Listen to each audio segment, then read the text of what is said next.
assignments, all stand.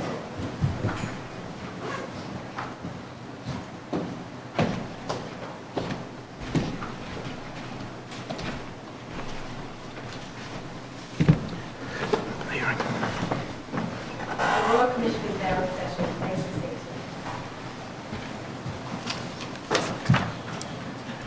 Mr Knowles. Yes, if it pleases the Commission, I call the first two witnesses today in a panel. They are Mr Ray Groom and Mr Stephen Shirley.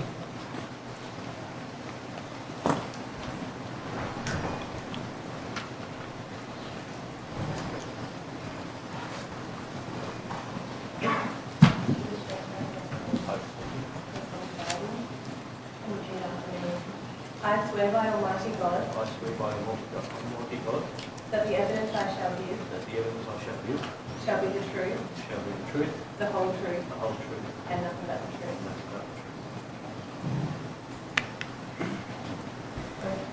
Yes. Please repeat after me. I swear by Almighty God I swear by Almighty God that the evidence I shall give that the evidence I shall give will be the truth, will be the truth, the whole truth, the whole truth, and nothing but the truth. and nothing but the truth. Yes, Mr Knowles. Thank you, Commissioner. Gentlemen, do feel free to sit down to make yourself comfortable.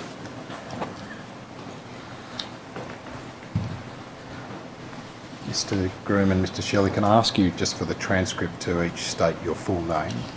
Raymond John Groom and Stephen John Shirley. And have each of you prepared a witness statement for the Royal Commission? I have. Yes, I have. Yes, thank you. And perhaps if I start with you, Mr Shirley, is that your statement dated the 30th of October 2019, which is displayed presently on the screen in front of you with the identification code of WIT.04549.0001.001? It is. And have you read your statement lately? I have. And is there anything you wish to change in your statement? No. And are the contents of your statement true and correct to the best of your knowledge and belief? They are. Seek to tender the statement of Mr Stephen Shirley dated the 30th of October 2019. Thank you. That statement will be Exhibit 13-17. Thank you. And Mr Groom, you prepared a statement for the Royal Commission dated the 23rd of October 2019. I did. Yes.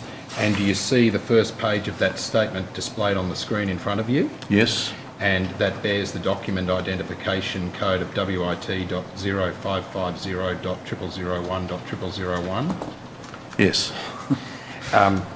Now, have you read your statement lately? I have, yes. Yes, and is there anything you wish to change in your statement? No. No. And are the contents of your statement true and correct to the best of your knowledge and belief? They are. Yes. Seek to tender the statement of Mr Raymond Groom dated the 18th of, sorry, the 10th before the 18th of October 2019. Yes. That statement will be Exhibit 13-18. Now, Documents dated the 23rd of October, yes. sorry, Mr Groom, thank you for that. I was looking at the first page and that just refers to the notice. Yes, thank you. The 23rd notice, of yes. October is the date of the statement. Thank Yes, you, Mr Groom. I think that's right. Yes, I the first fully date accept that. is a reference to when It's the the notice notice. was issued. Yes, Right. apologies. No, it's the 23rd of October as a statement. Thank you, Mr Groom. Thank you. Now, Mr Groom, can you tell me what your present occupation is? I'm semi-retired. Right. And previously, in terms of Southern Cross Care Tasmania, what was your role there? I was on the board for some 16 years and chairman for almost 12 years. Yes. And that period ran, in each case, from when until when? It ran, in terms of being a director of the board, from 2002, about February 2002, to the end of June last year. Yes. And as chairman, October 2006 until the end of June last year, although I was acting chairman for a period before that October date. Yes. Aside from your involvement in Southern Cross Care Tasmania, have you had any other experience in the aged care industry? Not in the industry, except as a family member of residents. Yes, I understand. And in terms of your qualifications, I take it that they are not medical or clinical qualifications No, by no, way they're of not. background? No. You have a law degree, is that right? Yes. Yes. Okay. Now, Mr. Shirley, you're the present chair of the Board of Directors of Southern Cross Care Tasmania? That's correct. Yes. And you've occupied that position since Mr. Groom stepped down from the position? That's correct. 1st of July 2018. Yes. And how long have you been a director of Southern Cross Care? I joined the board in November of 2013. Yes. And have you yourself had any other experience of the aged care system? No, but again, only as a family member. Yes. And what are your qualifications? I have a Bachelor of Commerce, majoring in accounting. Yes. So, like Mr. Groom, you also don't have medical or clinical qualifications by way of background? That's correct. Yes. Now, can I go to your statement, Mr. Groom, and this is at page .0003.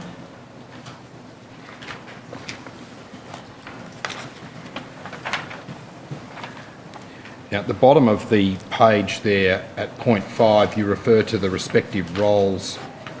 You refer to the role of the board, and that the board's role is to govern and not to manage.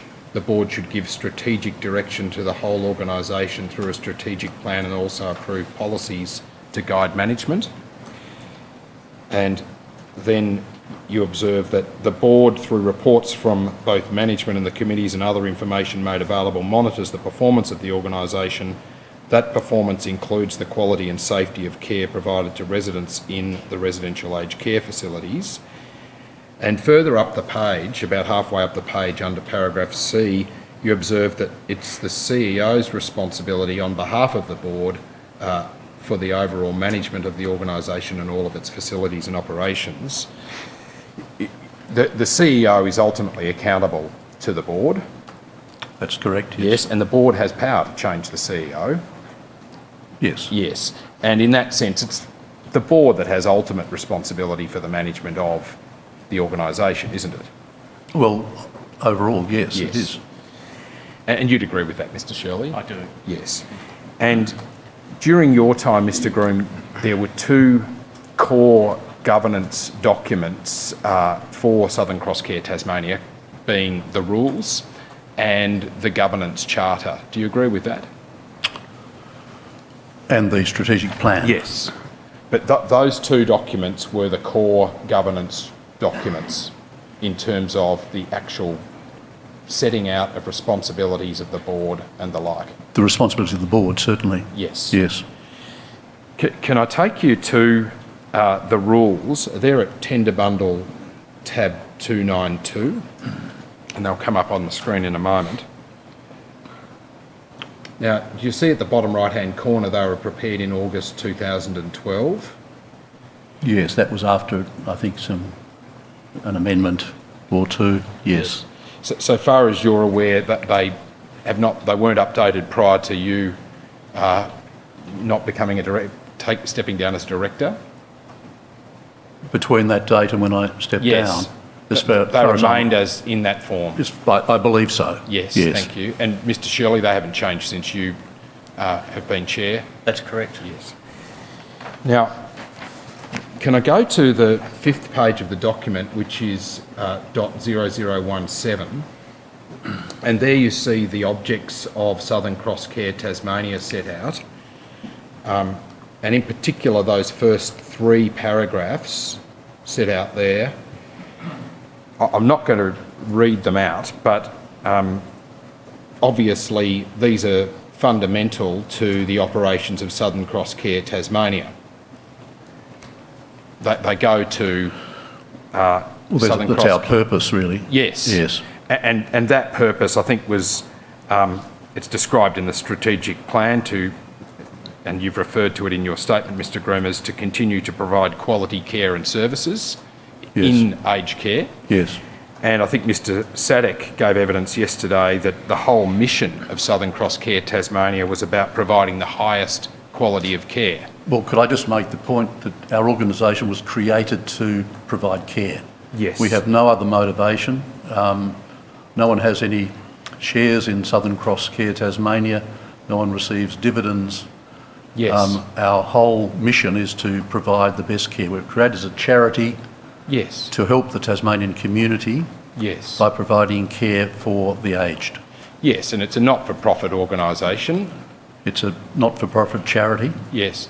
And both of you have acted voluntarily throughout your time as directors, haven't you? We have. Yes.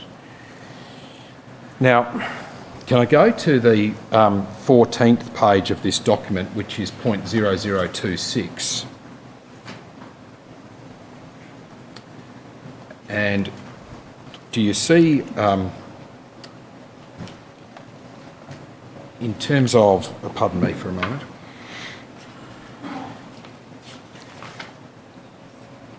At the top of the page, under powers, the rules dictate that the board shall control and manage the affairs of the association. That reflects what you acknowledged earlier in terms of the board's ultimate responsibility for the management of the Yes. organisation. You'd agree with that? Yes. Yes. Now, can I take you then to the document at tab 306 of the tender bundle, and that's the governance charter. That document, if we go, I think, to the next page, you see at the bottom of the page appears to have been prepared in December of 2009. Mr Groom, are you aware of it being updated at any time since then? Could I see the index again? Yes. I think that may have changed since I ceased to be the chairman. I don't know whether you looked at that. Yeah, if I can add, It seems a different index. so in recent times we have had, since I became chairman, and as part of the induction to the board, one of our existing directors has been asked to do two things. One was to induct the members, those new members, onto the board, to brief them about background and be a bit of a mentor for them until such time as they felt comfortable in their roles. And the second request of that director was to review the governance charter, or the rules generally, the director's handbook generally, and to make suggestions as to change. Now, there have been some minor changes to that, and I referred to that in my statement that there was that is an ongoing issue of change. So we realise that there are still things in there which need to change. So it's a process which is going on but hasn't been concluded. Right. But at the moment, as it stands, this is the document that is in effect. Is that right, Mr Shirley? I know that there was an update of the Directors' Handbook provided to directors in the last couple of months, and I think the date on that may have changed, but right. I'm not certain of that. I actually have a copy of the index that was the index when I was chairman, and it's quite different. There's some additional matters that have been included, but also some that are here are not on there. So it's interesting. I see. All right. So there have been changes. Yes. This is the document that's been produced, though, by Southern Cross Care Tasmania in respect of a request for all governance documents. Do you agree, Mr Shirley? So that's the present document, so far as you understand it? I would need to confirm, yes, but certainly I would expect that you have been provided with the most recent copy, and so maybe the date hadn't been changed on that. All right. Well, I mentioned in this list there's a conflict of interest policy which is probably still there somewhere. Yes. perhaps if I can take you then to the page that is marked point 0005. There you see that there are a summary of key responsibilities at the bottom of the page. Now, would you agree that in addition to those responsibilities, there is a responsibility on directors to take reasonable steps to gain an understanding of the operations of the organisation. It's inherent in your duties as a director, isn't it? I believe so, yes. Mr Groom, would you share that view? Yeah, I'm just wondering whether that's not included in someone, but reading that, I would agree with that, yes. It's probably something that is necessary in order to undertake some of those responsibilities. In terms of assessing risks, for instance, it's necessary that a person as a director takes reasonable steps to gain an understanding of the organisation's operations. Yes, but there are proper ways to gain an understanding. Directors going into facilities and talking directly to staff and all that sort of action is not proper governance. So it depends upon how a director obtains the information. There are proper ways to do it. Do you say that's never a proper way for a director to do that? Well, it's recognised in terms of governance that, and I think a document that's been prepared for the Commission indicates this, that, you know, too hands-on can cause very great difficulties for the organisation. But depends on, you know, it's important that directors gain information, but there are ways and means of doing it in accordance with proper governance principles. Accepting that there needs to be clear lines of responsibility and clear divisions of roles, accepting all of that, don't you see a place though for first-hand observation, at least by boards of directors, of the activities of aged care facilities that are run by the approved provider that they govern? I've got some concerns about directors going into facilities independently and talking to staff members, asking for information. My understanding of governance is that's not proper governance by directors of a board. What about the proposition that I put to you that discussion about observing? What about, sorry, Mr. Grimm, what about the proposition I put to you that, do you say that there shouldn't be a place for directors even observing the day-to-day operations, being mindful of the need to avoid meddling in the day-to-day management of the organisation, because that's the responsibility of someone else? I think it raises difficulties. I mean, we have, Southern Cross has 22 sites around Tasmania. You know, directors independently, as individuals, going into different sites. I'm talking about aged care facilities and villages. So the total number of sites is 22, 9 and 13. What about that raises real difficulties. I know it causes great concern because there has been history of this, not just in this organisation, but others, where it causes great anguish for staff members and management if directors get too involved in the day-to-day management by getting involved. I'm not putting that to you though, Mr. Graham. I'm just asking whether you think there's a place at all for directors in a structured way to observe the operations on a day-to-day basis of an aged care facility that is owned and operated by the organisation that they govern. In a general sense, I think that's right, but there are limitations, I think, in terms of proper governance. I understand. You have concerns about directors stepping outside of their role in governing the organisation. Is that right? In that capacity? Well, I'm just trying to follow proper governance procedures, yes. which we've all studied and tried to learn over the years. Yes. What about you, Mr. Shirley? Do you see any place for that at all? I share pretty much all the views that Mr. Groom's just put. When I first became chair, since I've spent a fair bit of time talking about the separation of the board as a board of governance and the CEO and the other managers as the managers of it.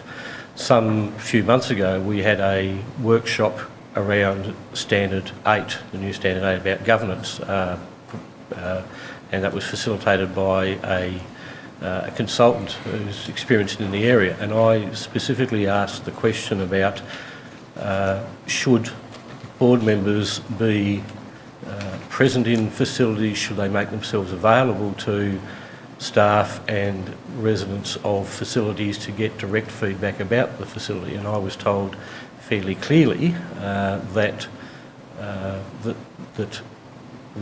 is getting into the area of management rather than governance. We do need to have an overview,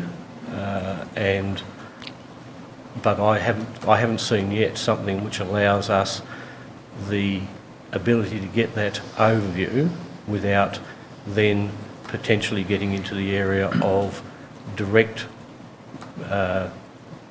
people directly talking to you in a way that tries to pull you into management. So is the position, your position perhaps best summarised in this way, that you both take the view that it's appropriate, indeed possibly even essential, that board members inform themselves about the day-to-day operations of their enterprise, but that it needs to be undertaken in a process and way that does not interfere with the management process that others are charged to do? That's the view that I would take. I believe that the role of the board is to continue to seek sufficient information through those proper lines of communication through the CEO to be able to understand the organisation and where it is at any particular point in time. If you start getting into direct engagement, you open the opportunity then for people to seek to either work around the lines of authority within the organisation, or to seek to have somebody at the board table potentially try and prosecute a line of position which has already been settled within the organisation. Yes, so I think Mr. Knowles' questions are in part directed to whether you think it's appropriate for the board to be informed about the activities of the organisation. And I think the concerns that you have is that the way in which the question is asked may cause you some discomfort, because it suggests a going in almost as unannounced visits of... Yes, correct. Yeah. And one of the concerns I think that you're getting at least one of you, is that there is the potential, if a board member just turns up, as it were, that there might be an undermining of the authority of the management, and because it may have the effect of interfering with the process of management structures. Is that the... Yes, I agree with that. I do too, and I would also add that engagement can be inadvertent. You go in the best of intentions to try and inform yourself as a board member, and then someone takes the opportunity to have a discussion with you and raise something of that is of a concern to them, which hasn't been taken through the normal processes. So that, yes, that's my concern.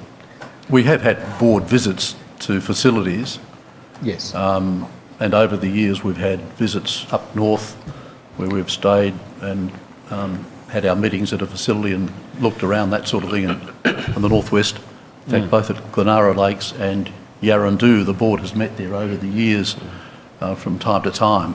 Yes. As a board, but we, it's in that sense as a board. Well, that's really what I'm getting at, in the sense that do you think that at least provides some opportunity for observations at a distance, at a remove, but yes, first-hand observations that and to walk around the facility and see what's happening. Indeed. And as a group, talking to staff without as you engaging with people necessarily in a way that might interfere with the operations of management, but just that gives you a sense as a collective group, as a board, of how things are operating on the floor, so to speak. Yes. Yeah.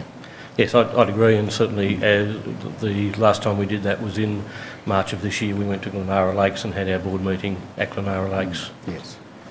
Mr. Shirley, you refer to the training that was undertaken in respect of Standard 8 of the quality standards.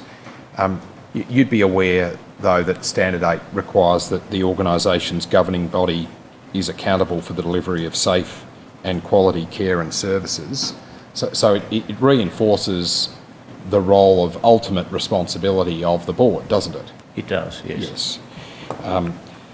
Ultimately, while the board's role is one of oversight, it has responsibility through that oversight. It does, yes. Now, in terms of taking reasonable steps to gain an understanding of the organisation's operation, those operations, essentially, as you said earlier, in terms of the mission of Southern Cross Care, are devoted to provision of quality care.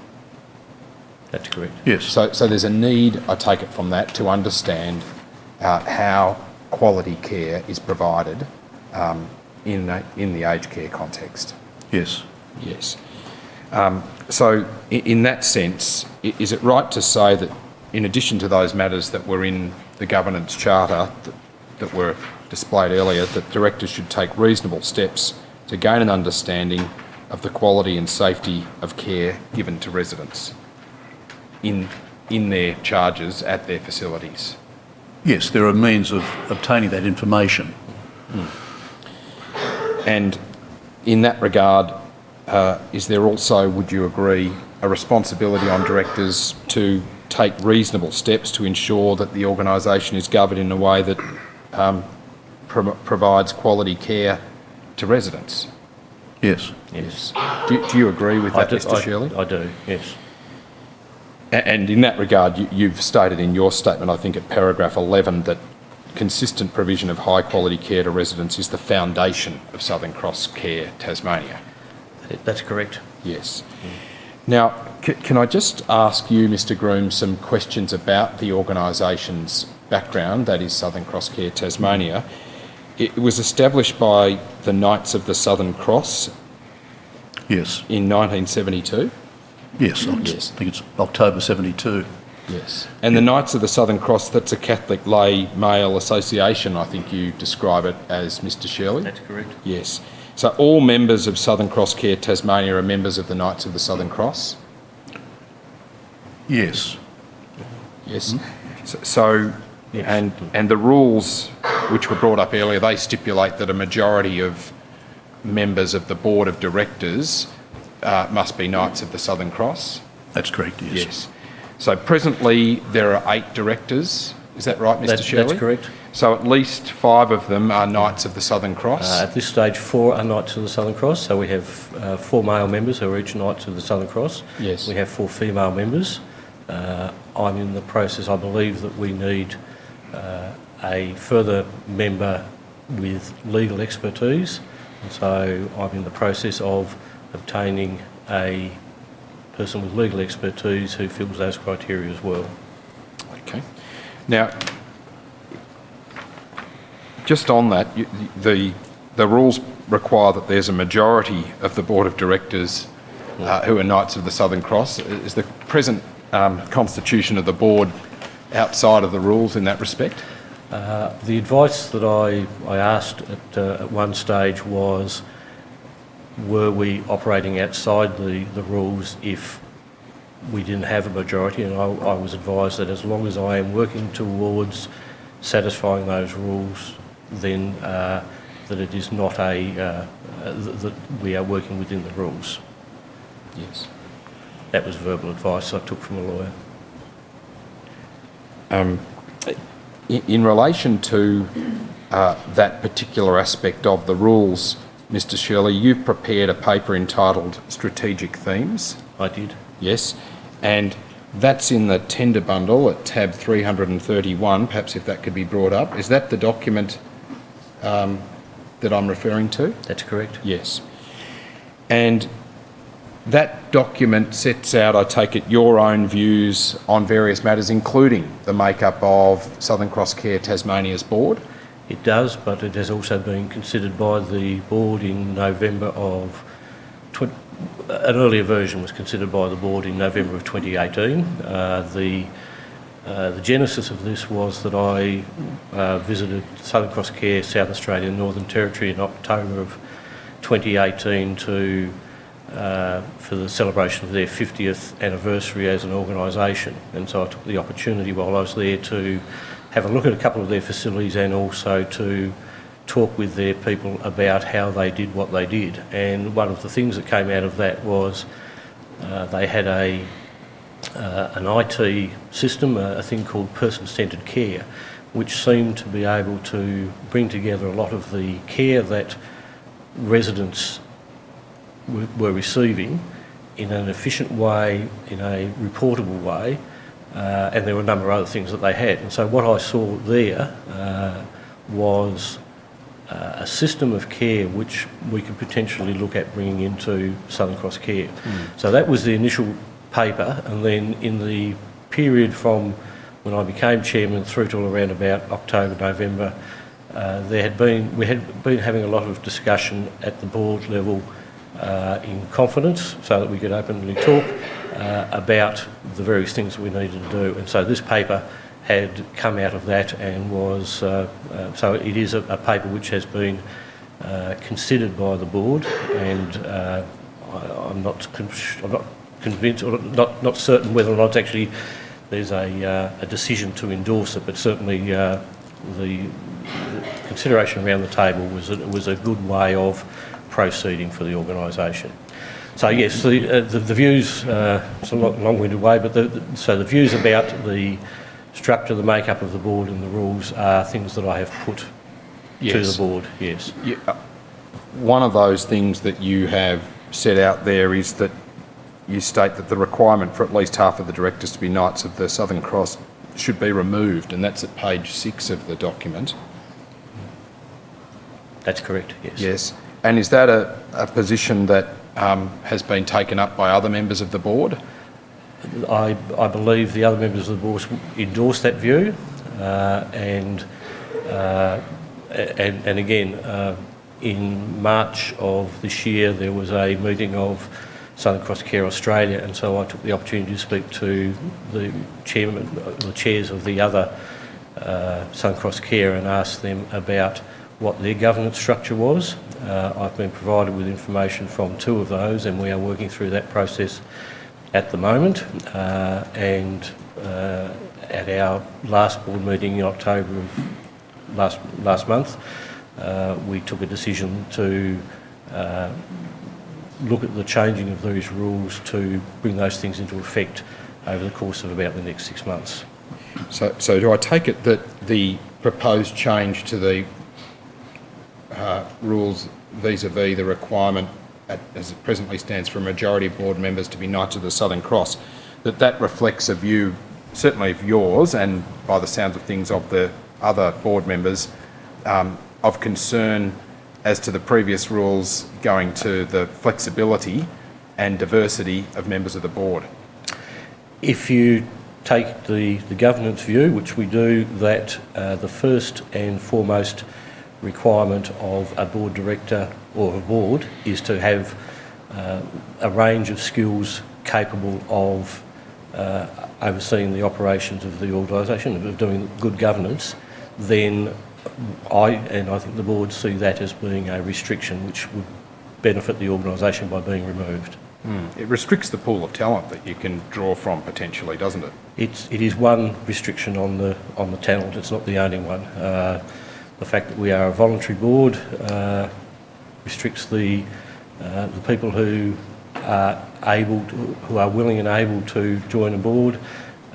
You've referred to that in the paper as well, just on the same page, haven't you, that modest board remuneration must also be considered?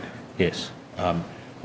So is that a view also that's been taken up by other members of the board as it presently stands? Yes. Yes. And in saying that, can I also say that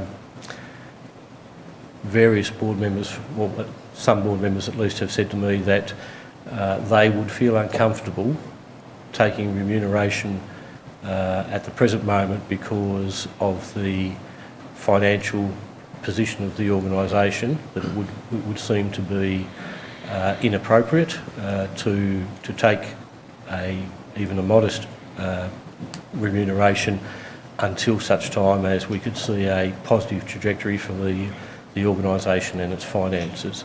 And at the annual general meeting, which was held in October, I was actually asked a question about payment for the board, and my answer to that question was, yes, I agree with it, but there are too many people who I think would be uncomfortable taking payment until such time as we can show an upward trajectory. Stepping back from Southern Cross Care Tasmania and its present situation that you're referring to, just more as a broad statement of principle, what do you see as the potential problems that can arise when a board of an approved provider of aged care is made up of people who are operating or acting on a voluntary basis?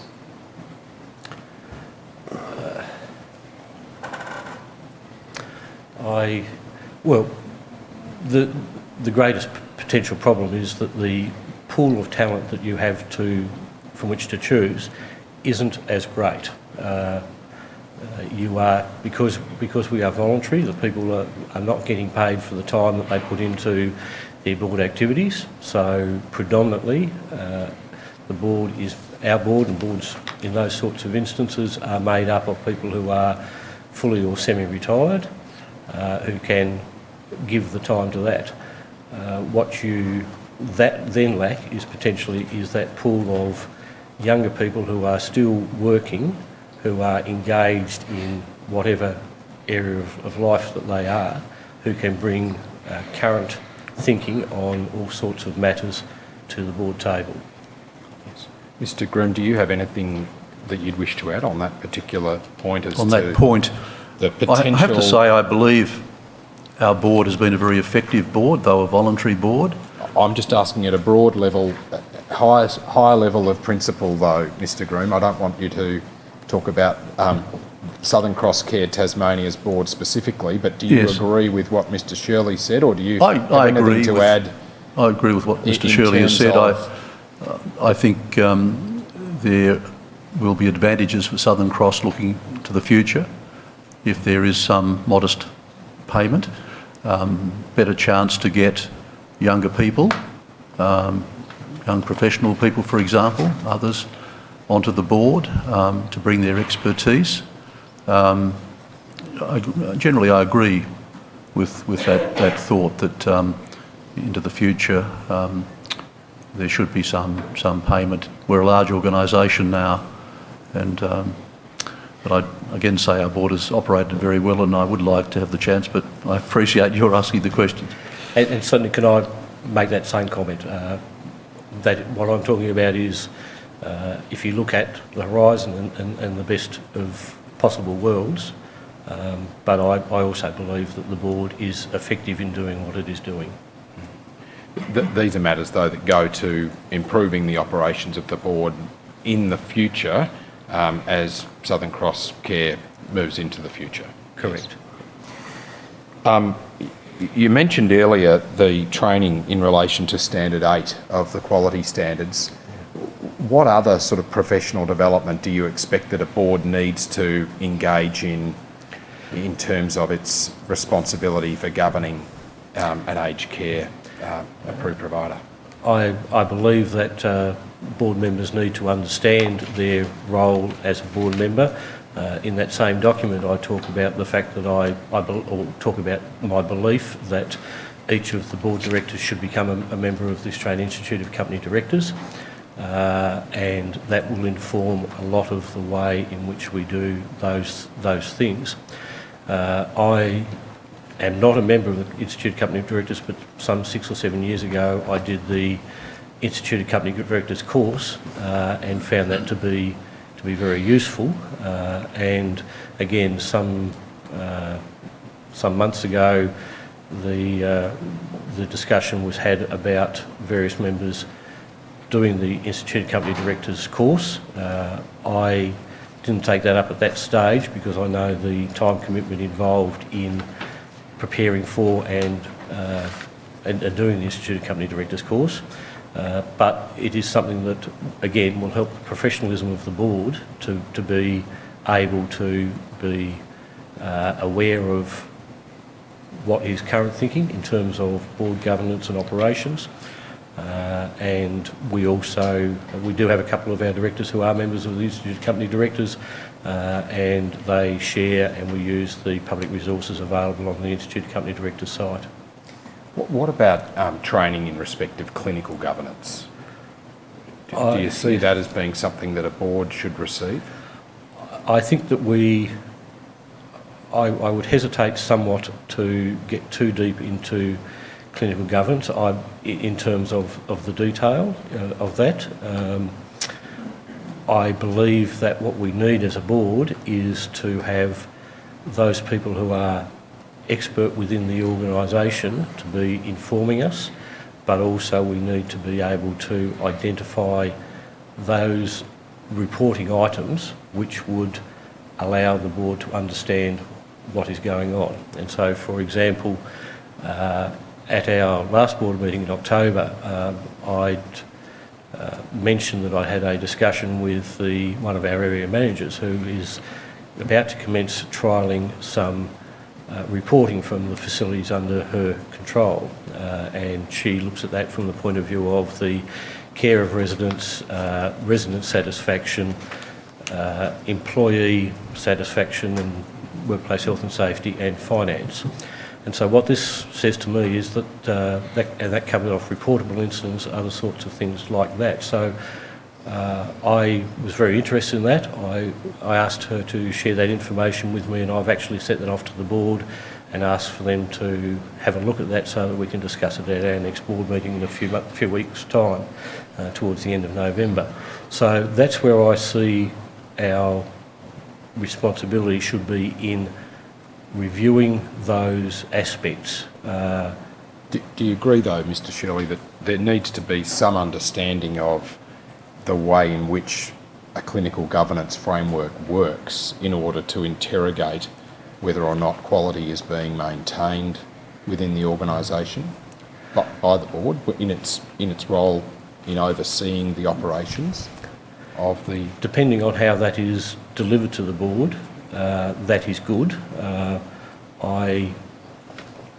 My hesitation is about whether or not board members without any of that background are being asked to or feel that they might become more expert in that area than they are.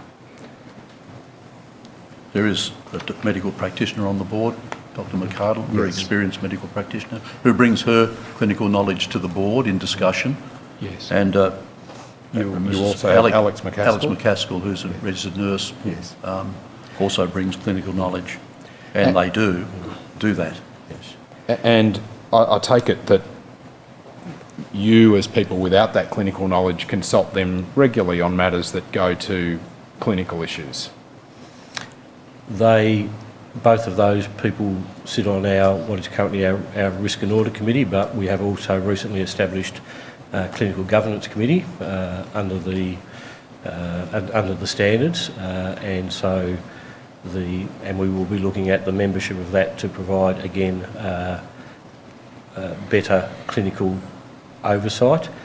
I was told in the side discussion I had with Dr McArdle that we do need that the Charter requires us, or the Clinical Governance Committee requires us to have a doctor on that committee, and so we are doing that. But yes, they are looking at the more detailed information in the clinical governance side of things, and then they or the executive manager within the organisation is bringing forward any concerns they have to the board. But do you consult them about matters where you perceive yourself to be lacking in expertise, that is, matters of medical or clinical issues?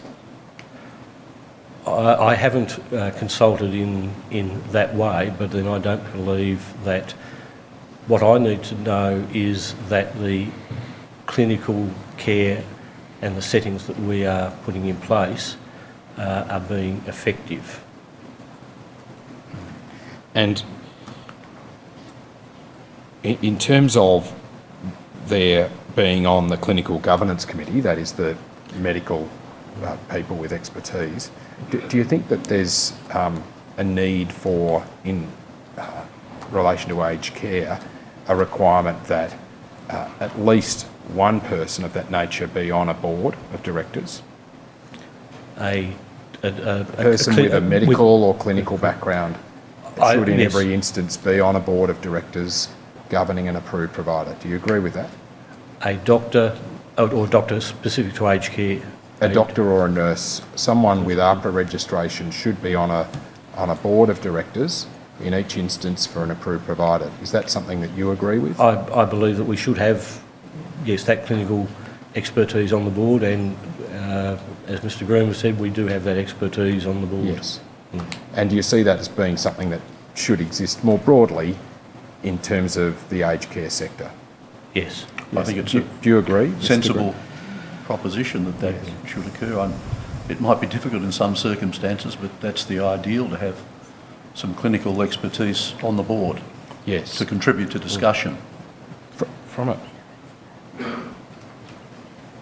I'm just thinking of remote, small aged care providers in rural communities. May not even be a local doctor, probably would be, but Yes. that doctor might be not inclined to go on the board, so it can be difficult, no doubt, but I think it's an ideal Yes. proposal. And can you just elaborate on what you see as being the benefits of having a person like that on the board? I mean, some of them are fairly self-evident, but can you It's indicate self-evident. how you have experienced those benefits yourself? I think perhaps? it's very valuable. I mean, Dr McArdle has been a long-standing board member, excellent contributor to discussion when care issues arise. Dr McArdle expresses her views very forcibly, actually, with her expertise. Alex McCaskill, also an experienced registered nurse, they contribute. So it's been very good that we've all learned over the years clinical issues, but we're not experts in the field, but we have experts there who can guide us and help us in understanding the issues. Do you have anything to add to that, Well, Mr. Shelley? well, I would, in that I agree that they bring a skill and a knowledge and years of experience to the situation, and so they will see something that even the best-meaning director who tries to inform themselves may not see, because you may not make the connections. And I suppose it is a discussion that we've had on a regular basis about what are the skills even that we need as a facility manager. And the question I often ask is, if you don't have a background in care as a facility manager, how do you walk around your facility and see that something that appears on the surface to be okay is actually not okay? And that is exactly the situation that I see with a medical practitioner, a nurse on the board. They will see things that, to me, with the best of intention, I don't see. And so that is essential. Do you see, from a regulatory perspective, a place for, say, the Department of Health to assess the mix of skills and training of board members of approved providers, and to make decisions as to whether or not people should be, whether or not approved providers should be approved, depending on the constitution of their board? I have I can see the theoretical benefit of that. I am wary of too much regulation which says this is what you should have, because again what you can end up with is you are ticking boxes about the type of person or the apparent qualification of a person on the board who may not be the best fit. But I think is there scope? I haven't spent a lot of time putting my mind to, is there scope for particularly clinical care? There may be a benefit in that. As I say, thinking here, given the nature of the environment we're in and care being an essential part, maybe that is an essential requirement of a board, but I would hesitate for a regulator to go much further than that. Well, what about approved providers notifying a regulator as to the makeup of their board of directors on a regular basis and of any changes to their board of directors? Do you see a place for that? I would be comfortable with that. Wouldn't seem to be an onerous process to demonstrate what is the current arrangements of who's on your board, what their skill mix is, those sorts of things. I suppose the question is what is the value of that information? What do you say to that, Mr. Groom, yourself? I think I wasn't very supportive of your first proposition, but the second one I think is reasonable. But what happens then? You send the information, I think that's fair enough, but is then some overarching power to say, no, not that person, no. I mean, local knowledge is terribly important in this sphere. We have aged care providers all around Australia, as you well know, and the Commission's very much aware of it, in small communities and so on, and local knowledge and understanding I think is important in this sphere. So someone directing from above as to what should happen, who should be on the board and so on, I think would be going a bit too far, but informing the makeup of boards and the skills and so on, so there could be some discussion maybe. Perhaps that's reasonable. Yes, thank you. Can I just ask you, Mr. Shirley, in respect of your strategic themes document, what of the recommendations in there has actually been implemented by Southern Cross Care? I don't believe that there are any recommendations as such in that document. I think towards the end, from memory, the document talks about priority of activity and those sorts of things, but the document itself, I don't believe, has any specific recommendations, but I'll stand corrected on that. Well, in terms of okay, matters like removal of the requirement for directors to be, a majority of directors to be knights of the Southern Cross. So let me talk to a couple of things that are being done. So, well, just before you do, is it right to say that nothing that is described in that document has actually been implemented at the present time? No, I wouldn't go to that. So, for example, yes, we are in the process of prudently going through the issue about the change to the rules and even to the situation of what sort of an organisation. So currently we are an incorporated association. One of our other Southern Cross Cares is a company limited by guarantee, I believe, and so there are different benefits for each of those processes. But let me go let me go to the situation of person-centred care. We undertook an IT strategic review earlier in the year. That was endorsed by the board. It is a 3 to 5 year strategy, and so the first thing that is in that strategy is, or in that work, is that the Southern Cross Care is out and I believe has received tender responses from 5 providers for care of for care systems. One of those care systems that's responded is that person-centred care, and so the organisation is currently going through the process of review of those tenders to select a group of preferred providers who can then, or short list of tenderers who can then come in and do some more work in that space. But again, in doing that, and there is a whole lot of other work which must be done to make those sort of things happen. So, for example, there has been discussion about moving from computer hardware which is run and supported by the organisation itself to possibly cloud-based. If we're going to put in something like that system in our facilities, then we need to make sure that the computer systems within those facilities, particularly internet within those facilities, is capable of supporting a number of carers walking around with handheld devices which are reporting back or communicating back to a central computing area.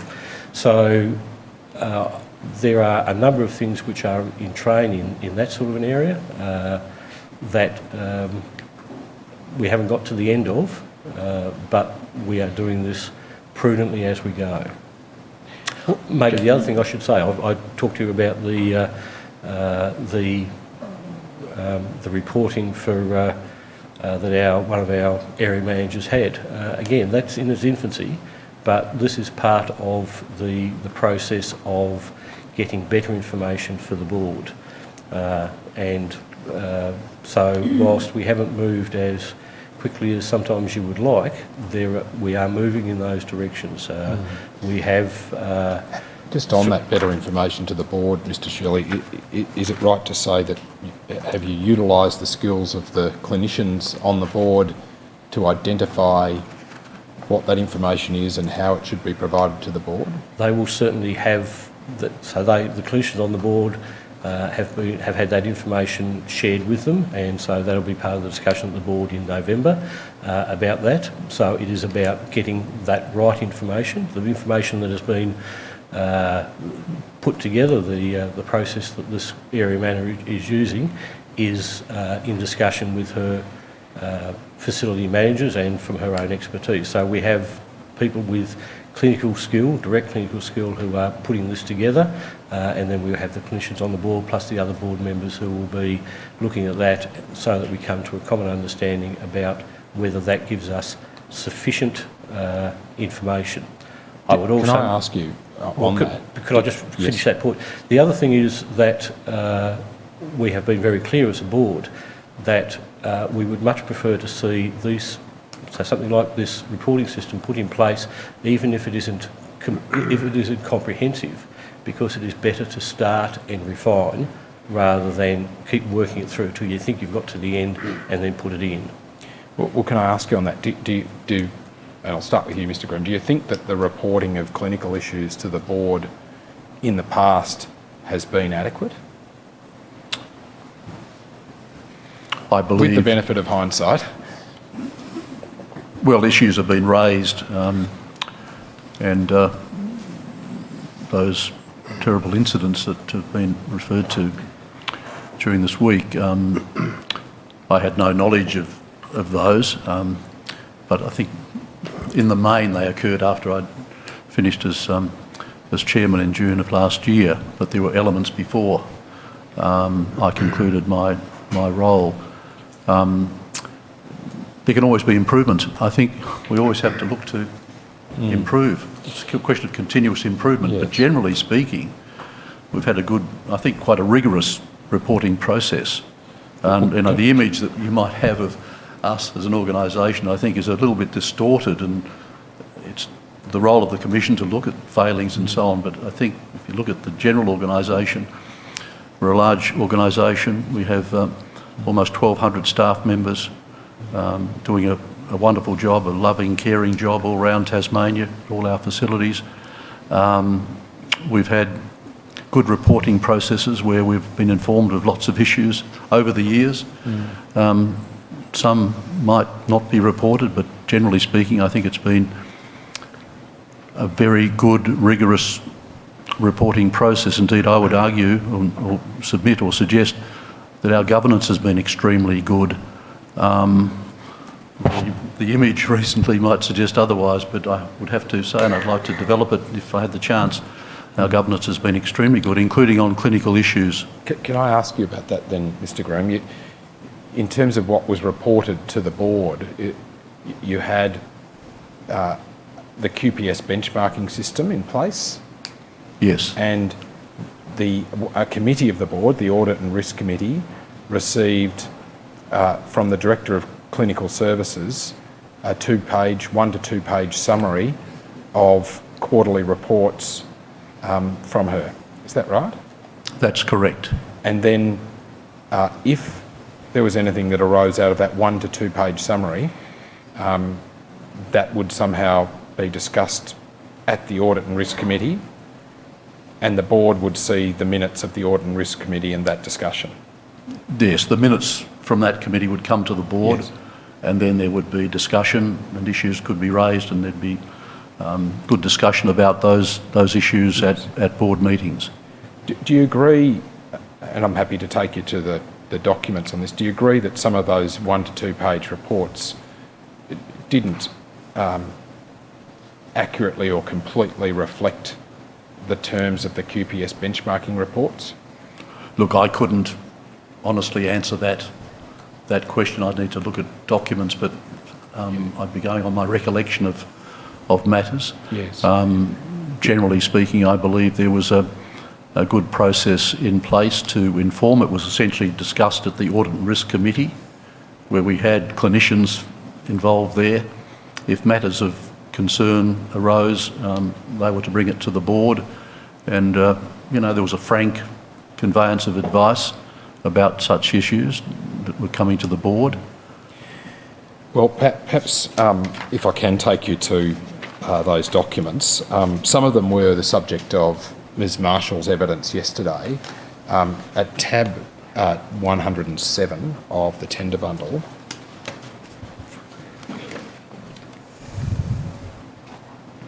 this is a quarterly QPS benchmarking report for Glenara Lakes, and that relates to the quarter up to June of 2018. If we go to the next page, that sets out where benchmarks were not met. Now, have you ever seen that type of report before, Mr Groom, yourself? I honestly would have to say I've not seen that sort of page before from my recollection. Yes. I may have, but Yes. I don't recall having seen such a page. Yeah. And Mr Shirley, I think you've said in your evidence that you've seen one such report of this kind for the overall organisation. That's correct. I believe, March 2018, the QPS report for the period for the quarter ended March 2019, sorry, for the period ended December 2018 was provided to the board in the report of the Executive Manager of Integrated and Clinical Services. I looked at that report. I'd make the point, and a couple of things I'd say. The report came without any analysis to the board, so it was presented to the board as, if you like, as an addendum to the report of that particular executive manager. I looked at it from my point of view, and I came to the assumption came to the view that, as an overall document, in those areas which were quantitative, so things like falls or medication, and I'm going from memory here a little bit, but those sorts of things, as an organisation, we were doing better than the industry average. On qualitative measures, we were doing worse than the industry average. Again, at our last meeting, having the benefit of the questions that the Commission put to me, I recommended to the board, and they accepted, that we, as a first step, we should see the QPS reports in their entirety when they are presented. So, presented to the Risk and Audit Committee, or the Clinical Governance Committee, as they will go to now, but they should be seen by the board in their entirety. But they should come, in my view, which I didn't express at the meeting, but they need to come with some analysis, because, again, I go back to my previous view, because I don't have a clinical expertise, what I might see in this report may miss something. So I need somebody to analyse this and say, this is what that is doing. Can I ask you this, Mr Shirley, that change that you've introduced, though, to make sure that the actual QPS reports are provided to the board, doesn't that reflect an acknowledgement that what went before, that is the lack of provision of those reports to the board, wasn't adequate? I'll go back. It is about continuous improvement. I believe that is a reasonable step at the moment. Is that a yes, though, in that regard? It is yes, to the extent of we can always look back and say maybe this information would assist.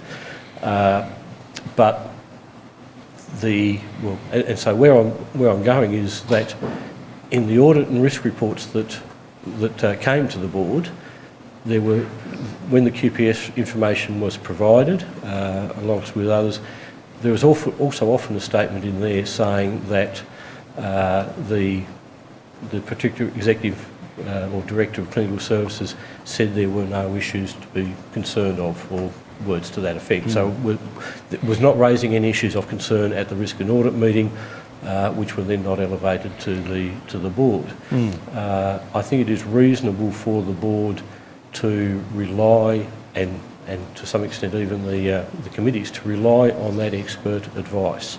And so the elevation of this to the board is to say, well, yes, given the questions that were asked, yes, there is more information we can provide. I am hesitant, I'm concerned a little, I suppose, that I don't want the board to be overburdened with documents, just with information, because, again, my working experience is that as you report upwards through an organisation, your responsibility is to synthesise the information, to pull out the salient information for the decision makers above you to make those decisions, and be informed in making those decisions.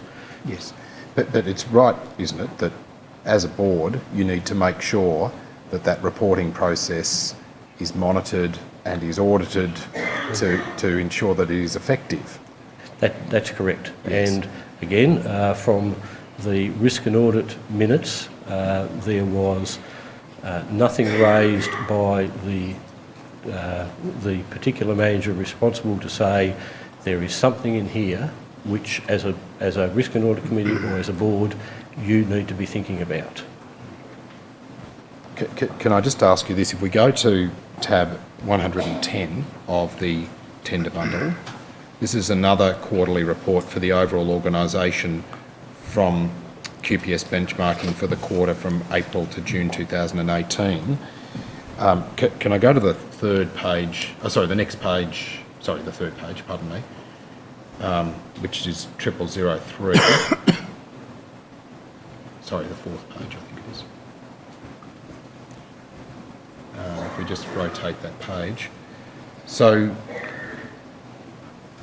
this shows that there are a number of areas where there is high risk at various facilities owned and operated by Southern Cross Care. Do you see that, Mr. Groom? This is back in the quarter ending June 2018. Yes, I see it, but it's a little difficult to read it for me. Yes, well, the dark squares are areas of high risk, and they relate to, among other things, falls at various facilities, urinary infections, wound infections, skin tears, and the like.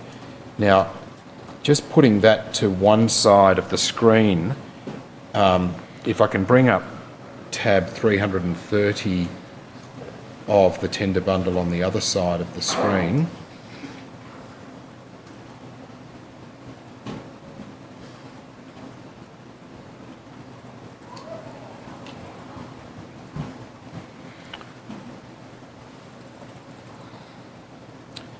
And what is coming on the other side of the screen is a report from the Director of Clinical Services to the Audit and Risk Committee in respect of the same period, and it involves the analysis by the Director of Clinical Services of this particular report made by QPS benchmarking.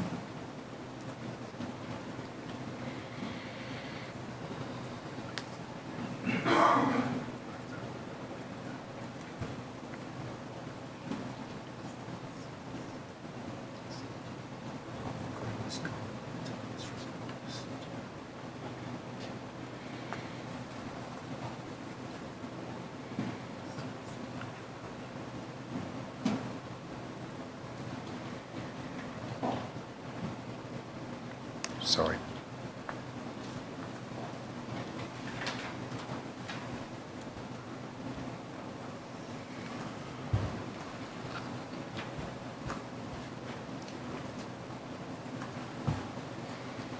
So you see there the report from the Director of Clinical Services. Now, accept that this is at a point in time in that it's after you've actually left, Mr. Groom, but just take it as an example of what I want to put to you in a moment. Do you see at the bottom of this report about the quarterly benchmarking report from QPS it said, comment, there are no indicators of significant clinical risk identified in the report. Does that concern you, just at face value at least, when you compare it with the black marks on the other side of the screen? I mean, I'm assuming it's, as you say, they're related. Yes, They're take it from me that they are. Yeah, take it from you that they're related, except that. Yes, it's very surprising that there are a number of black dots indicating high risk, and the comment, there are no indicators of significant clinical risk identified in the report, if that's the, as you say, it is Yes. related. So that is very surprising. And does that suggest a breakdown in the reporting mechanism to the Audit and Risk Committee by the Director of Clinical Services? Well, the Director of Clinical Services, which was at the time Carolyn Wallace, very experienced clinician, one of the most experienced aged care registered nurses in the state, and noting that knowledge, experience, expertise, that seems surprising, but maybe Carolyn had a reason for that and wish she was here to explain it. But it does seem surprising. Is this part of the reason, Mr. Shirley, as to why it's now something that you see as necessary for the QPS benchmarking reports to be provided together with an explanation of this kind? Well, clearly there was nothing that we saw out of the system that has been in place to identify risks that potentially have led to where we ended up with Yaraandoo and that. And so, yes, I believe that better reporting, better analysis will allow that. So looking at that on face value, I would have hoped that there would be more nuanced reporting which might talk about those high risk areas at least, and say give some analysis of it and some indicator as to whether or not that is an area of focus that needs to occur, those sorts of things. So yes, it is about better information to the board so that we get that more nuanced analysis of what is going on. Did either of you, have you in the past seen these one-page reports from Carolyn Wallace? When they went to the Audit and Risk Committee, I wasn't on that committee. And then that would be processed on that committee, and then if there were significant issues, it would then come to the board, as sort of a delegated arrangement to that committee. To answer your question, I don't recall, I may have, but I don't recall seeing that form of report. What about you, to the Audit Mr. and Risk Committee? I mean, that wouldn't be in the, I don't think that wasn't in the board papers, so I don't recall seeing it. Similarly, I can't recall seeing those one-page or couple-of-page summaries. And as I say, the only time that I saw any QPS reporting at the board was that report provided in March 2019. And did you hear the evidence yesterday of facility managers about their involvement in the QPS benchmarking system? I didn't hear the evidence yesterday. No, neither did I. Well, in summary, two former facility managers stated that while they provided data for inputting into the QPS system, they were never provided with the reports and they were never provided with feedback arising out of the reports. Do you think that's satisfactory? I would say no. I would think that the not only should they have been provided with the reports and provided with some information, but I would have thought that as a facility manager, it is something that you would be actively seeking out. It is a key component of the work that you are doing, and if there are areas where you are, those areas which are identified as high risk, you would be wanting to drill into those and understand what they were. Yes, but if you're a facility manager and you've provided the data but not received any feedback, you might not be aware that there's something wrong when there is something that is wrong. I struggle to understand that if you are putting the data into something like this, you wouldn't want to be having a look at the output to review where you were going with it. It probably also, it may, and I'm conjecturing here, but it may be that, again, the systems that the electronic systems that we have don't make it easy for facility managers to extract or to see those reports. And so again, it is part about that process of improving our information technology to allow that sort of information to be available to facility managers at their desktop to be able to do that. Because again, the other point that I haven't made, but the point that I believe is that my experience, my view is that facility managers have a job which requires them to do a lot of things, and so I take my hat off to them. They do a terrific job, and so it may be that the day-to-day doesn't allow them, if the information isn't easily available to them, it doesn't allow them to take the time to find that information and pull it out and do those sort of things. So we're trying to make that easier, but yes, I would have thought there should have been that feedback loop. Do you know how much is actually spent on QPS benchmarking each year? I have no idea. Mr. Green? No, I couldn't answer that. You don't know that? Mm-hmm. And again, for me, it is something that is necessary information. So it will cost us what it costs us. Might I ask, in my experience, it's often the case that collecting information is seen as a burden rather than a liberation, in the sense that people resist putting data together. They see it as red tape and annoying, and it goes nowhere, and if they never see the results, they get upset. Would you agree with that? I believe it is in a less connected end-to-end system, that is the case. I think people see it as yes, it's a burden. I have got this set of things in front of me, which I think are more important about my focus on the residents and care or staff issues or all of those sort of things, and then to pull that information and put it in and then find the time to analyse it and get the report back. If it's not presented easily, then yes, it can get lost. So, can I just continue and say, so the person-centred care software I saw in South Australia seems to me to be able to start at the resident and record that information and bring it through so that it is retained in the system, which then allows the analysis to occur. So that's what we're trying to do in the tender that we've got out at the moment, is to make it easy for people to put the information in as the normal work that they do of a day, and then the information comes out and can be analysed to improve the way we do our business. Yeah, your point about easy access to data is, I think, fundamental to this. So what we're looking at is ways that transparency might be increased as part of this discussion, because it seems that somebody was collecting this clinical information, but it wasn't going up to the board and wasn't going down to the people providing it.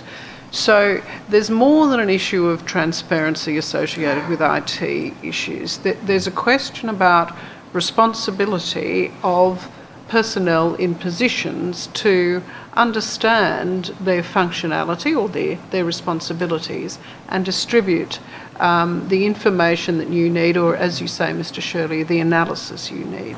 Do you agree? I do, yes. So there was a breakdown in those linkages between the manager responsible in the organisation and the board.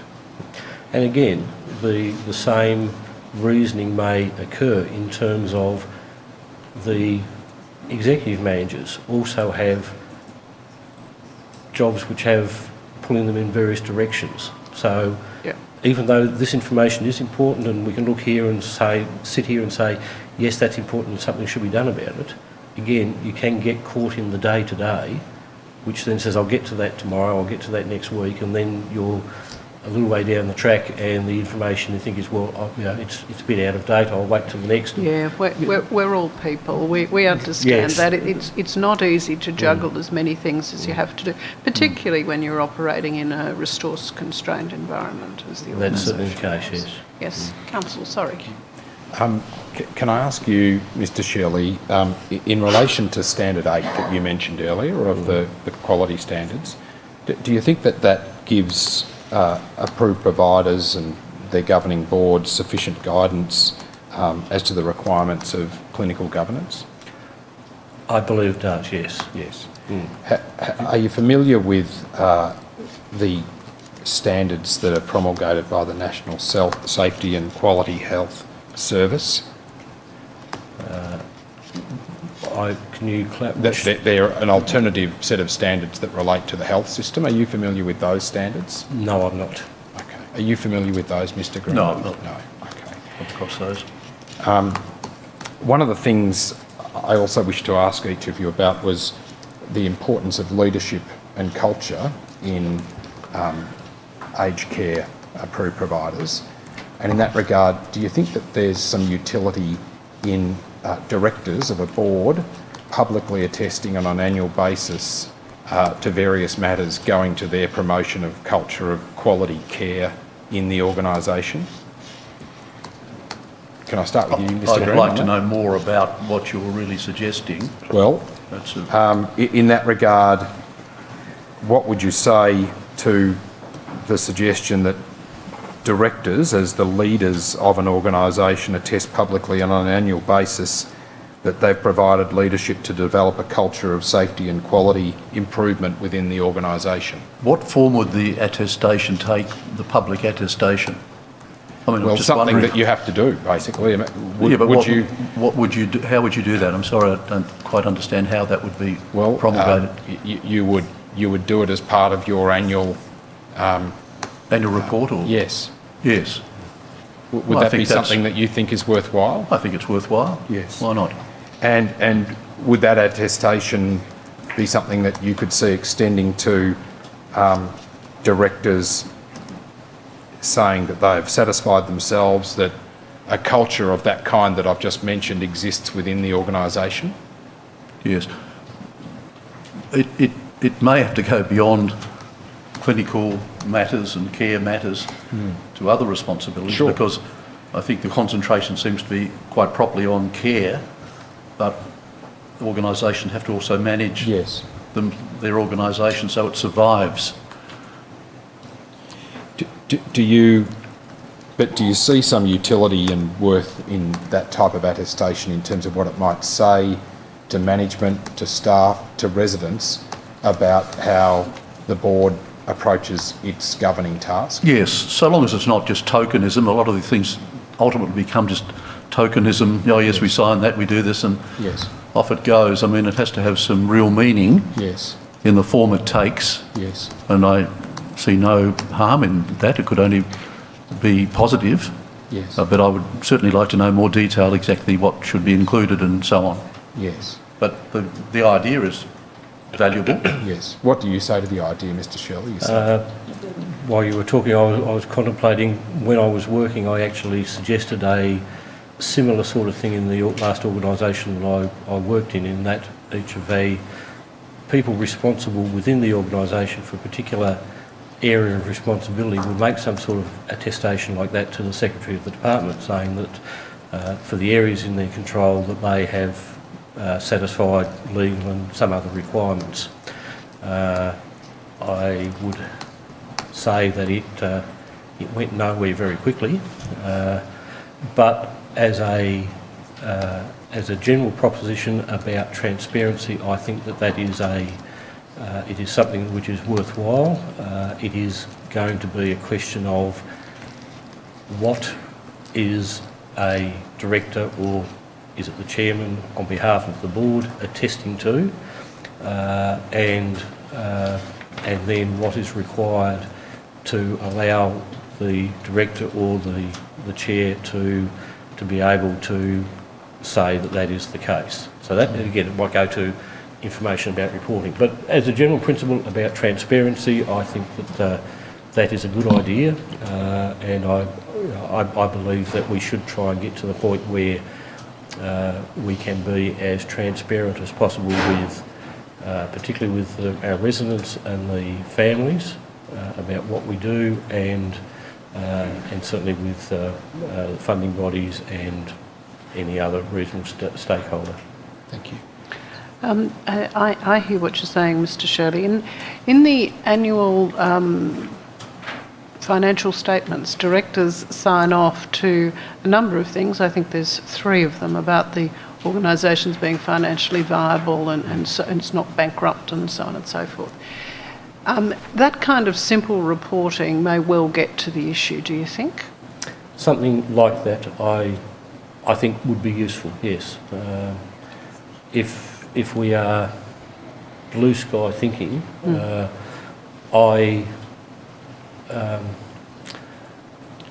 I contemplate where we are as a society in our access to information over the internet. So I can go wherever I am, I can go into my bank and know the details of my bank account. Why can't a resident or family have that sort of access to the financial information that they have? And then why couldn't they have access to other information similarly?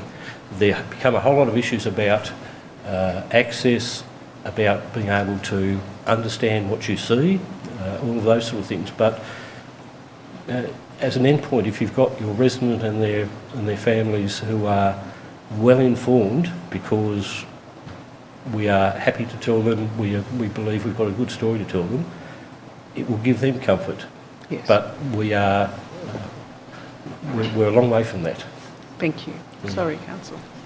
And just on that issue of residents and their families, how do you see them potentially having some engagement with the board or some right of putting things to the board by way of the governance process?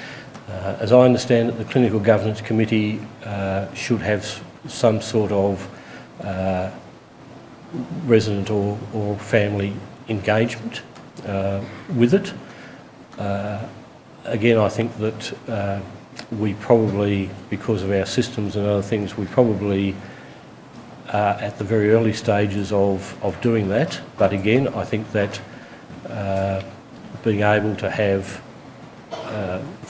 initially through that Clinical Governance Committee, to have residents and their families be able to have, by some representative process, input, I think is a worthwhile aim to achieve. How might that work in practice, that what you've talked about, residents or their families having some input? Would there be a representative on the actual committee itself? That may be, again, we are in the infancy of doing this, but that may be an end aim. But then the questions you've got to ask yourself and answer is, how does because you would only be talking about maybe 1 or 2 representatives across currently 9 facilities for us. How do those people come? Do they come as an individual, or do they come as some sort of a representative of the entire residential population?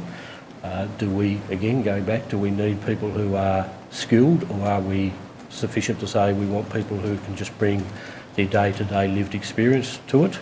There are a whole lot of those issues about how does that work, and again, is that person bringing their individual experience, or are they then being asked to come and say, well, I have this experience as a member of the Clinical Governance Committee, and so my involvement is not just bringing the personal experience, it is bringing that educated mind to the whole work of the Clinical Governance Committee, including pressures, resource pressures and all those sorts of things. So it's very complex in my mind, but it is something that I think is useful to explore. Do you see a role, though, being existing somehow for residents to have input into the Clinical Governance Committee, in particular in future at Southern Cross Care, Tasmania? I'm not sure how that would work at the moment. I am open to that sort of a concept, but it needs to be workable in a way that is that it enhances the work of the Clinical Governance Committee. Just going back to the issue before that was raised in relation to the QPS reports and the report that was received from the Director of Clinical Services. Do you think that there should be specific duties in the statutory regime to impose on boards and directors some requirement of regularly informing themselves of the quality of care issues and the impact of their own decisions on quality of care issues? I think there's merit in that. Again, it would need to be explored in some detail as to how it would come about, but I think in principle it certainly seems to have merit, so that we're, it's all about communication, isn't it? We have to be fully informed. We have to learn all the time. There has to be continuous improvement. And, issues highlighted in the Commission require us to learn. I'm retired now, but I'm sure the board and Mr Shirley will be learning from these ideas that are being developed. Mr Shirley? Again, as a concept, I am comfortable with the idea. I do have hesitation that the more you put in regulation, it makes work that needs to be done, which adds to the overhead cost of the organisation in what is a resource-constrained area of activity. So, again, unfortunately, we see regulations get put in. They don't usually get taken away; they get added to, and so it is. How can that be done in a way which is which achieves the end, which works properly? But again, it is about. I fully endorse the concept of transparency, that we are doing what we are being asked to do. I think, though, in fairness to Mr Knowles' question, that was probably really the question that he began with right at the start, wasn't it? I think you'd agreed, both of you I think agreed, that the board ought to be informing itself about quality of care matters. This additional question seems to be only, should there be a positive obligation in the regulations that the board do what I thought you said the board should do? Yes, and as I say, I am comfortable with the concept.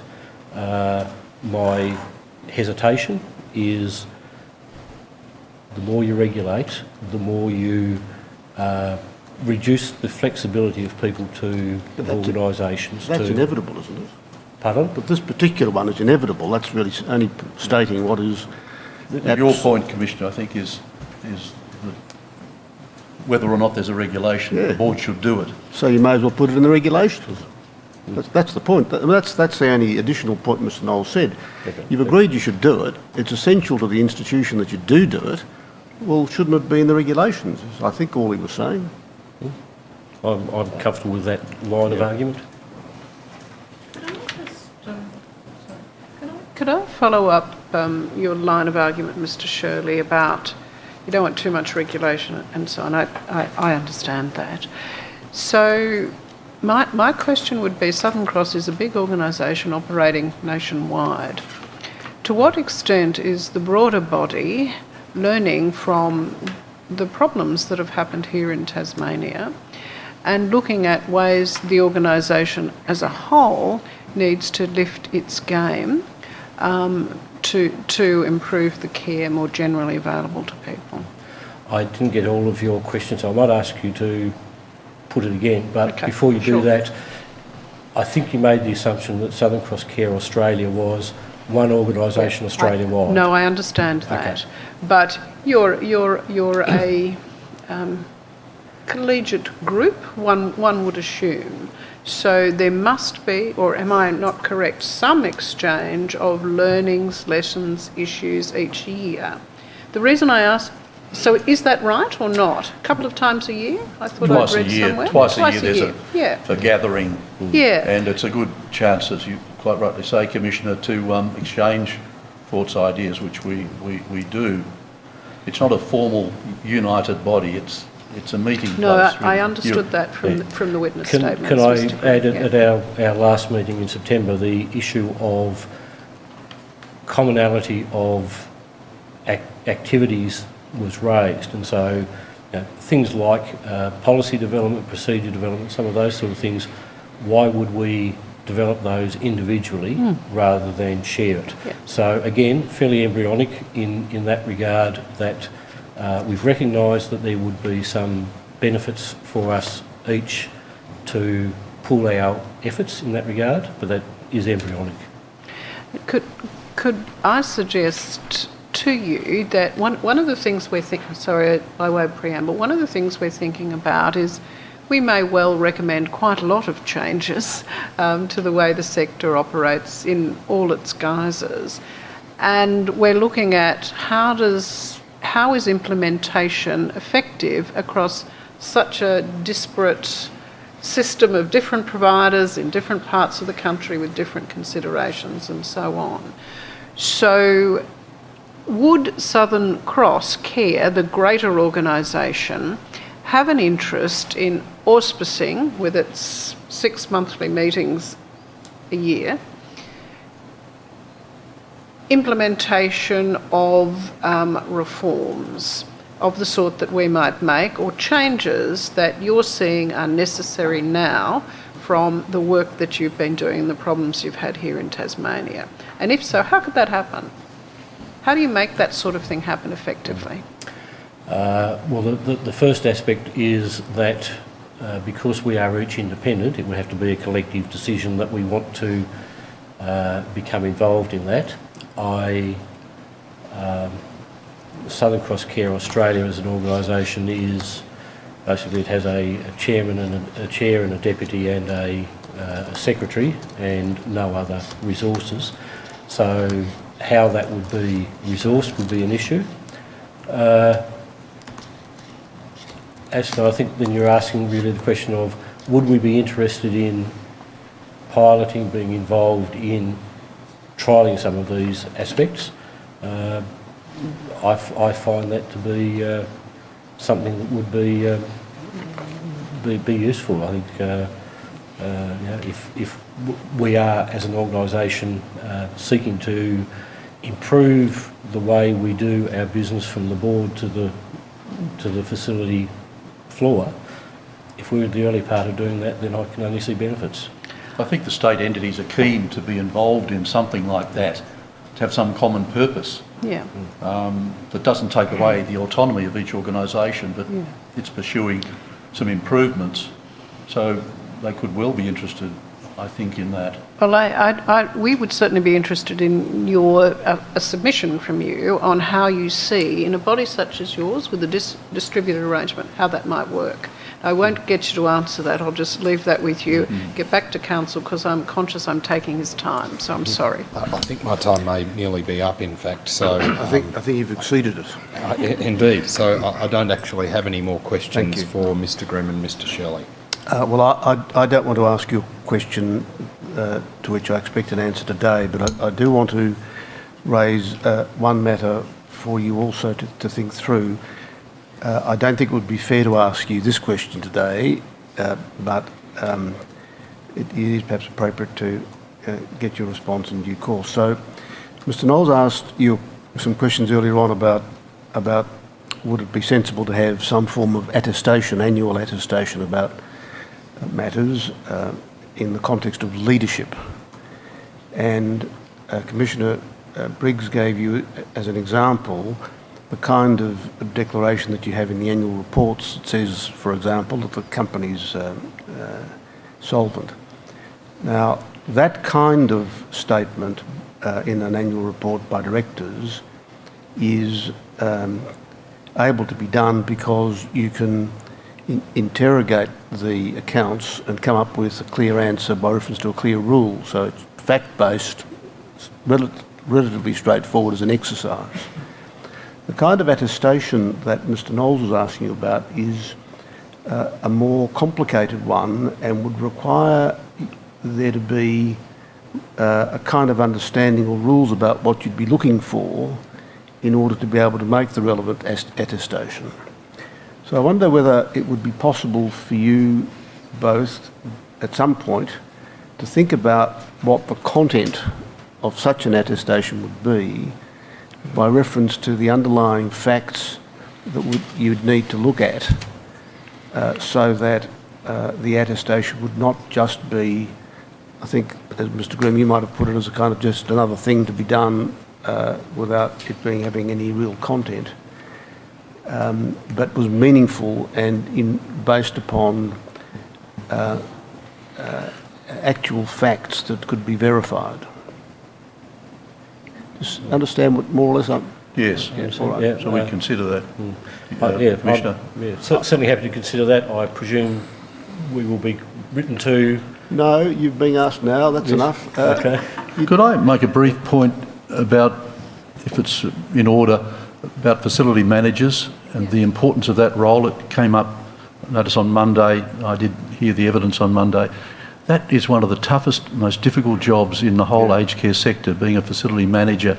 And there was evidence that Mr Anderson, being appointed, had limited experience. He was only, I think, one of 2 applicants. So, and Yaraandoo's in a country area, small country town at Somerset. And but I just do believe, listening to that evidence, that there needs to be some sort of training for facility managers within weeks of them taking up the role, or prior to, or getting a certificate of competence as a manager.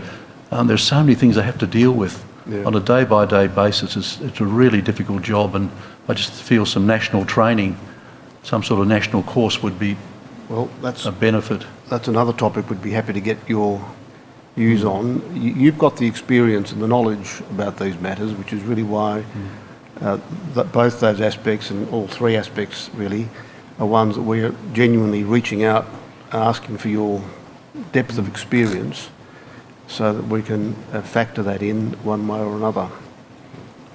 Thank you. Gentlemen, thank you for giving evidence. It's been informative, and thank you for your time. Thank you. Thank you. We should have... I'll take it.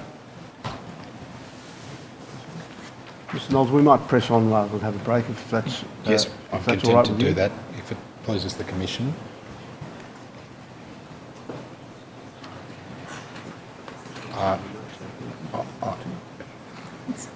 Commissioners, I understand that there may be a need for a very brief adjournment for the next witness to come to the witness stand, Ms All right. Patricia Jobe.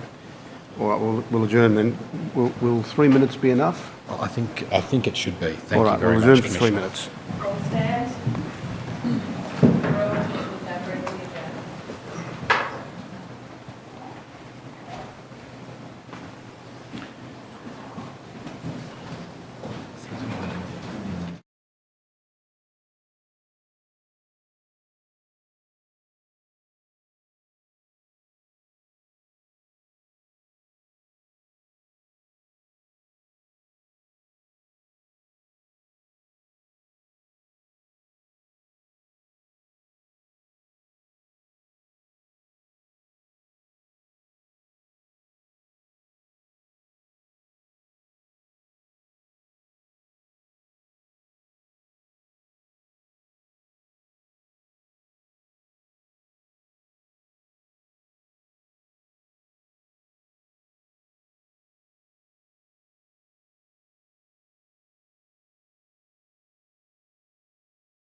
Yeah.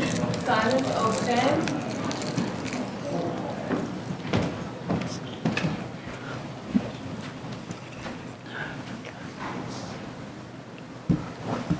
Please be seated.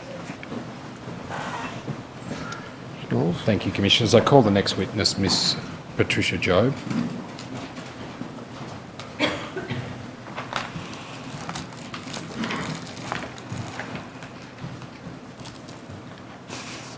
Perhaps if she might be administered the oath. Do you wish to make an oath on the Bible? Yes. Please hold the Bible. Please repeat after me. I swear by Almighty God I swear by Almighty God that the evidence I shall give that the evidence I shall give will be the truth, will be the truth, the whole truth, the whole truth, and nothing but the truth. nothing but the truth. Thank you. Thank you.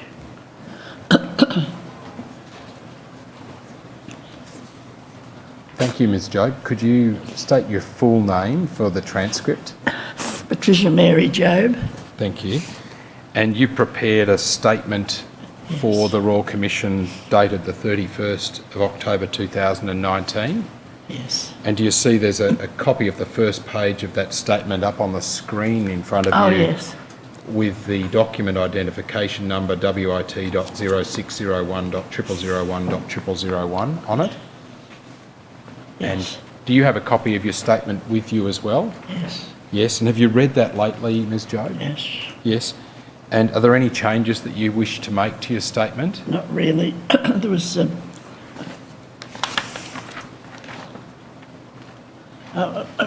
somewhere it said I was the first resident. I was among the first residents, which is not really important. That's in paragraph 9, I think. Yeah, I think it was. So subject to that minor qualification, are the contents of your statement true and correct to the best of your knowledge and belief? Definitely. Yes.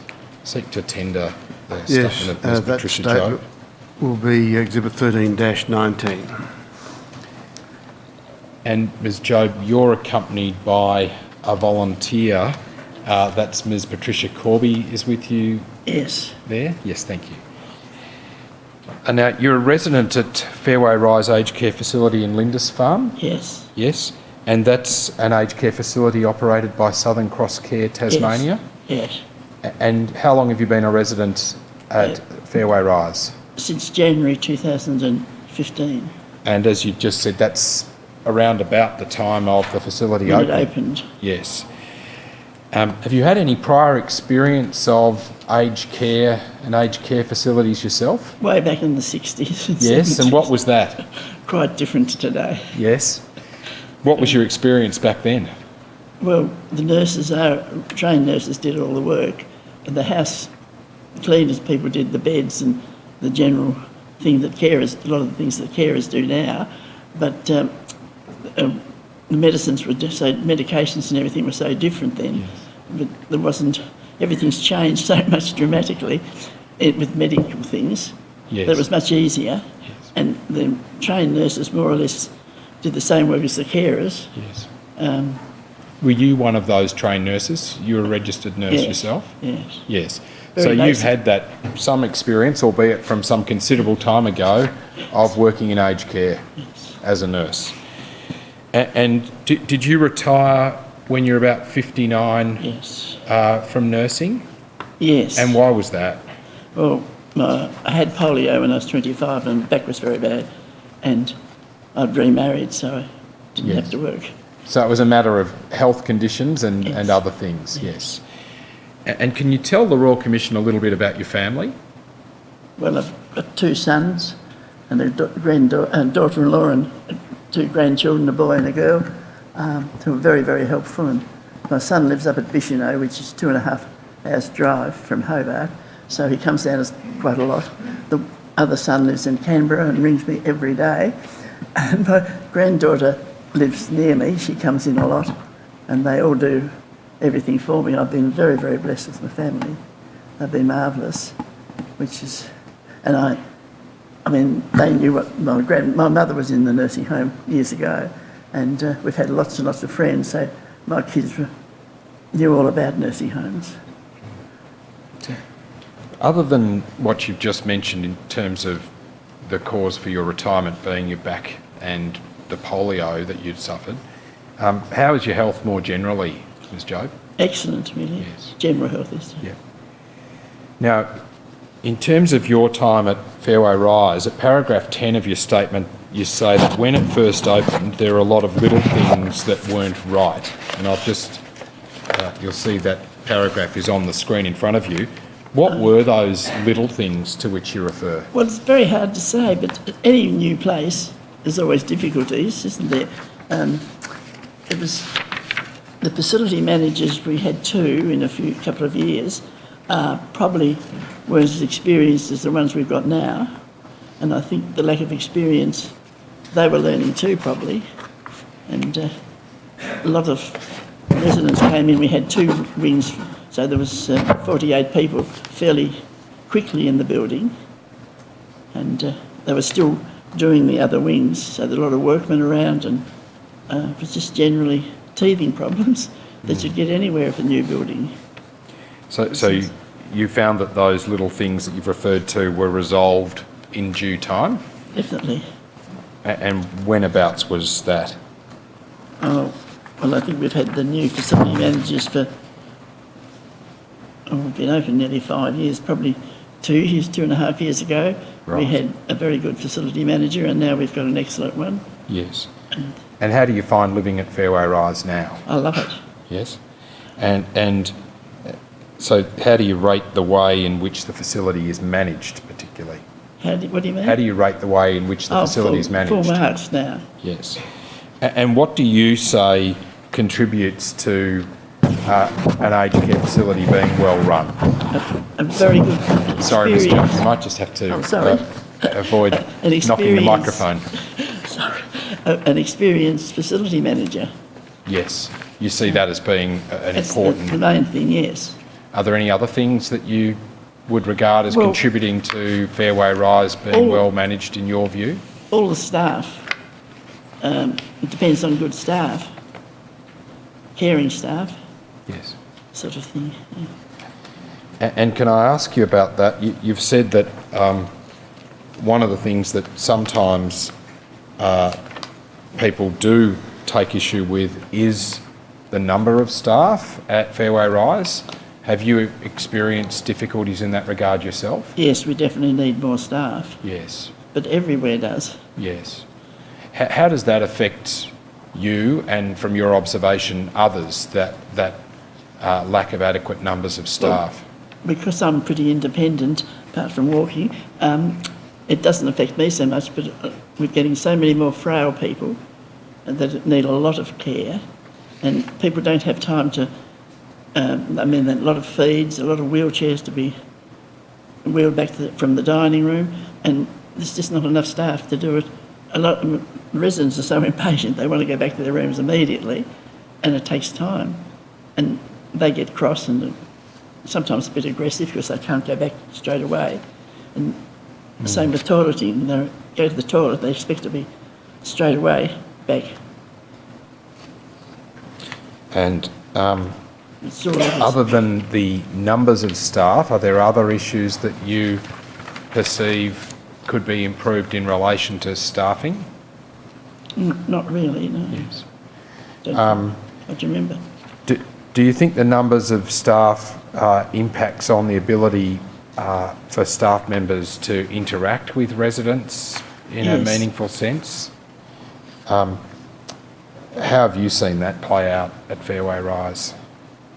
Well, it's hard to say. I mean, I see quite a few of the staff because my door's always open and I can hear, we talk as they go past or they pop into my room. So I really can't say about it. I mean, on the ones that are there are very good. Yes. Well, what are other matters that you are aware of that people sometimes complain about in relation to aged care facilities generally, but more particularly, have you experienced anything of that sort at Fairway Rise? It's mainly not enough staff to take people to the toilet and get them from the toilet straight away. People say they wait quite a while. Sometimes they think they've pressed the bell and they probably haven't, because when you get old your fingers are not so good and they feel they've pressed the bell, but it's not always the case. And of course, to aggression, if they, can't be taken back, they'll try to stand up. One man stands up, man I've known all my life, when he's finished, naturally thinks he can walk, but he's likely to fall, and he has fallen a few times. But, the staff can't be staying with them all the time while they are toileting. It's probably more or less impossible. What are the things that you particularly like about Fairway Rise? Well, it's the openness and the big rooms and the en suites and lovely fresh atmosphere, and the grounds are beautifully kept, wonderful gardens all around, and the staff are all friendly, and since this last couple of years it's been very, very good. Excellent. Are there any things that you think might be improved generally in residential aged care? Not at our place, no. Right.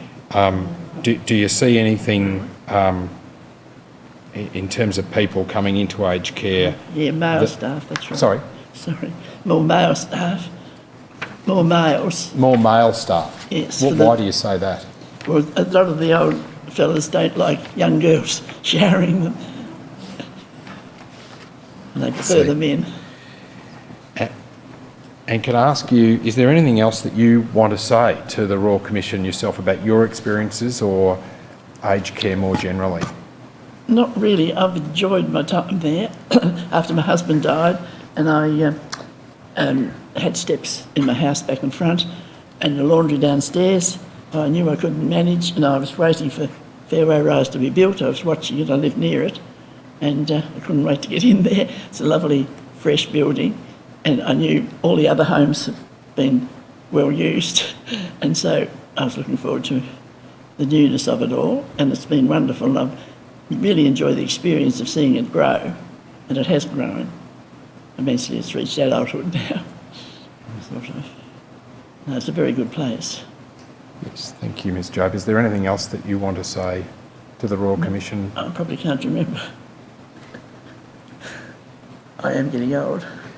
I don't have any further questions of Ms Job. Thank you, Mr Knoll. Ms Job, thank you very much for coming to the Royal Commission and telling us about your experiences. And may I say how wonderfully refreshing it is to have heard at least some good positive stories. So thank you very much indeed. Thank you. That's one thing. People are coming in so much more frailer and needing so much more care to all nursing homes now, that the independent ones like me, hardly any there. Yeah. And that's where the problem's coming. That's why we need more staff. Thank you. Thank you. Thank you, Commissioners. I think...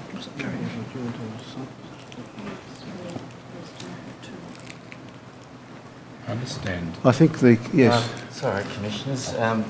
Might the legal team for Southern Cross Care be excused from the bar table? For how We've long? been so unobtrusive, the Commissioners might have forgotten that we're even here. No, I can see you smiling over the top of my computer. I'm very conscious of your presence and we're delighted that you're here. Do you need to be excused for the rest of the day or for the balance of the hearing? For the balance of the hearing, we understand there'll be some oral closings on Friday, So and there'll be somebody present for that, but we won't be taking up space here. You're certainly excused from further attendance, as indeed Ms Job is also excused from further attendance. Thank you. Thank you very much, and thank you for telling us. The Commission is now going to undertake a site visit, so I think we'll formally adjourn until 2 p.m. Oh, Commissioner. the Royal Commission is now adjourned until 2 o'clock p.m. today. So very good.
sign this, all stand.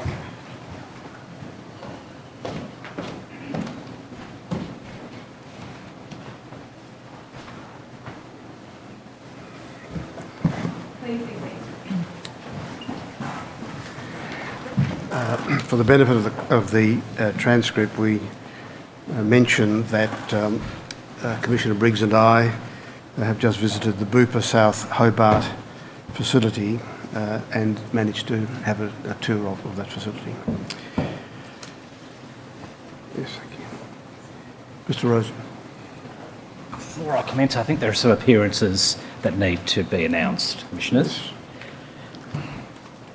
May it please you, Commissioners. My name is Needham. I appear with Ms Bunkle pursuant to leave granted by the Commission for Bupa Aged Care Healthcare Holdings, Bupa Aged Care Australia Proprietary Limited, Carolyn Joan Cooper and Elizabeth Wessels, and instructed by Herbert Smith Freehills. Thank you, Ms Needham.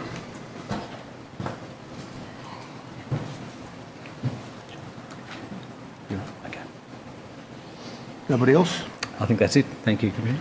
Thank you. Yes, Mr. Rosen. Thank you, Commissioner. Commissioners, as part of this week's examination of governance in the aged care sector, the Bupa South Hobart case study will investigate the links between the governance of an approved aged care provider and the quality and safety of the aged care services it provided at Bupa's South Hobart facility. You'll hear that extensive deficiencies in the clinical care provided to Bupa's frail elderly residents at South Hobart had been identified in internal audits conducted by Bupa and by a whistleblower doctor working at the facility. Despite this, Bupa implemented a policy of significant cuts to its nursing staff at South Hobart as part of a Bupa-wide policy of staff cuts to save money because the business was facing financial difficulties. In devising and implementing this policy, inadequate attention appears to have been paid to the likely impact on the care of the residents. This points to apparent failures of governance.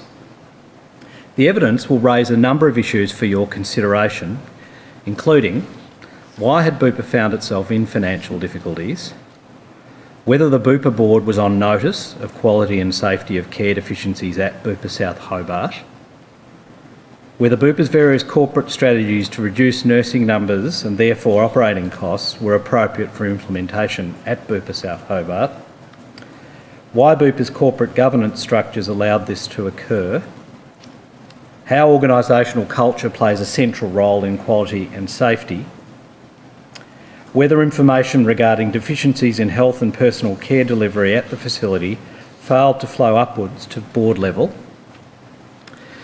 whether existing legal obligations on aged care providers are sufficient to ensure satisfactory levels of corporate and clinical governance, whether specific duties should be placed on members or directors of boards or governing bodies of approved providers to supplement existing duties, particularly in relation to ensuring that quality care is provided, which of course was the subject of some evidence this morning, and whether the suitability test for accreditation and re-accreditation of aged care providers and the skills expected of their key personnel will require reform.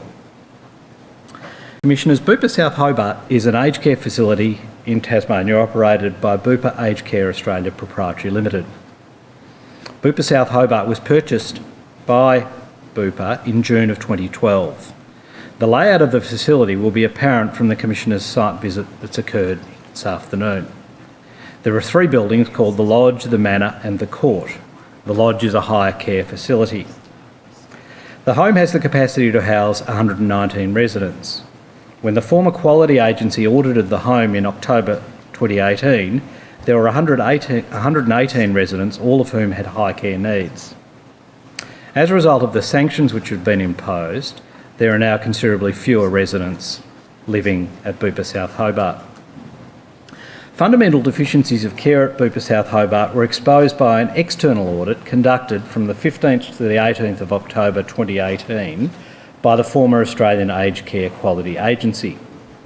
The agency's auditors concluded that the facility did not meet 32 of the 44 expected outcomes set out in the applicable accreditation standards. This included 13 of 17 expected outcomes concerned with health and personal care.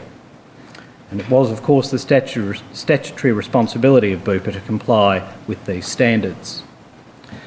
One of the important expected outcomes that applied and was found not to have been met was outcome 1.6, which required at that time that at an aged care facility there are appropriately skilled and qualified staff sufficient to ensure that services are delivered in accordance with these standards and the residential care services philosophy and objectives. In concluding that the service did not meet outcome 1.6, the Quality Agency's report cited evidence that A, care recipients and representatives are not satisfied with the quality of care and services or the availability of skilled and qualified staff. B, that staff are not satisfied with staffing levels and said this impacts on meeting care recipients' needs.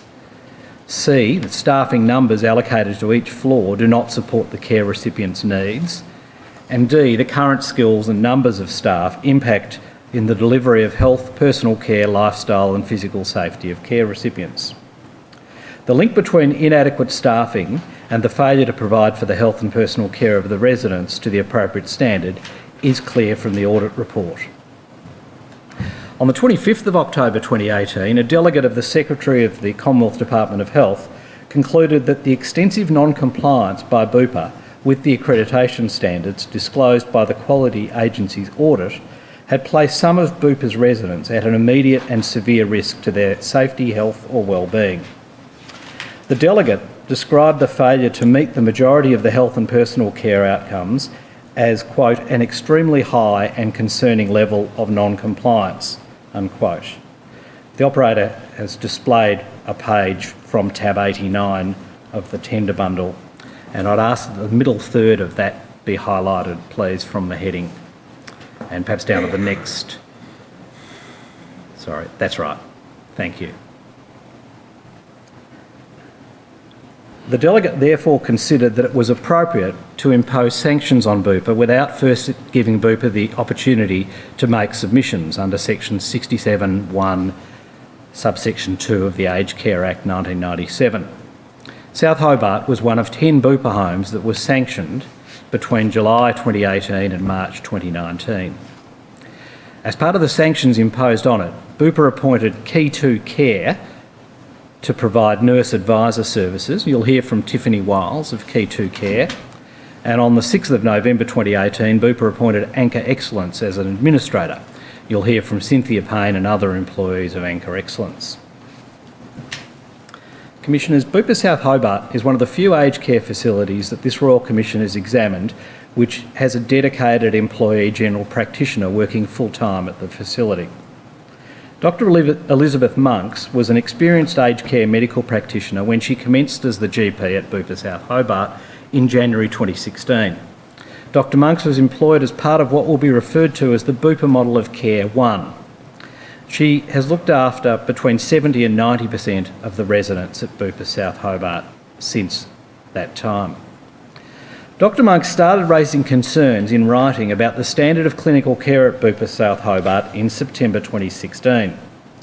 In an email to Stephanie Heschenberger, Bupa's then Regional Director with responsibility for Bupa South Hobart, Dr. Monks wrote that she believed Bupa was having, quote, premature deaths and hugely increased morbidity of our residents, secondary to lack of nursing staff and paralysed ability to deal with those staff who are believed need to be performance managed and educated properly, unquote.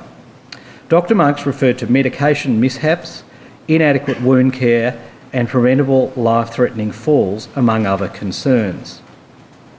A little over a year later, in November 2017, Dr. Monks sent a long and detailed email to the Director of Medical Services, Dr. Tim Ross, outlining her many serious concerns about substandard clinical care that was being provided to Bupa South Hobart's residents. She wrote specifically of cuts to nurses and the impact on resident care. Shortly after Bupa South Hobart was sanctioned in October 2018, Dr. Monks again wrote to Dr. Ross as follows, and I quote, "Oh, am I sounding mad? Yes, because I've sent warnings to operations so many times. No one has ever come to me and asked what exactly I was talking about or what the problems were, and I haven't been approached or contacted by a regional manager for over 12 months. Dr Monks, who continues to work at Bupa South Hobart, is expected to tell this hearing that she believes she was, quote, ostracised from the business by the members of the operations team for bringing to light and questioning their actions around the deterioration of clinical care, unquote. Dr Monks' evidence raises important questions about the clinical governance framework and culture at Bupa. We will explore with her and other witnesses why her important voice was apparently not listened to by the decision makers. Bupa's clinical governance framework. Part of Bupa's clinical governance framework at the relevant time was a process for a mock audit of a care home. A mock audit was to be conducted by 2 clinical governance consultants, and its purposes were to assist the care homes with continuous improvement and to identify opportunities for improvement. Mock audits conducted by Bupa at Bupa South Hobart between 2016 and 2018 appear to substantiate Dr Monks' concerns. They too seem to have been given inadequate attention by Bupa in its decision to cut staff at Bupa South Hobart. The results of these various mock audits are summarised on the right-hand side of the table that will shortly be displayed on the screen. It's RCD.9999.0263.0001.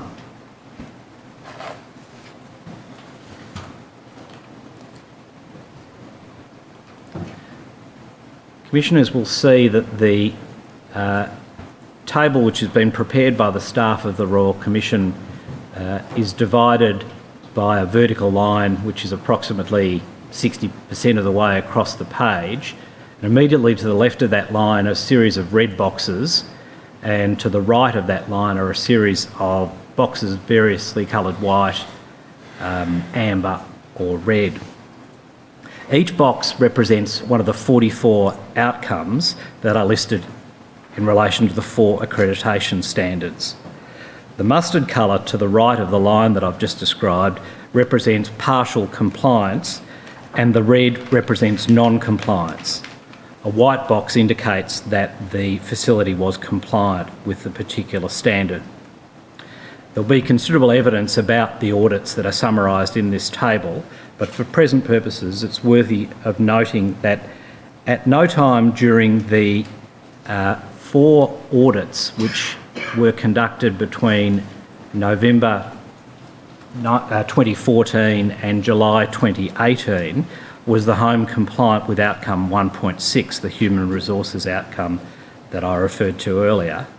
And similarly, at no point during the period of those 4 audits was the home compliant with outcome 2.4, which is concerned with clinical care, 2.5, specialised nursing care needs, 2.7, medication management, 2.10, nutrition and hydration, 2.11, skin care, 2.12, continence care, or 2.13, behavioural management. As can be seen from the table, significant quality and safety deficiencies were identified firstly in the audit of November 2014. That audit assessed compliance with 34 of the 44 accreditation outcomes and concluded that the service was only fully compliant with 14. The audit found that the home was only fully compliant with 3 of the 14 assessed healthcare outcomes. Further mock audits were conducted at South Hobart in February 2016 and October 2016. In the first, the home was only fully compliant with 19 of the 43 outcomes assessed and only 6 of the 17 health and personal care outcomes. And in the October 2016 audit, the position was worse. Only 2 of the 17 health outcomes were met. Further, Commissioners, in relation to 6 outcomes in which there was partial compliance in February 2016, the audits found that by October 2016 there was non-compliance with those outcomes. The home was subject to one further internal audit in July 2018. On this occasion, the auditors concluded that there were 12 non-compliances, including 7 in the health and personal care standard. There were only 15 of the 43 outcomes that were fully met. 3 months later, as noted above, the Quality Agency's audit was even more damning. A further feature of the Bupa clinical governance framework, which should have ensured these deficiencies were properly addressed, was the ability to conduct what is referred to as a clinical governance review. According to the applicable Bupa work instruction, such a review, quote, will be undertaken for care homes identified at risk of accreditation standard 2, health and personal care, from information gathered through complaints, clinical data indicators, incidents relating to clinical care or changes in the clinical care team, end quote.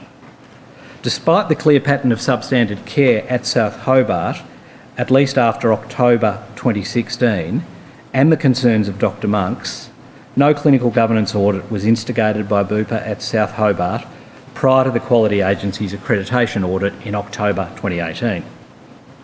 We'll be asking key managerial witnesses why.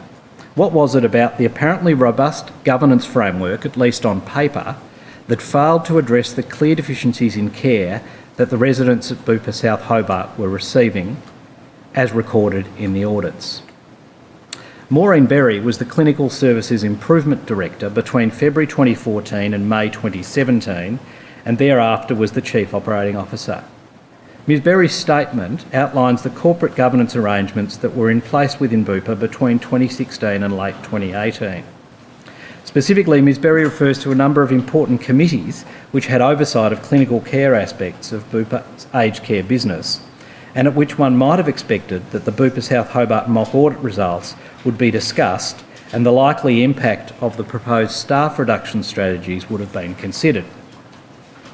After receiving that statement, the Royal Commission issued a compulsory notice to Bupa seeking a range of documents, including documents comprising minutes of meetings of the following Bupa committees that had been identified by Ms Berry: the Risk Management Committee, the Clinical Governance Committee and the Operations Team. And what was asked for was any records of the meetings of those committees which recorded discussions about the Bupa South Hobart internal audits conducted between 2014 and 2018. Now, although Bupa provided the Commission with a number of documents in response to the notice, no such records were produced. It appears that the audits were not discussed at these committees, which, according to the evidence, were central to Bupa's clinical governance framework. Again, we'll be asking why and what it tells us about corporate governance more broadly, both at Bupa and in the sector generally. Bupa's plans for improving profitability. Commissioners, you'll hear about a number of corporate strategies implemented by Bupa between 2016 and 2018, which were decided at board level and were aimed at improving profitability at Bupa's aged care facilities. You'll note that these strategies were being implemented during the same period of Dr Monks's concerns and the mock audits to which I've previously referred. At the heart of this case study are two questions. One, were those audits and concerns taken into account by those who decided to cut nursing staff at Bupa South Hobart? And two, if not, why not? There are four relevant strategies that were implemented between 2016 and 2018, which will be referred to in the evidence. First, there was what is referred to as the Back to Base program. It aimed to reduce operating costs by reducing clinical care management numbers. Secondly, there was the Bupa Model of Care 2, which will be referred to as BMOC 2 in the evidence, which saw the position of the clinical manager being discontinued. Third, there is Project James, which, as part of BMOC 2, reduced the number of registered nurses and enrolled nurses employed. In May 2016, Bupa South Hobart reduced its nursing hours. May 2018, Bupa South Hobart reduced its nursing hours by 26 hours.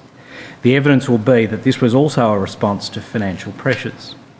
Finally, a program referred to as Save a Shift, under which staff who called in sick were not replaced.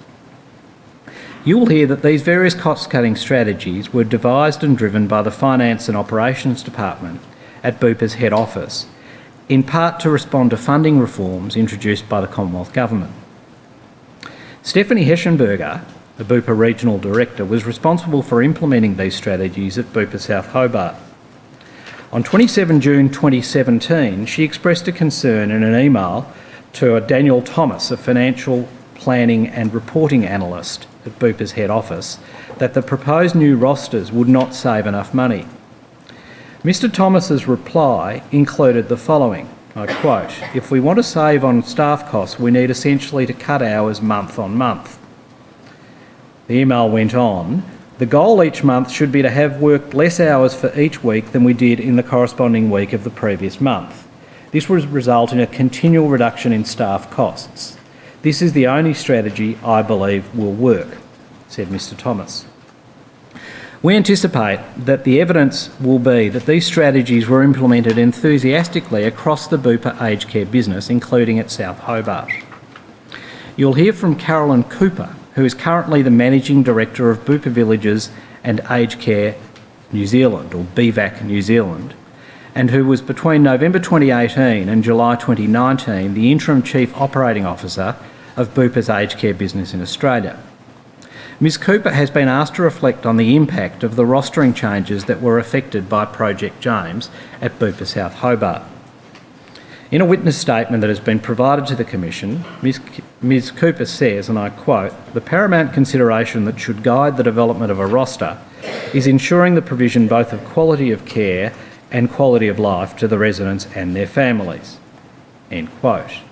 She accepts in her statement that the rostering model introduced under Project James reduced the number of registered and enrolled nurses at Bupa South Hobart and other Bupa homes, and that this, and I quote, "had an impact on the ability of the care home to provide the quality of care and quality of life to its residents that is rightly expected by the residents, their families, and the standards that BVAC Oz sets for itself." End quote.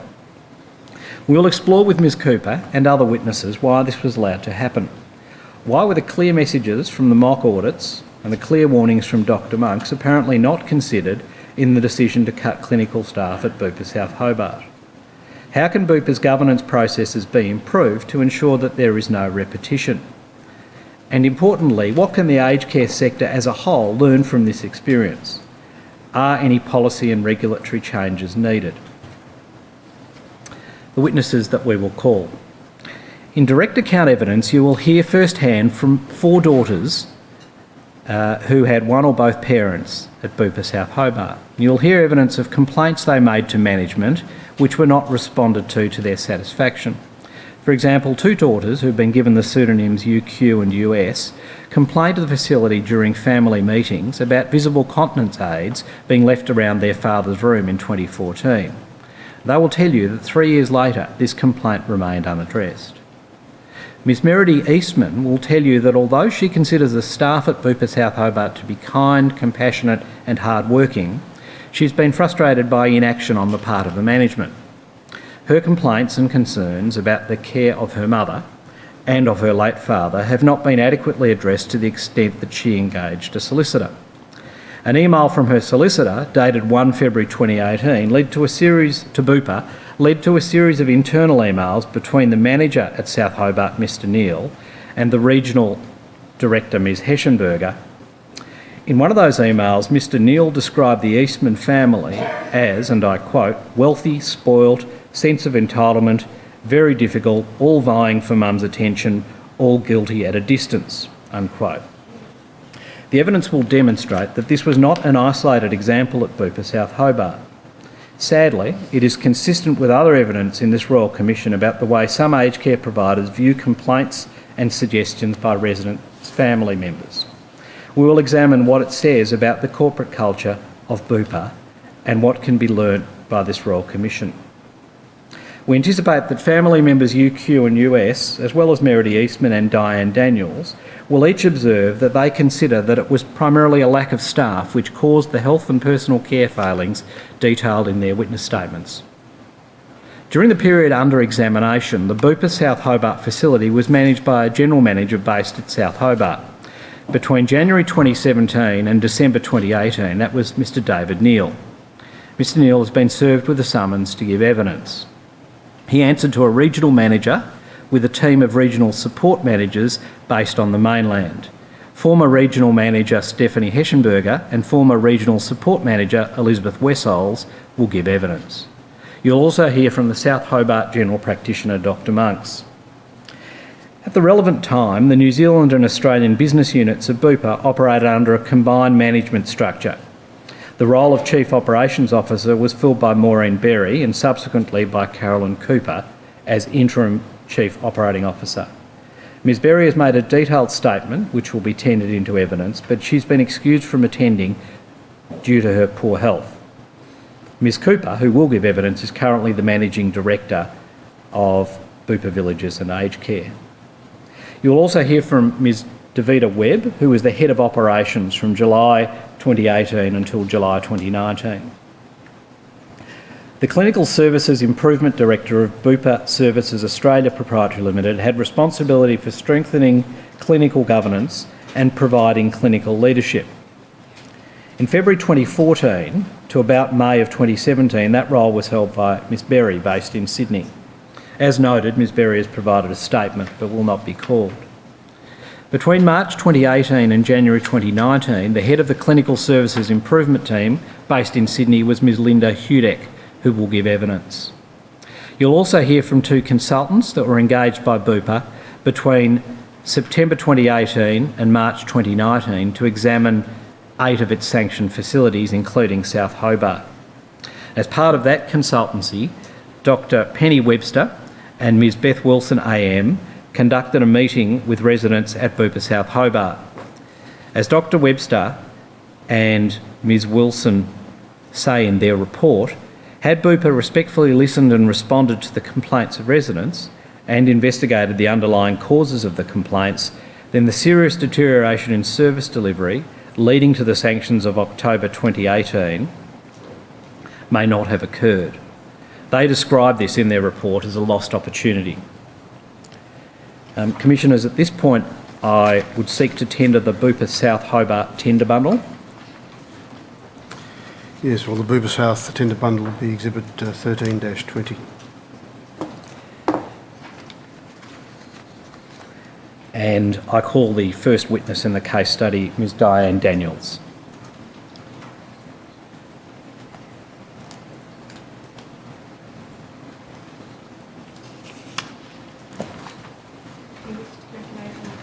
Yes. Good afternoon. I swear by Almighty God that the evidence I shall give will be the truth, the whole truth, and nothing but the truth. Thank you.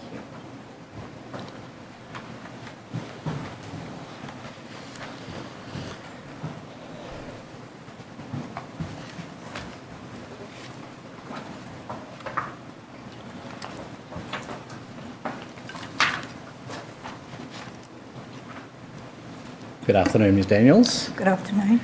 For the purposes of the transcript, could you please state your full name for us? Diane Nancy Daniels. And would you like me to call you Diane or Mrs Daniels or? Di. Di, even better. Whichever. All right, thank you, Di. Di, have you, for the purpose of the Royal Commission, made a witness statement dated the 30th of October 2019? I have. Should be a copy of that in front of you. It has the code WIT.0583.0001.0001. And there are a couple of minor amendments that you want to make to that statement. Please, Di. Yes. Is that right? Yes, there are. Is the first of those in paragraph 6 on the first page, Yes. which starts in 1966, when her mother suddenly passed away, Mum returned. Would you like to delete the word returned to and insert the words remained in? Yes, please. So the sentence will now read, in 1966, when her mother suddenly passed away, Mum remained in her family home and became the sole carer for her younger sister who had spina bifida. Is that right? And is the other change a change that you'd like to make to paragraph 37? Which is on page .0007. Can you see paragraph 37, Di? Yes, I've got it. In the second line, we can see that it starts that the nurse had gone into Mum's room. Do you see that? Yes. Would you like to delete the word the and insert the word a before nurse and the words or carer after nurse? Yes, please. So the sentence will read, I also added in my email to David and Elizabeth, quote, today when I visited Mum, I learnt that a nurse or carer had gone into Mum's room, and so on. Yes. Is that right? With those changes being made, are the contents of your witness statement true and correct? They are. Before I ask you to read out your statement, you've provided the Royal Commission with 2 photos of your mother, Yes, I have. and would you like those to be displayed at this time? Yes, please. The first is a photo, as I understand it, that was taken in 2016 of your mum, Emily Flanagan. It's RCD.999.0267.0001. If that could be displayed, please.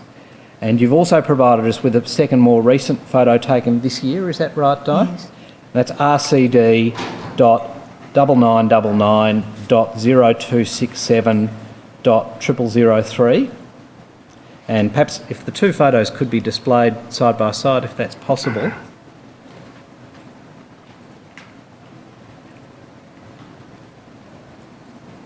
Thank you. They're the 2 photos that you've supplied us with.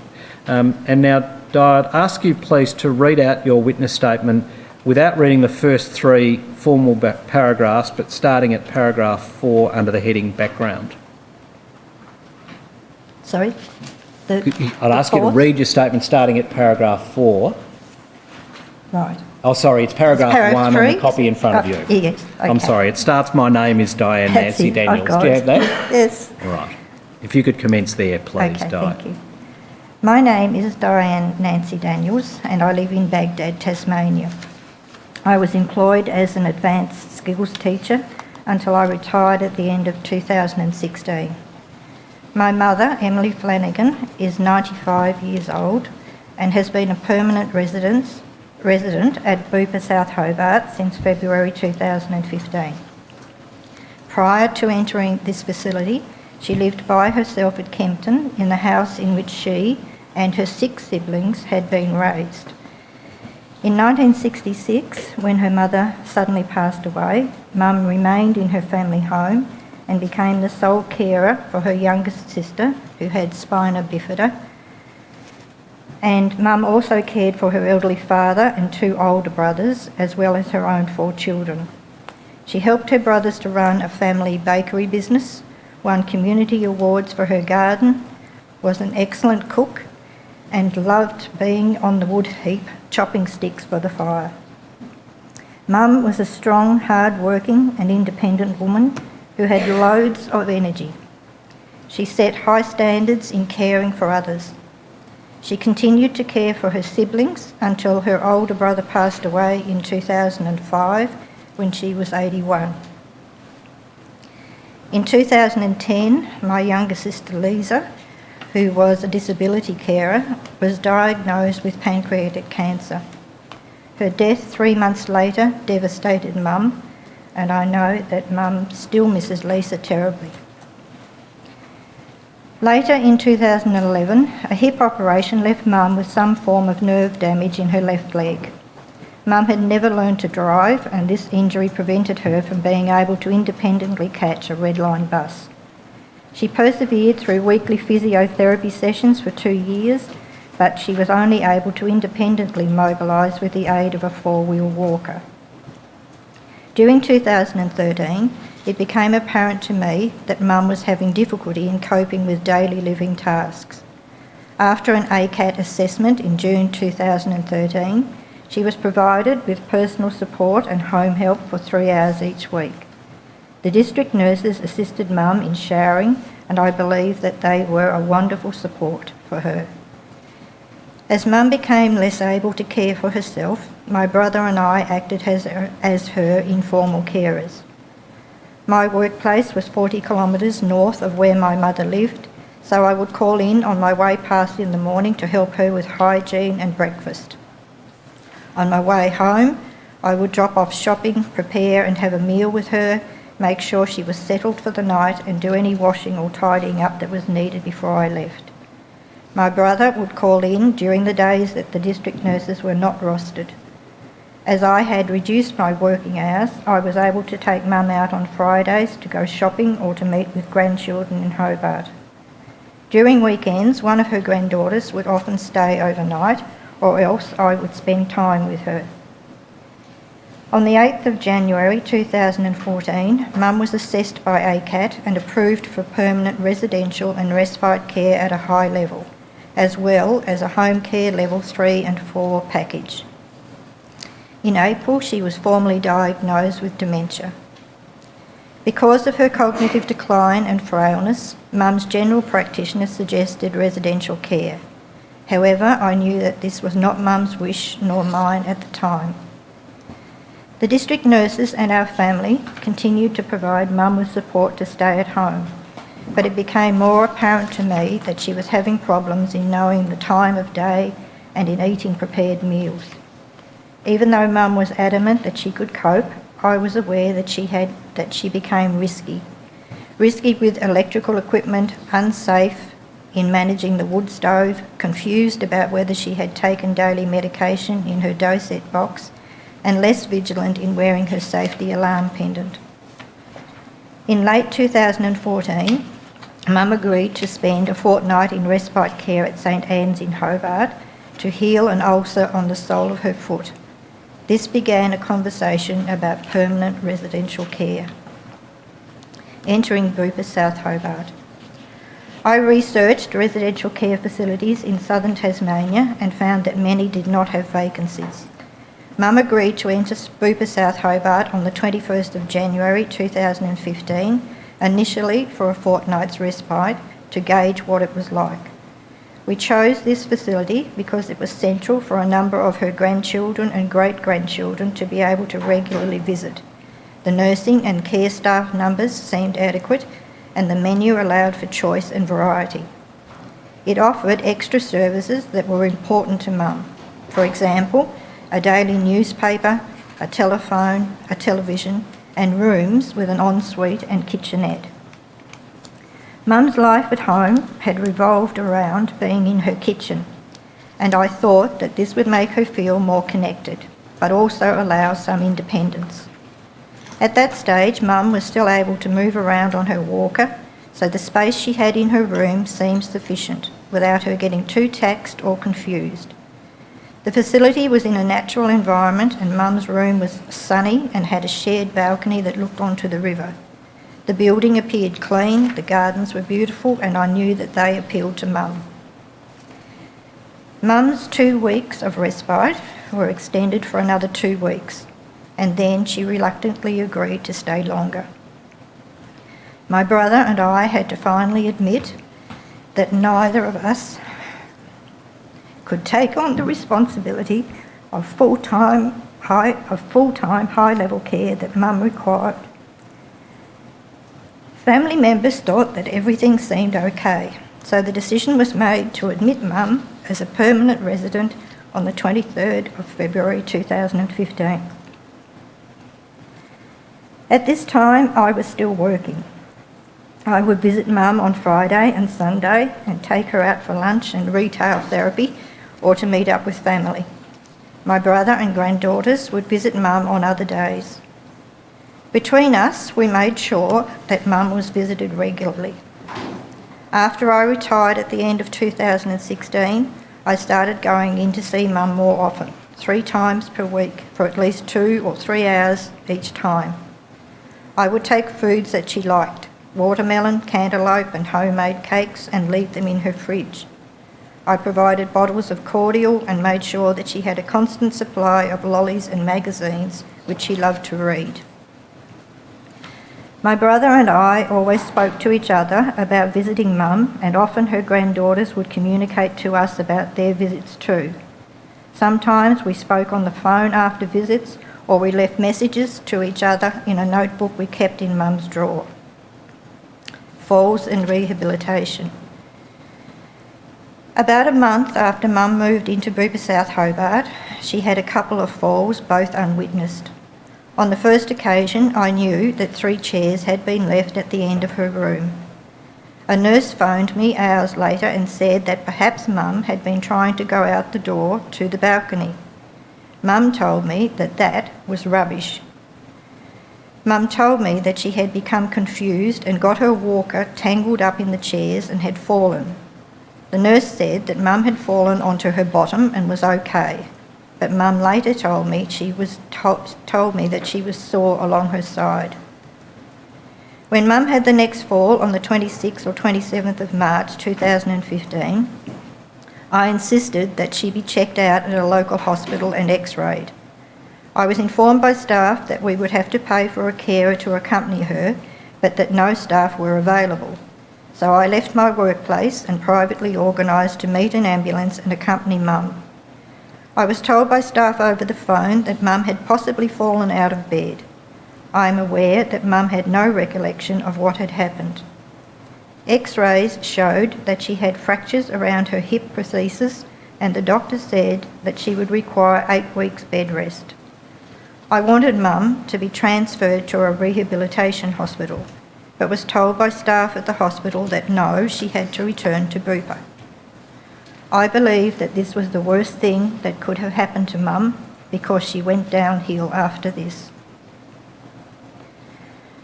On returning to the facility, I asked a nurse about rehabilitation therapy for Mum, and she said that she would pass my query on to their physiotherapist. A week later, I was made aware of an A4 photocopied page titled Breathing Exercises that had been prepared for Mum. To this, the physiotherapist had added an ankle pumping exercise. I was aware that a copy was left in Mum's room for the PCAs, and the exercises were scheduled for 4 to 5 times daily.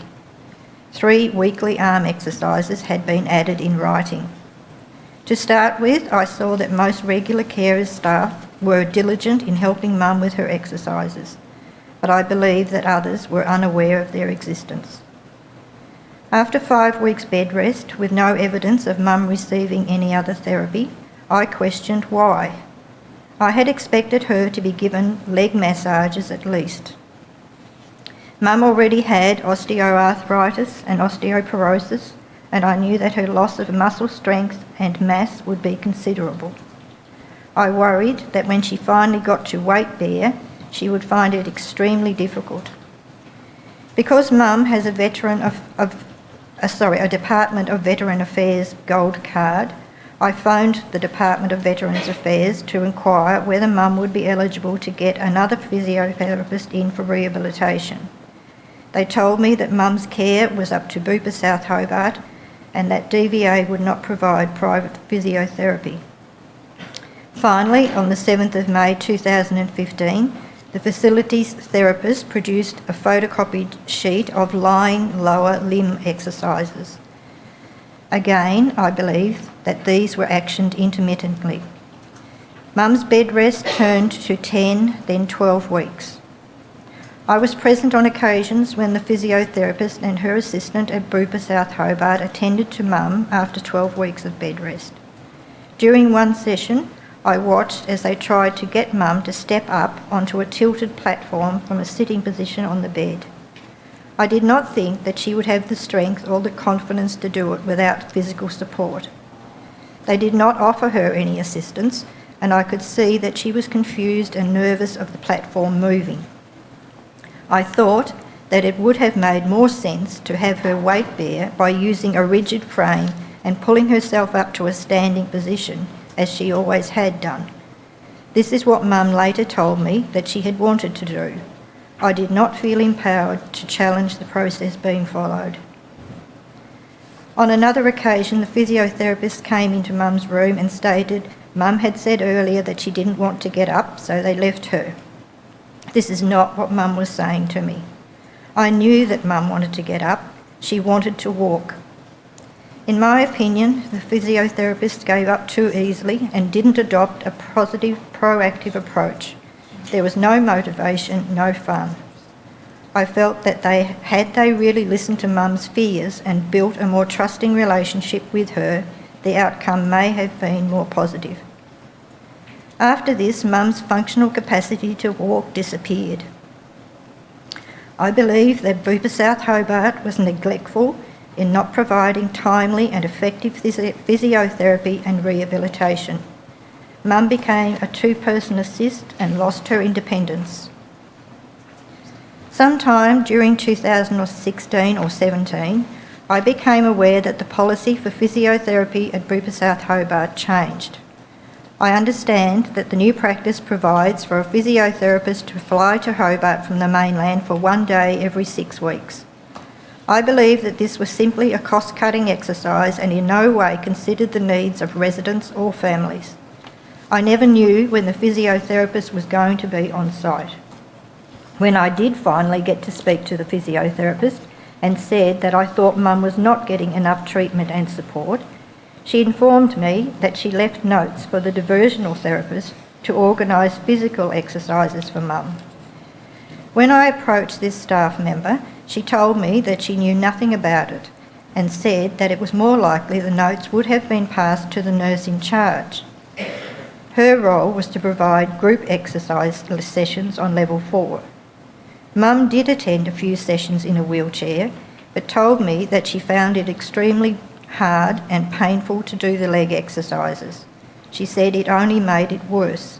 It was embarrassing and she wasn't going to go back.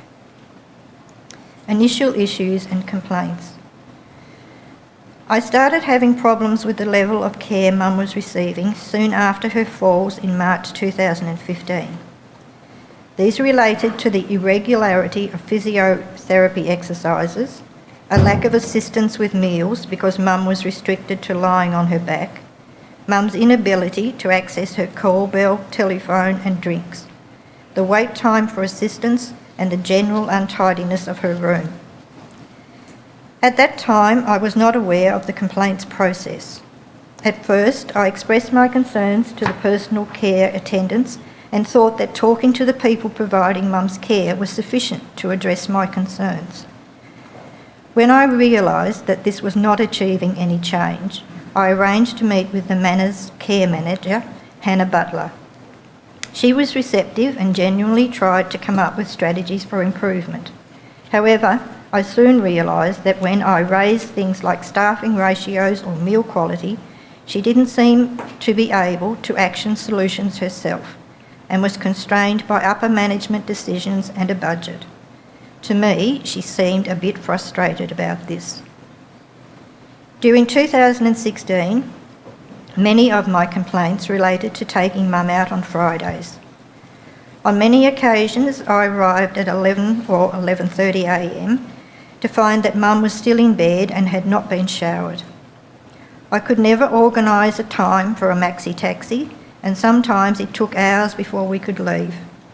I would have to time my arrival to coincide with staff availability to hoist Mum into her wheelchair.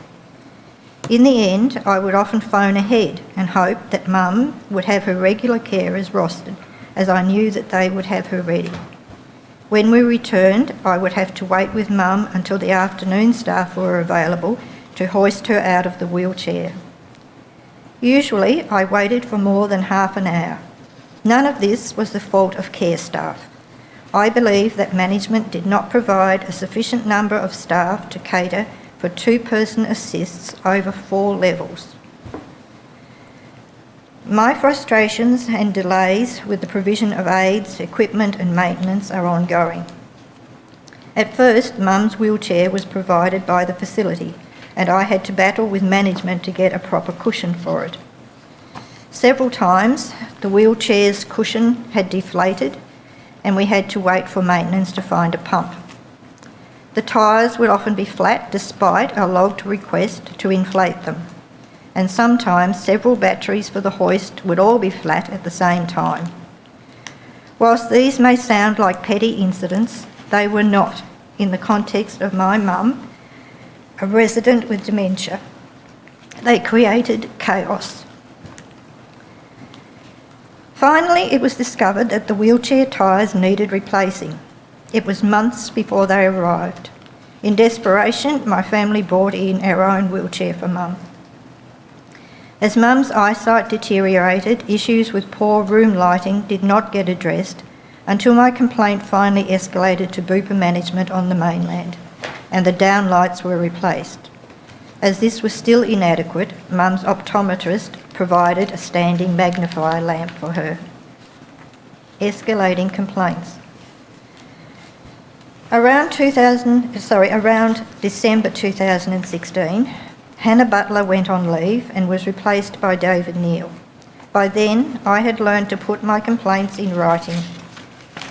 On the 15th of February 2017, fed up with inaction, I formally complained to the Aged Care Complaints Commission about my concerns with Mum's care. The complaints officer responded promptly, and a meeting with David Neal, who had been promoted to General Manager, was arranged on the 3rd of March 2017. I raised 15 issues, and an action plan prepared by David Neal outlined the persons responsible for finalising outcomes. Of the 15 issues raised, 7 were either resolved or are now irrelevant. 8 continued to be ongoing concerns that require constant monitoring by me. On Tuesday, the 14th of March 2017, 11 days after this meeting, I sent an email to David Neal and Regional Support Manager Elizabeth Wessels, explaining that on Sunday at 11:50am, Mum had somehow hit a redial button on her phone and called me.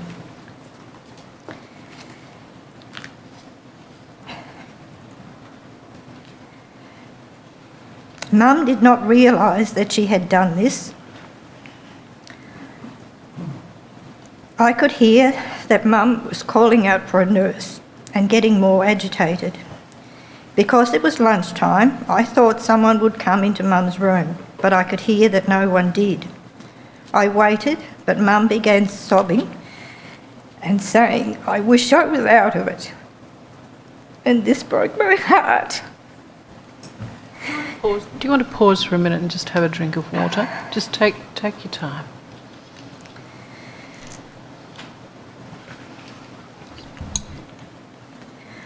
I used another phone to call the Manor office. I could barely understand the nurse who answered. I explained that Mum needed help, and she told me the names of 2 PCAs on Mum's floor.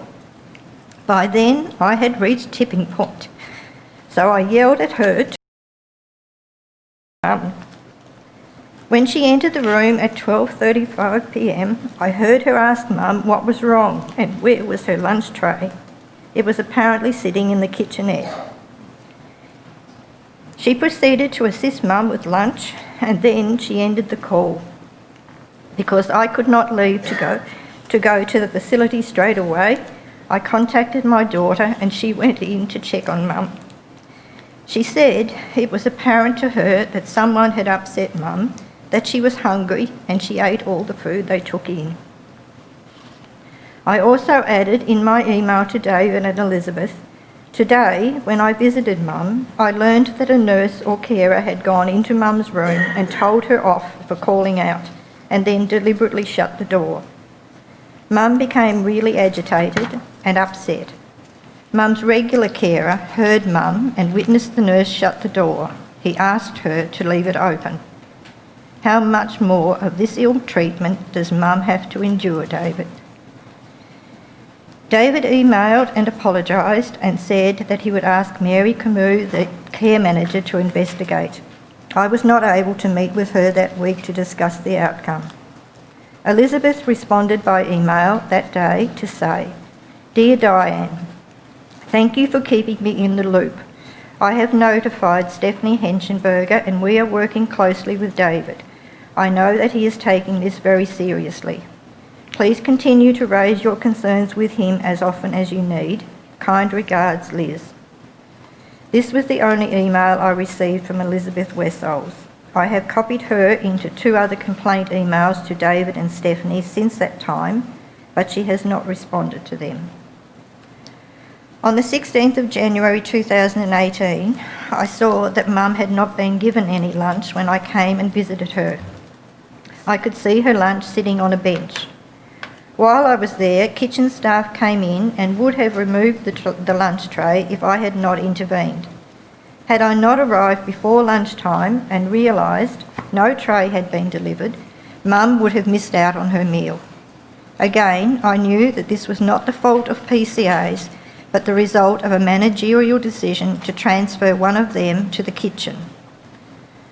On the 28th of January 2018, I tried to phone Mum's room and could not get an answer.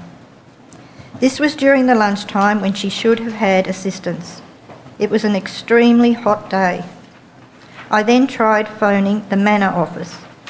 After several attempts, I finally phoned the lodge reception.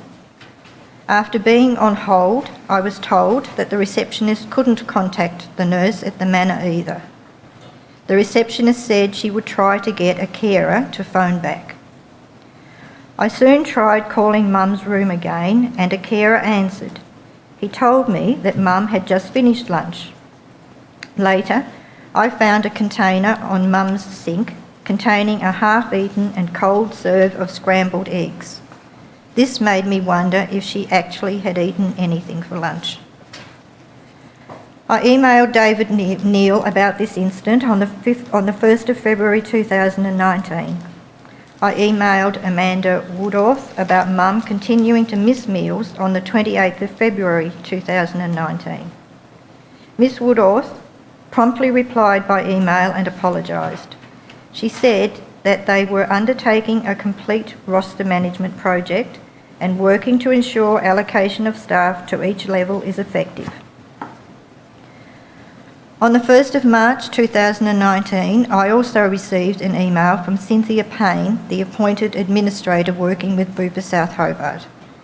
She asked for clarification about my complaints on several points to which I responded.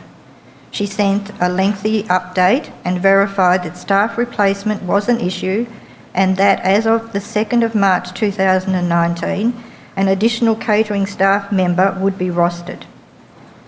This complaint process made me feel really bad for Mum. I felt like I was failing her. It felt like no matter what I tried, I wasn't able to access the right kind of care for her. Bupa sent people to try and smooth over my complaints, but nothing changed. These issues with Mum's meals being missed have continued for 3 years. Lack of stimulation. During 2016 and 17, Mum was able to sit in a wheelchair and use maxi taxis for medical appointments, socialising with family or friends, and enjoy going to markets or shopping centres. I was aware that Bupa South Hobart had a small bus for excursions. However, I know that Mum was only ever included once in any of the once-a-week excursions. It became increasingly difficult for Mum to bend her legs and keep her feet on the footplates. This would result in Mum sliding forward in the seat.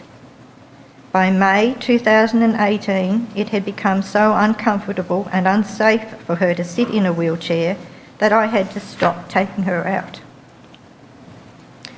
I could find no alternative mobile chair for Mum in Hobart, and Bupa South Hobart could not provide me with any form of alternative wheelchair.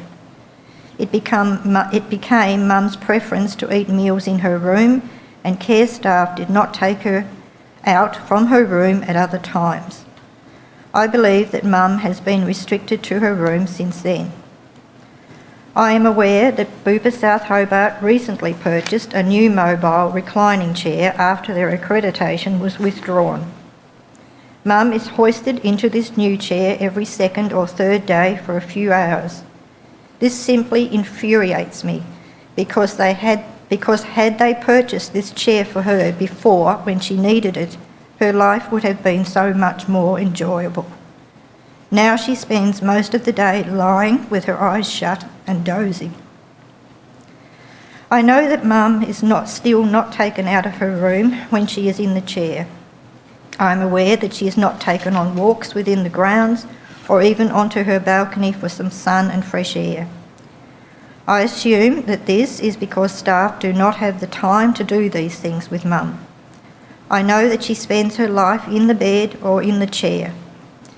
Bupa South Hobart seems to think that that is okay. I believe that this is neglect and makes a sham of their publicised values.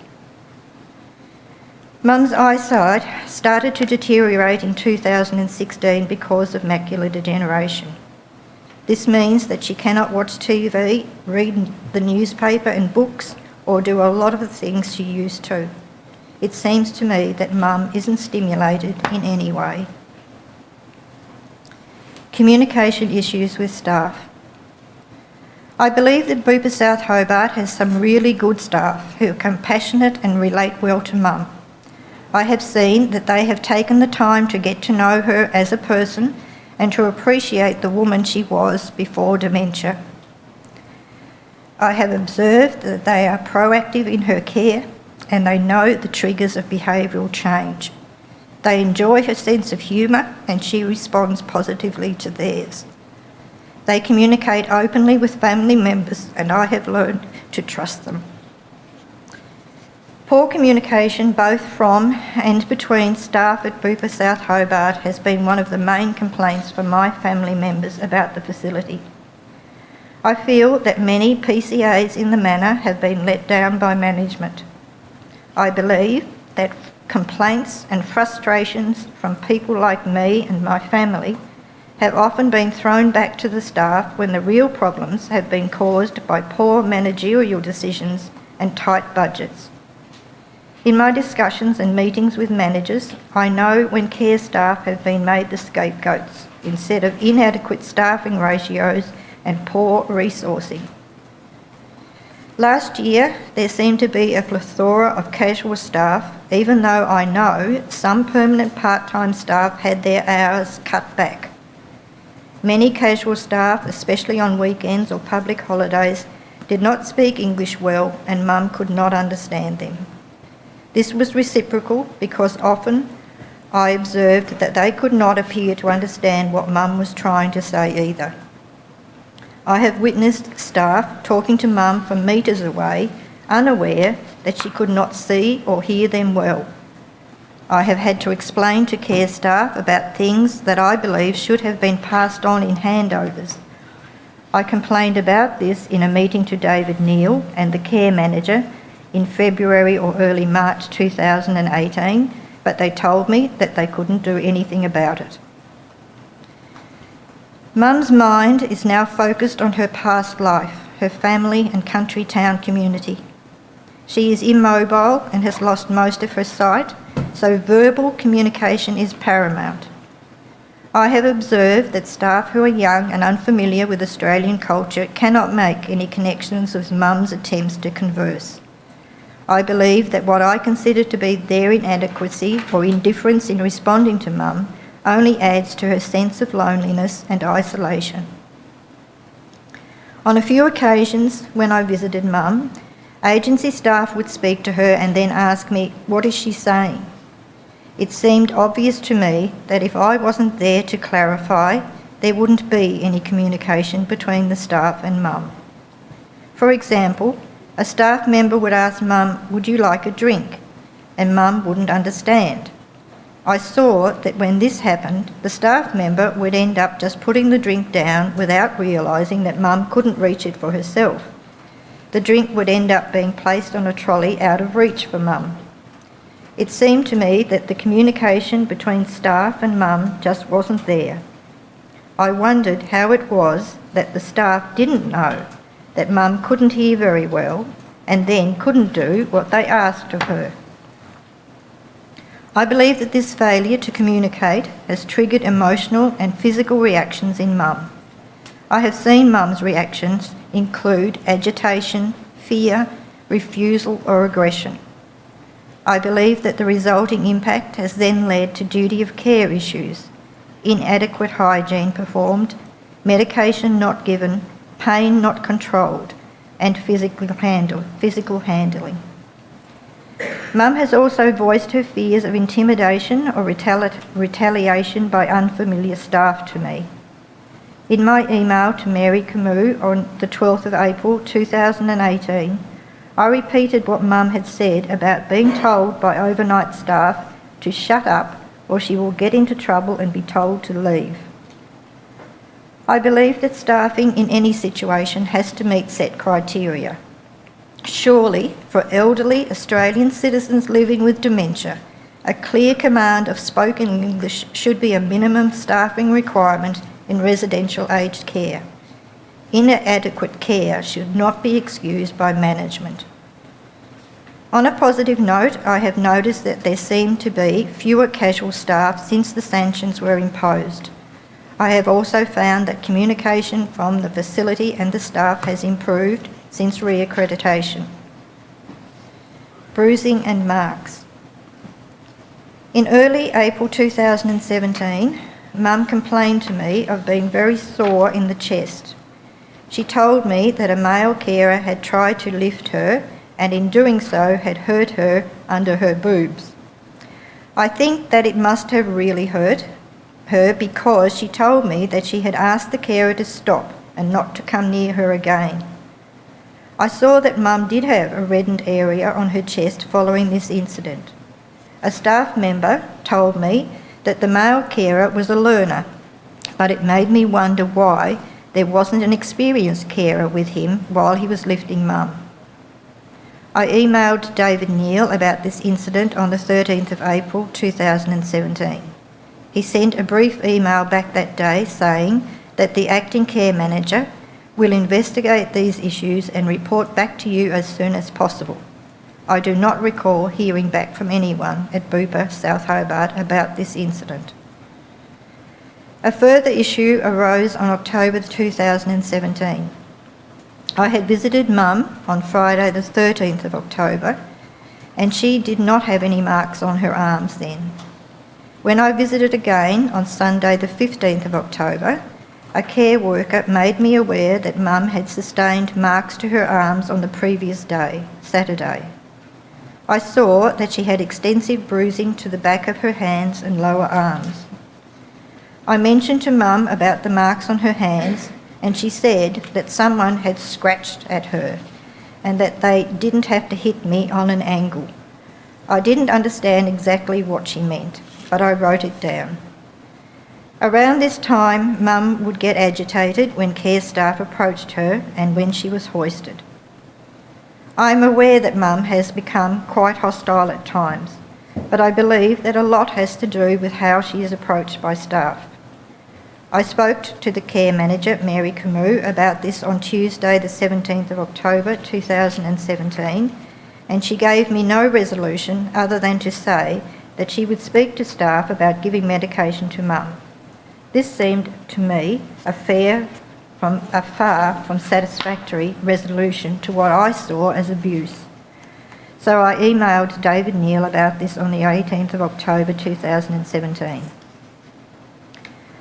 In April 2018, Mum spoke to me about being bashed during the night.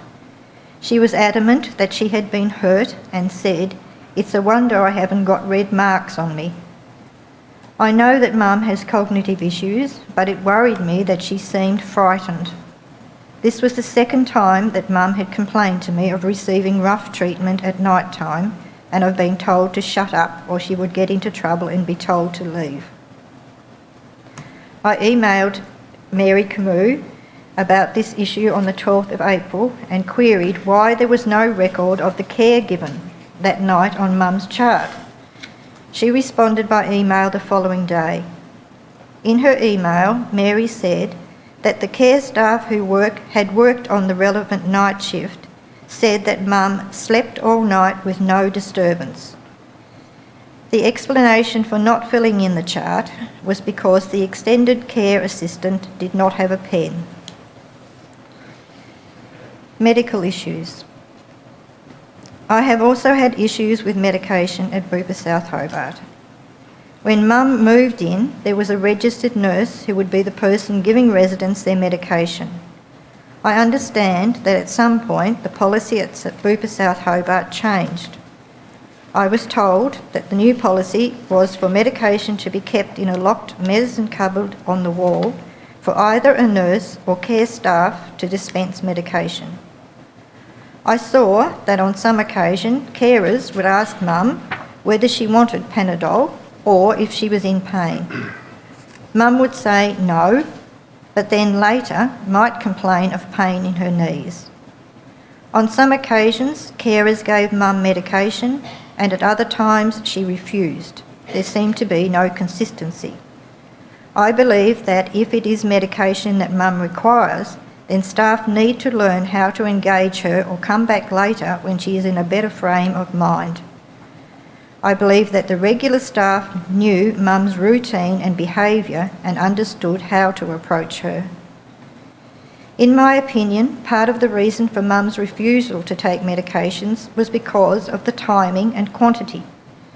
I observed that she was expected to swallow all her tablets regardless of size and quantity, followed by liquid medications. I think this was too much. When I realised this was a problem in January this year, I asked the nurse to contact Dr. Monks, the facility GP, to either change or omit some of the medication. Fortunately, a nurse caught up with her, and after a discussion, the problem was resolved. Nurses now use a pill crusher for some tablets and then disguise them in yogurt or ice cream. Pain medication was changed from 4 large tablets to a smaller, slow-releasing one. I believe that this has been a positive change for Mum. I have been made aware in talking to nursing staff that since the sanctions were imposed on Bupa South Hobart, there are stricter protocols being followed in dispensing and recording medications.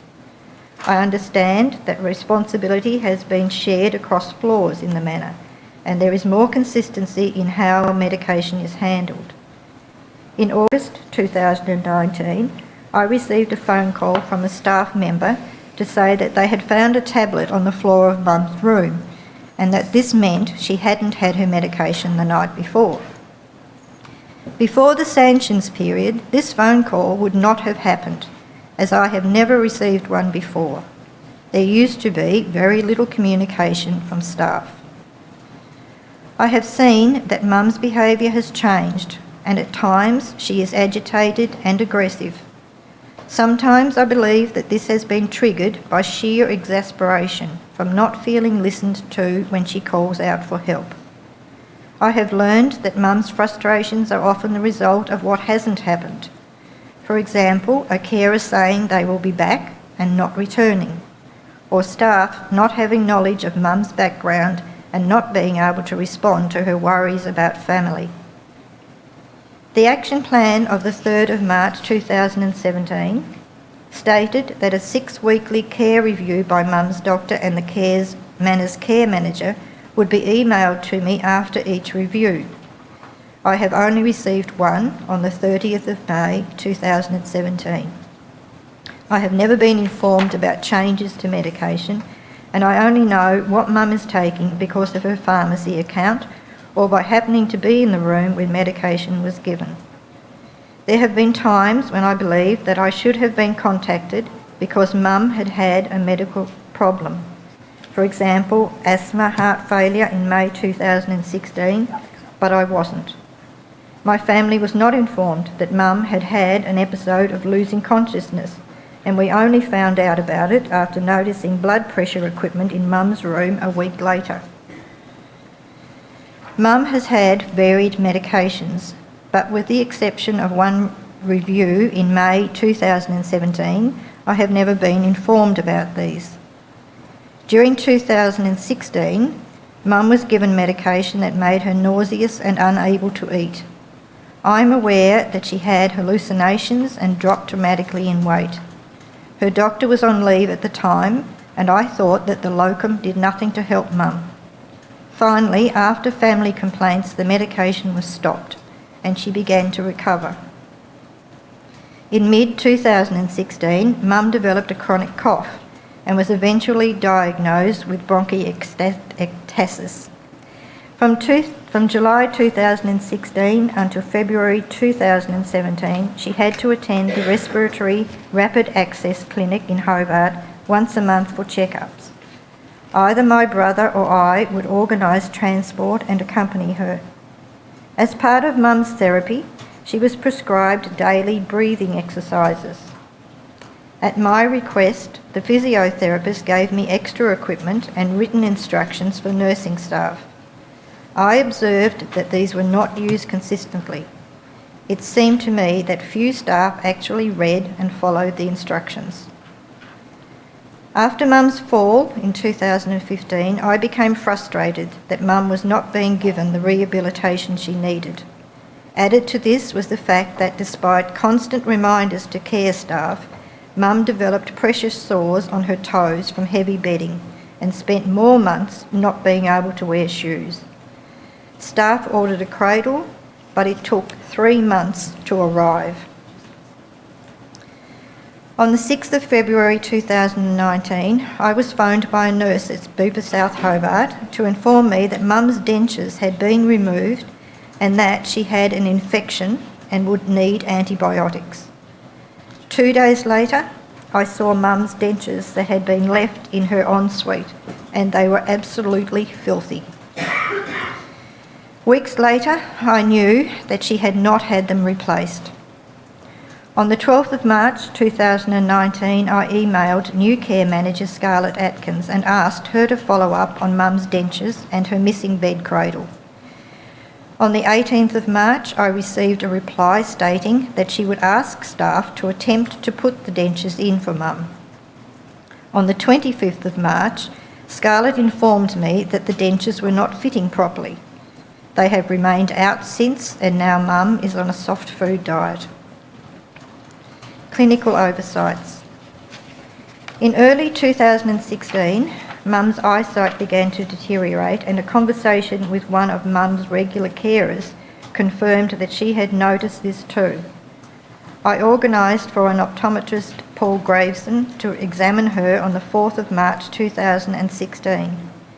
She was prescribed new bifocal eyeglasses and provided with a standing magnifier lamp because the light in the room was insufficient for reading. Digital retinal photography showed elevated eye pressure in her right eye, which indicated an increased risk of glaucoma. Nursing staff were made aware of this. On the 27th of March 2016, when I visited Mum, I noticed her eyes looked red and sore. I contacted Mr. Graveson and asked him to examine Mum's eyes, which he did on the 29th of March. He was concerned that Mum was having an acute glaucoma attack, so he consulted with Dr. Monks about Mum's medication and then organised for an ophthalmologist at the Royal Hobart Hospital to see Mum that day. Tests evidenced it was a glaucoma attack, and she was prescribed nightly glaucoma eye drops. These are still administered daily by staff. On the 1st of June 2017, I received an email from Mary Camus about Mum's 6-monthly review with Dr. Monks. Originally, Mum had seen a different GP, but he went on leave for a long time, and I thought it would be good for Mum to see someone who would be available in emergencies, so Mum started seeing Dr. Monks instead. I noted that in the review with Dr. Monks there was no mention of Mum's macular degeneration. I couldn't understand this oversight, as I knew that Dr. Monks is aware of Mum's condition and that it has ramifications for her daily care. I raised this issue with Mary on the 1st of June 2017, as despite making David Neal aware of Mum's macular degeneration, I found that care staff would tell me that they had not been informed of this. I emailed Mary Camus outlining the ramifications of Mum's eyesight issues on her care needs. Mary responded that she would arrange a review by the optometrist. On the 19th of September 2018, I emailed Mary Camus about medication Mum was being prescribed. It seemed to me that, at that time, Mum was always sleeping. 3 other family members, had also noticed this and asked me if she was being sedated. Mary responded by email the following day to say, "There has been no changes with your mum's medications. She refused to take them most of the time." I have asked other nurses about Mum's medication and drowsiness and have been told that she is fine. Her medication has not been changed, and the combination of drugs in her medication can make her drowsy. Staffing levels. There are 3 buildings at Bupa South Hobart: the Lodge, the Manor and the Court. The Lodge and the Court have 2 stories and the Manor has 4. In my experience, the only lift in the Manor often breaks down. In this year alone, it has been out of action in April for 2 weeks, in May, August and September. Since sanctions were imposed, communications has improved, and at least families now receive a text message to warn us that it is broken. I have seen residents go to the lift and get so frustrated when they cannot use it. It is an unnecessary imposition on both staff and residents. I am sure it should be replaced rather than constantly repaired. I have heard call bells going off in the manor and not seen anyone coming to assist. Outside Mum's room, there is a device which lights up and beeps when a resident presses their call bell. In the past, it beeps so often that it becomes background noise. On average, the beeping continues for 20 to 25 minutes before a staff member attends to the resident. I know that Mum does not use her call bell anymore. She is reliant on staff going in to check on her. Because Mum is a 2-person assist, she needs to have 2 staff members present to help her with transfers. At times I have seen that there have only been 3 people rostered for the manor, and I know from experience that despite what management say, there have sometimes been 2. This means that often I have not been able to find any staff members around to help Mum, and that she can't move around or have her needs taken care of. Mum was one of the first residents on level 2 to need extra assistance, but now there are more. As one resident is now a 3-person assist, it leaves little assistance available for the other residents. Management have not taken this into account when rostering staff for the manor, despite appeals from care staff. I have heard staff talking about how their shifts have been reduced and how they are working less than they used to. I have also seen staff leaving at 1 p.m. instead of 3 p.m. and understand that they had been told to leave before the shift change. This has meant that for 2 hours the manor was short-staffed. I know this because the care staff are generally quite open and honest with me. I do not encourage the staff to be negative about Bupa South Hobart, but I will ask them straight up if they are short-staffed. In my experience, there is usually no one here in the manor that you can even speak to about issues because the care manager is located outside of the building in an office. At the end of 2016, when the then care manager went on maternity leave, the role remained vacant for a while. Over the years of Mum's time at Bupa South Hobart, the person in the care manager position has changed 7 times. I understand that when Bupa South Hobart lost its accreditation, they were sharing the same care manager between the lodge and the manor. I was not aware of this, and when I tried to find the care manager to raise issues at this time, I kept thinking I had just missed them.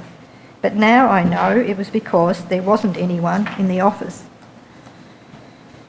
After Bupa South Hobart lost its accreditation, I noticed that 6 care staff began to be rostered on in the manor instead of 4. That happened for a couple of months, and then it went back to previous staffing levels. Now there are 5, but 1 can be called away to replace staff in the other buildings. This may be reviewed as more residents move into the manor. At the moment, Bupa South Hobart seems to be down about 9 or 10 residents in the manor. Issues on hot days. On the 28th of January 2018, I was concerned about the extreme temperature that day and lack of air conditioning in Mum's room, so I drove to Hobart to stay with her for the rest of the day. When I arrived, I saw that the care staff member on duty was doing kitchen rather than caring duties. I found Mum sweating in bed with a blanket over her, wearing thick grey bed socks and woolen heel protectors. I saw that Mum's bed had been lowered, so there was no way she could reach a drink, let alone the phone on the trolley. The blinds had not been lowered to block out the hot sun, but the door to the balcony was ajar. During the hours that I was there, I saw only 1 staff member on Mum's floor briefly twice. On 2 occasions, I had to leave Mum's room to assist 2 other residents who were calling out for help.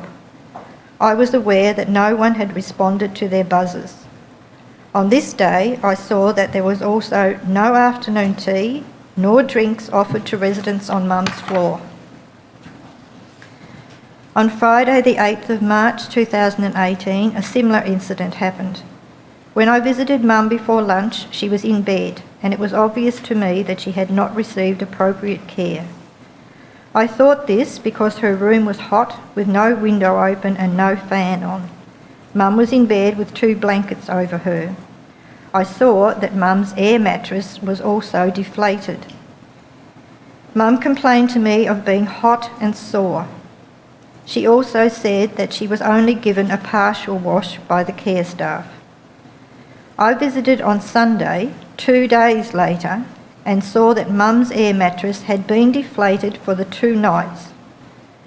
When I discovered this, I was so upset that I cried. It felt to me to be a deliberate lack of care by both the carers and nurses. When I complained to the nurse on duty, she acknowledged that Mum looked uncomfortable. Whilst Mum had her sanitary pad changed that day, it was also noted that she had pressure marks on her lower back and upper buttocks. Continuing issues at Bupa South Hobart. I have observed that care staffing levels have been presently set at 5 staff members for the manor, but there are currently 18 residents, not 28. I believe that with 2 and 3 person assists, the staffing ratio needs to be practical. After sanctions were imposed, management announced that there would be a care manager in each of the 3 buildings, but this has now reverted to a sharing role between the lodge and the manor. Getting staff to follow hygienic procedures when toileting Mum continues to be an issue. In mid-August 2019, there were dried faeces on the carpet. I called this to the attention of a staff member going past, and she said, "I'll do that, I'll put down for the carpet to be cleaned." However, it took a reminder to a nurse and more than a week for this to occur. Monitoring Mum's care is exhausting. It feels like an ongoing battle. Mum is now unaware of things like the room being tidy or not. So I prioritise and try not to sweat all the small stuff. If I find that her clothes haven't been put away properly or that there is no cutlery left in the kitchen, I don't make a song and dance about it. Anything that affects Mum's emotional, spiritual or physical well-being is quite another matter. Concluding remarks. I know that some of the events I have experienced on this journey with Mum will haunt me for a long time. Mum was so independent. She cared for all her family and grandchildren into her 80s. My family thought we were doing the right thing by putting Mum in care. We knew that she would deteriorate physically and cognitively because of the dementia, but it has been really hard as an extended family to witness her emotional distress when we believe that her care has been deficient. I feel that a lot of what has happened to Mum was so preventable. I believe that Bupa South Hobart needs to be held accountable for its failure to put people before profit. I believe that its culture of making decisions from the top down and ignoring real input by stakeholders at the coalface alienates everyone. Sadly, I think that unannounced visits and the threat of sanctions will continue to be their motivators for change. It is my hope that the Royal Commission will promote community debate and regulation on what really constitutes quality care and well-trained staff. I know from experience that this has less to do with renovated foyers and beautiful gardens, and more to do with the warmth, respect and professionalism of the people providing it. Thank you, Di. I neglected to tender the statement. I should do that now. Yes, the statement of Diane Daniels dated the 30th of October as Exhibit 13-21. And could Ms Daniels please be excused? Ms Daniels, thank you for sharing your experiences with us. I know how difficult it is for people like you to come and say those things publicly, but it is important that the Commission and the public at large hears them. So thank you for doing so. Thank you very much for giving us, my family, a voice. Thank you. You're excused from further attendance. Thank you. Commissioners, before I ask Mr Knowles to call the next witness, I need to clarify a matter that I have unintentionally misled the Commissioners in my opening. I said that Mr Neal, the former facility manager at Bupa South Hobart, had been served with a summons. Yes. There have been several attempts to serve him with a summons to attend, but it's not yet happened. It's not been successful. Yes. And I just wish to clarify that. Yes, thank you. And Mr Knowles will take the next witness. Thank you. Yes, Mr Knowles.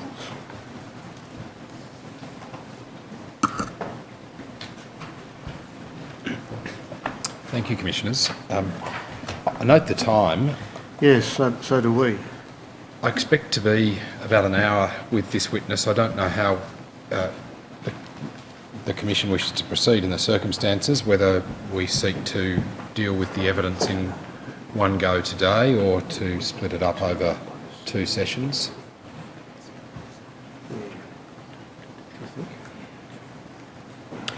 Well, I don't think you've got much more than an hour, but if you can keep it within that time, then do so. Perhaps if you can manage it a bit less, that would be better. Yes, thank you, Commissioners. In that case, I call Dr. Elizabeth Monks.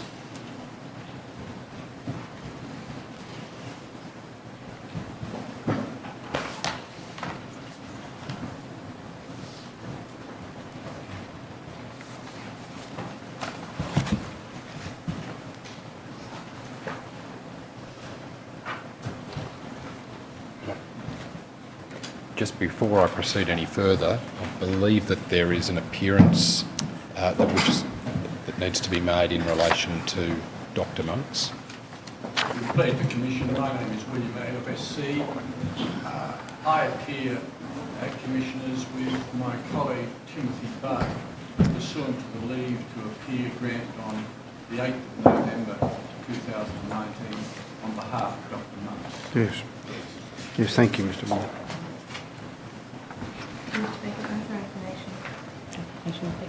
Please repeat after me. I solemnly and sincerely declare and affirm that the evidence I shall give will be the truth, the whole truth, and nothing but the truth. Thank you. Mr Knowles. Dr. Monks, can you tell the Commissioners your full name? Elizabeth Alice Monks. And you've prepared 2 statements for the Royal Commission? Yes. Now, the first of those was dated the 31st of October 2019, and that is presented on the screen before you with WIT.0558.0001.0001 being the relevant code.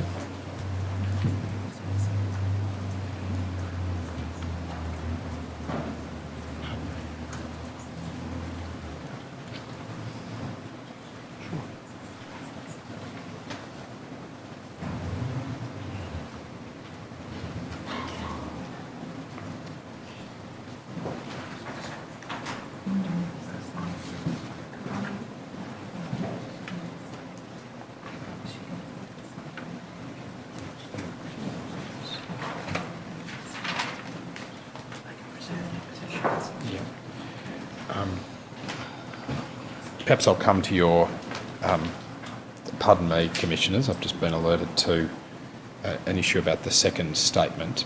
So I might come back to the second statement later on and just deal with the first statement for the time being.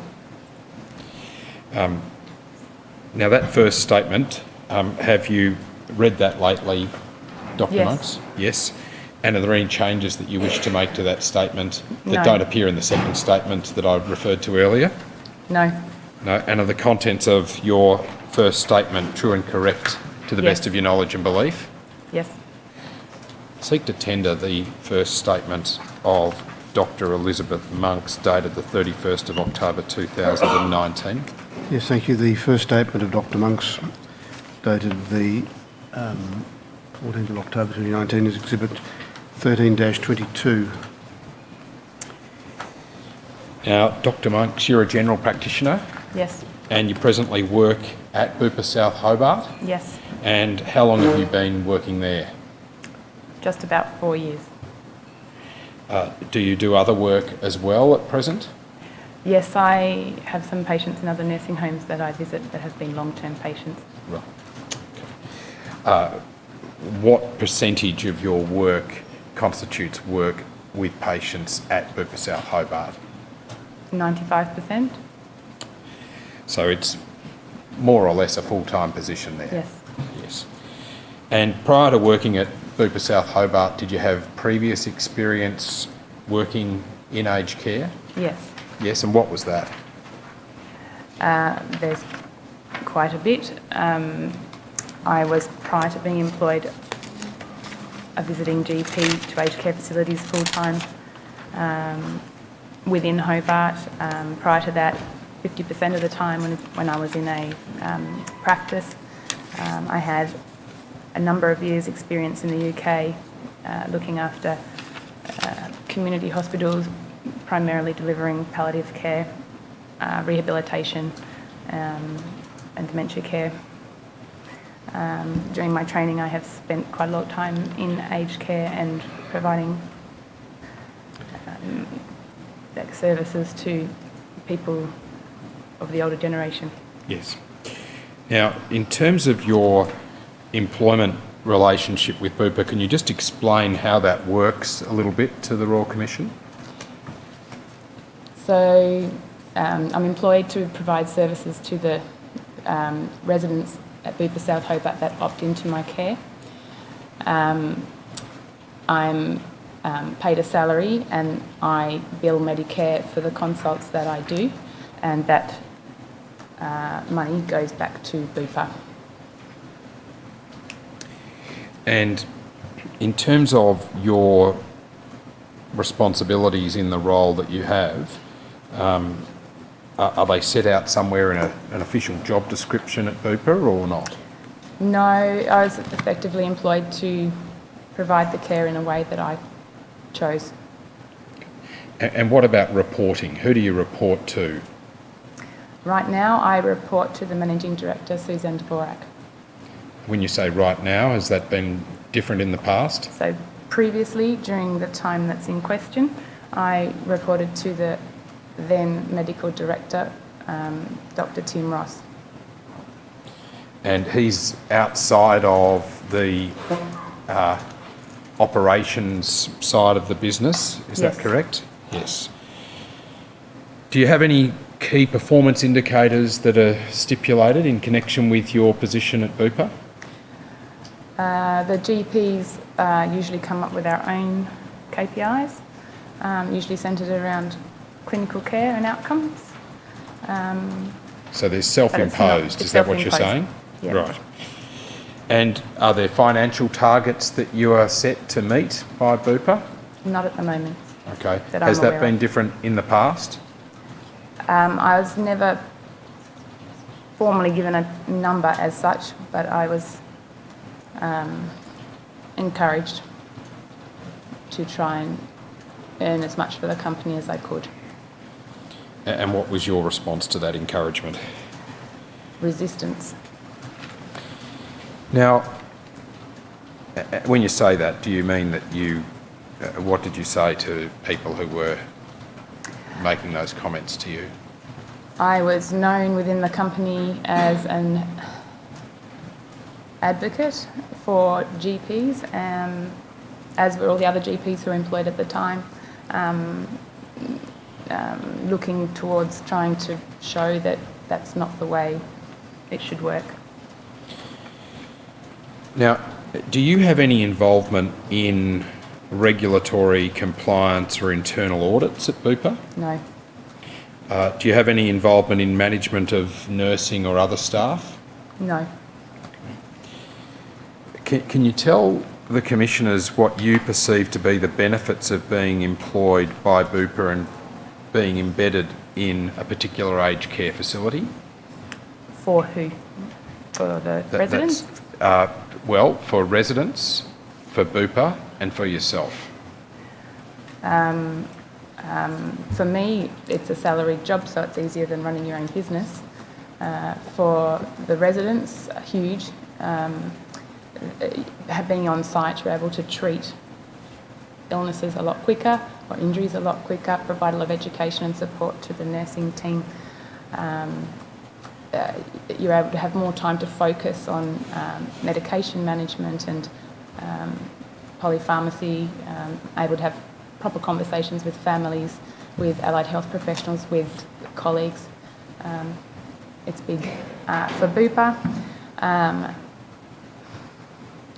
I believe the benefits are they do get a financial benefit from it, from a doctor being in the home and being able to occupy those beds. In regards to the clinical care for the company, I think it's a really good thing that they're able to say that they have a doctor in the home. What about disadvantages? Do you see there being any disadvantages for residents or for Bupa or for yourself in terms of the arrangements that you have presently?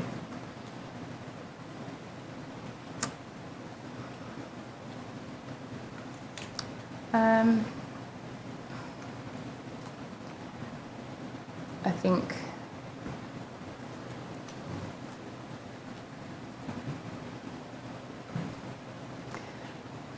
I can't think of a disadvantage for the residents.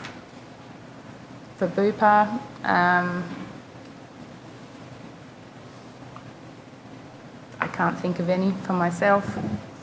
I'm perhaps exposed to the downside of being an aged care employee.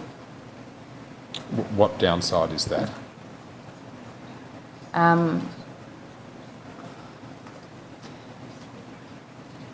There's a majority of the experience is good. There are a minority of patients and families and external people that are verbally abusive, physically threatening. I've had hate mail. I've had a death threat. I've been stalked, and I'm pretty sure I'm not the only one. Are you aware of many GPs working in-house at aged care services like you do? Only the Bupa ones. Right. Now, your employment with Bupa started, was it January of 2016? Yes. Yes, and was that, so far as you're aware, part of the Bupa model of Care 1? In South Hobart, I think South Hobart was one of the last ones to have this put in place. I was brought on board before the full BMOC one was put in by 3 or 4 months, I think. So I was embedded by the time other systems came into play. Was it ultimately, though, part of BMOC 1, as you term Yes. it, that you were Yes. in the role? Yes. And what are the salient features of BMOC 1? Obviously, the GP in the home was a big one. There was a development of a information system that had work instructions on how to do things. There was an employment of a clinical care manager. I think it was a clinical manager that would work alongside me to work primarily assisting me and providing more clinical support for the home. There was a change in medication management where the idea was to make the residents feel more at home, so that the medications were put into the rooms, into locked cupboards, with the idea that it was more like their home when the care staff were to go in and give them their medications. Also, the care staff gave the medications, and so there were a lot of care staff providing medication. There were probably other things, but they don't come to mind. They were the major ones. And in terms of BMOC 1, that was replaced by the Bupa model of care 2, BMOC 2.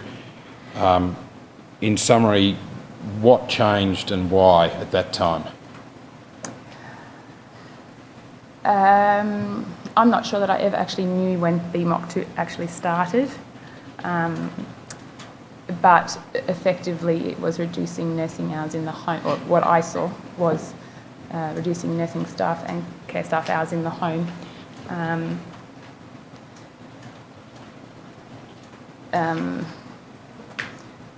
Yeah.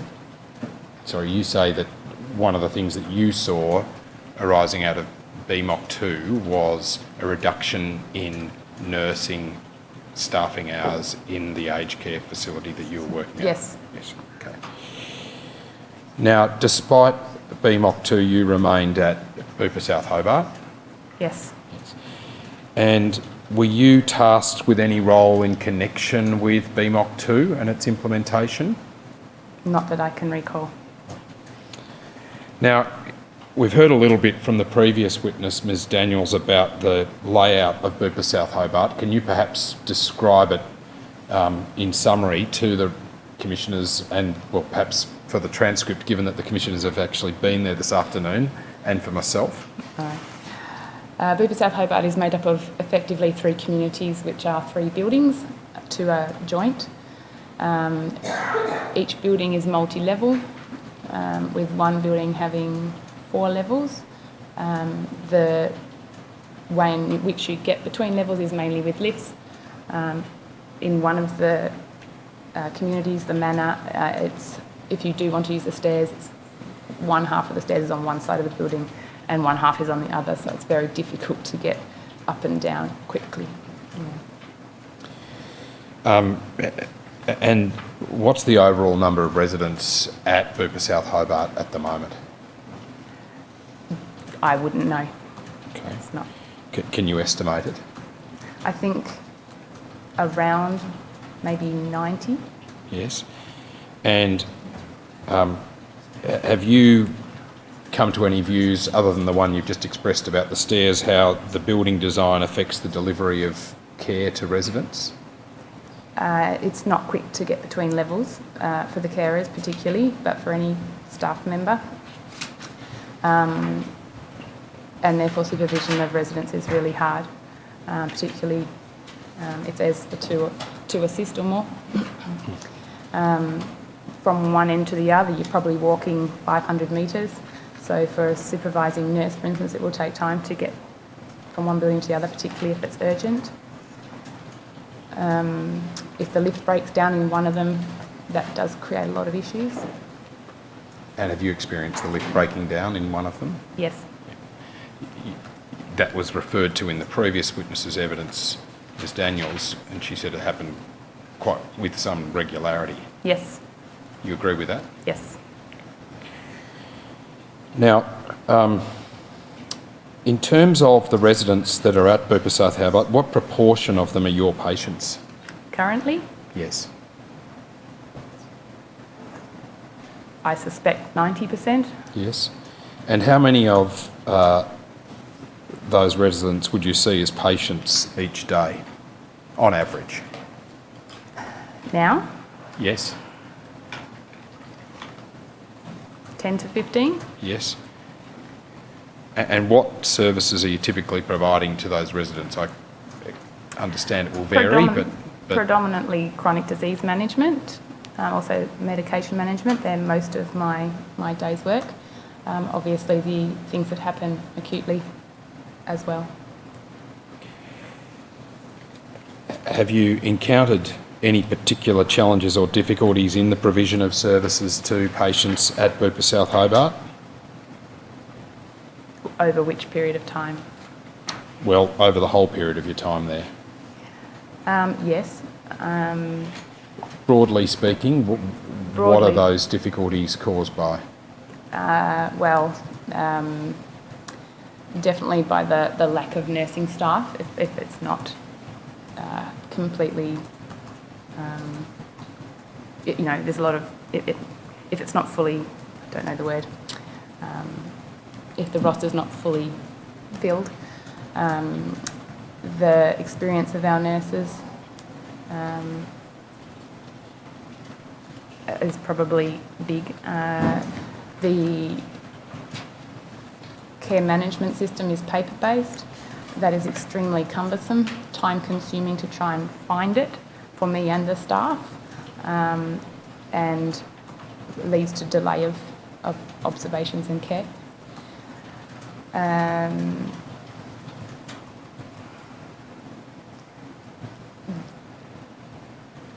Trying to get things, well, previously, not now, trying to get specific products or care items for residents has been difficult, particularly the types of dressings that we were not allowed to order.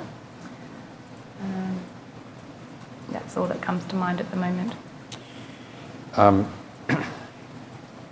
You have, as you've set out in your statement that's been tendered, been at times critical of Bupa's practices. Would you agree? Which practices? Well, practices in terms of things you've just mentioned, staffing levels and the like. Yes. Yes. In that regard, how did you make your observations or criticisms? What was the mode of communication? Who did you raise Who do them I with? express to? Yes. Everyone. So obviously, I express to the general manager frequently, to my manager very frequently. I communicated. That's Dr. Ross that you mentioned earlier. Yes. Yeah. I, through the years, communicated with anyone that came down from interstate that was with Bupa, that there was if there was problems, because there was a time when there wasn't,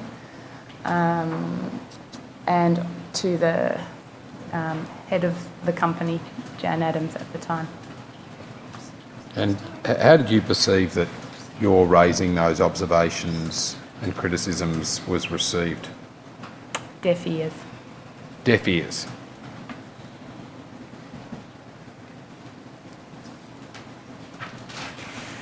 And how were you treated by management on raising those matters with them? I felt that there was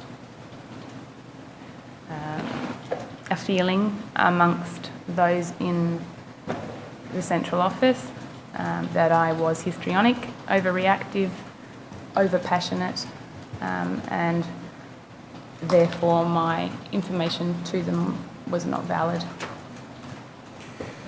Now, I'd like to take you to a series of emails that set out some of those occasions when you have raised observations and criticisms. Can I take you firstly to the email which appears in the tender bundle at tab 9?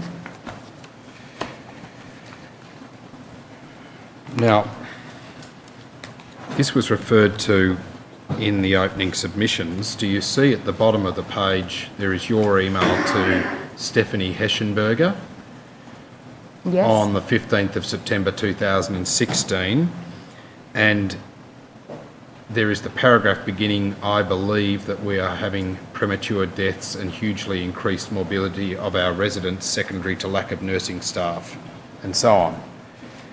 Now, you raised that complaint, which essentially went to the issue of nursing staff. Then in the next paragraph, you've raised a complaint about medication management and wound management and the undertaking of clinical observations. Do you agree? Yes. Is it fair to say that these matters came back to the number and skills of the staff who were providing clinical services to residents at Bupa South Hobart? Predominantly, but it was Yes. also because there wasn't leadership in the home at that time physically. Yes. When you say there wasn't leadership in the home at that time physically, was that because the position of general manager was vacant at that time? From memory, yes. Yes. And you've also referred on the second page of your email to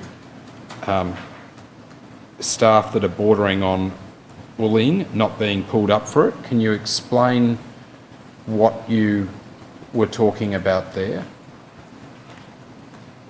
I can't remember specifics, but there was bullying going on in the home, I do remember. And what was the nature of that? Was that in respect of residents? No, between with other themselves. staff? Yep. Yes.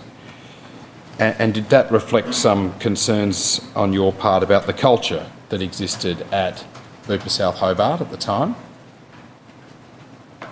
A subsection of the culture. Yes. Now,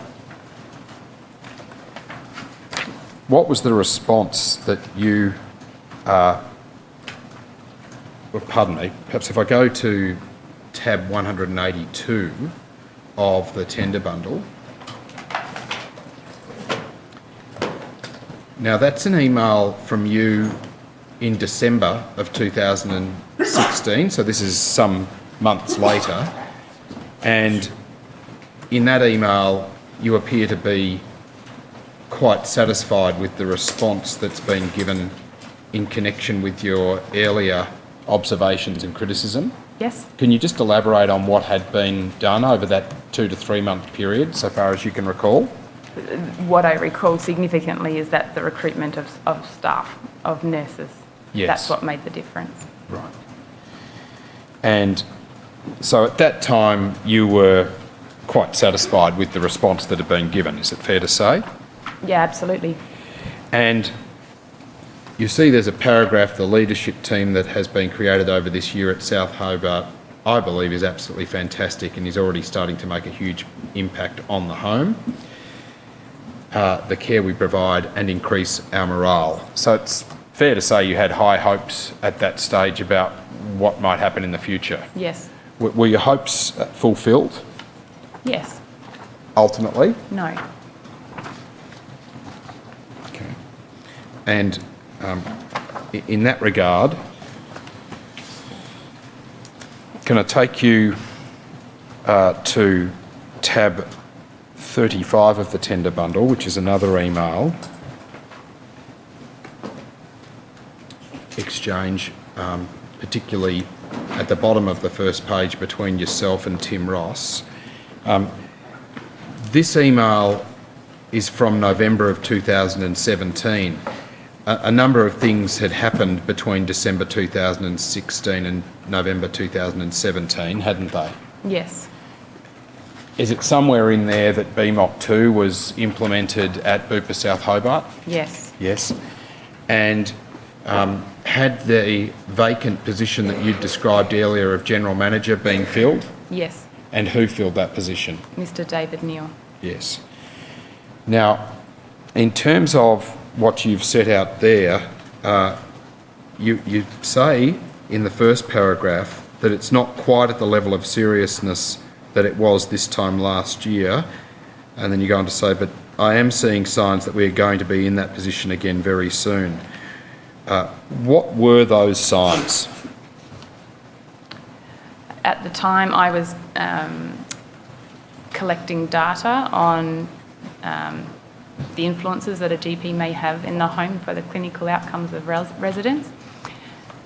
In that, I was collecting information that Bupa didn't necessarily have that weren't in their system.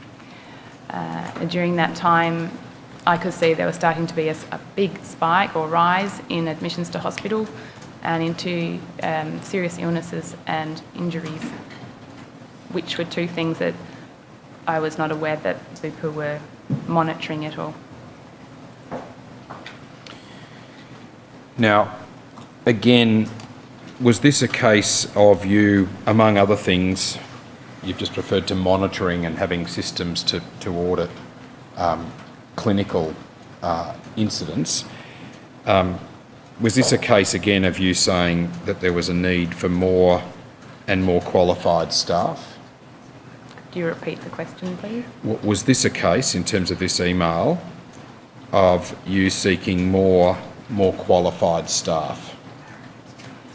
It was me seeking someone to come and help and assess what was going on and try to rectify it. Okay.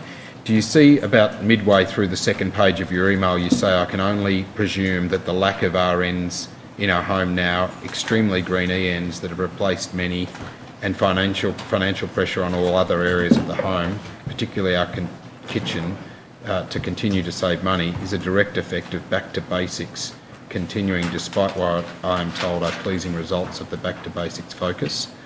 What do you mean by that? They were what I thought might be the problem, but there was not much communication from any other part of the business. It was only my presumptions and my observations. So what was the response that you received in relation to this email that you'd sent to Dr. Ross? I became aware that he circulated it amongst the appropriate people, the directors and the company, and I was told it would be looked into. In that regard, can I take you to tab 36 in the tender bundle? And can I go to the second page of this tab? And you'll see at the top of that page an email from Mr. Neil to various people. And he states, Sarah, and I'll just stop there. Do you take that to be a reference to Sarah Gaffney, the nurse clinical manager? Yes. Yes. Sarah did try to talk Libby out of starting an email campaign again, as Libby was ramping up and saying she was going to do emails and becoming dramatic about the changes and losing her nurse, and to at least give BMOC 2 a chance. This was the stuff I was concerned about with Libby and hoped that Tim would settle her. Is that an example of what you described earlier as the response to your observations and criticisms being one in which you were portrayed as histrionic? Yes. And I meant to ask you earlier, how did you perceive the leadership qualities of Mr. Neil? Initially, I thought he would be very good because I felt he did a good job as in his previous roles in the home. But it came obvious to me that he may have had deficiencies in what he was doing. Do you think he contributed in some way to the culture at Bupa South Hobart while he was heading it up as General Manager? What type of culture are you referring to? Well, in terms of that email, does that say anything to you about the culture that he might have promoted at Bupa South Hobart at the time? I haven't seen this email before, and yes. Can I go to the first page of the email? And there is an email from Elizabeth Wessels in which she refers to some review of various matters, including some clinical documentation being wound assessment and progress charts and diabetic records, and she found them wanting. Was that something connected with your initial complaint that you had made? I believe so. I believe that was... She was sent down to investigate what I was expressing, and this was what she looked at. And did you regard the response... Well, firstly, were you told about this response from Elizabeth Wessels? Not that I can recall. What response did you get to the matters that you raised with Dr. Ross?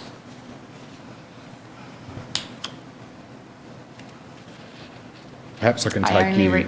I only recall one person getting back to me, which was later on, Jan Adams, when I had expressed later on to she was the head of the company, that she had investigated and felt no cause for alarm.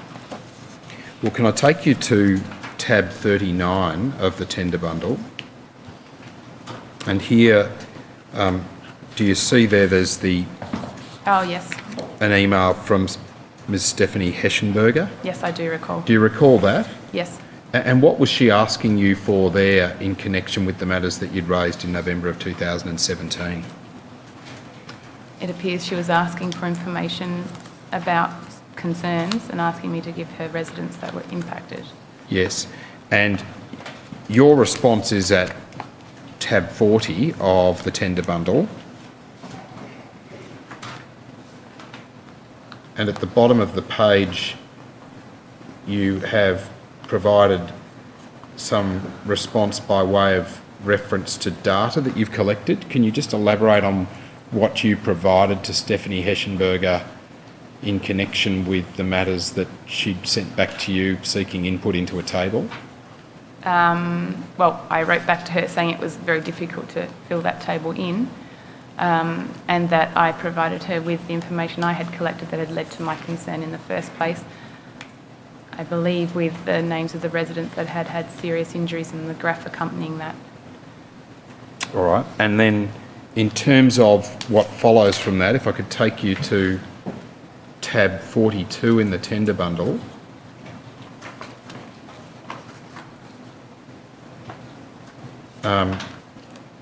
You subsequently indicated that there had been additional issues that arose. What were they? And you've set them out at the bottom of the first page in relation to, in the bottom of the first page and following up into the top of the second page in relation to those additional clinical issues.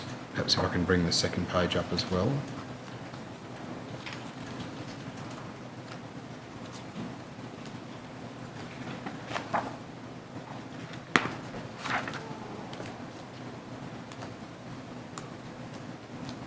Sorry, what was your question now that we have both? Well, what were these additional issues that you were raising with Tim as more clinical risk issues with BMOC 2 implementation? The home was in chaos. No one knew their roles. Roles were forgotten, not forgotten, but because there was no one allocated certain tasks or roles, and they were neglected, or not neglected because it wasn't intentional. And the care deteriorated significantly, I believe, despite me requesting, or at least advising people above me that this was happening. And at the top of that email chain, in the most recent email, you've said, I'm 100% there is a culture amongst GMs, and I take that to be general managers, not to report problems so that they look good to the powers that be. They don't want to be red flagged. Why did you make that observation? It was pretty much well known in the care manager and level and me that the general manager was not keen to, in his words, red flag the home, to bring the microscope down to have a look at what was going on. He didn't, I don't think he felt there was anything wrong that what was going on, and therefore didn't want the higher powers that be to look in, come down, inquire. So, am I right in thinking you're saying that there was a tendency perhaps to paint a rosier picture than might otherwise have reflected reality? Is that what you're suggesting? Yes. And when you make that reference to red flagging, what do you mean by that? That's what the term he used. A red flag meaning, I suppose, making ourselves be outstanding amongst the 72 homes that something's wrong. Now, in that regard, can I take you then to tab 45 of the tender bundle? Sorry, pardon me, I've just been corrected. Tab 44.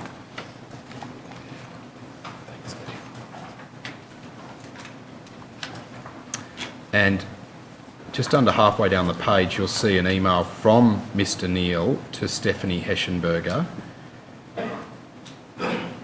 And this relates to the matters, I take it, that you had raised earlier with senior management. Yes. And he says, as I mentioned, and Libby agreed, these are ordinary incidents and accidents that happen in homes every day. All efforts are made to prevent falls. She was just highlighting spikes, she says, and was trying to tie things in with BMOC 2. There are nil concerns with below events.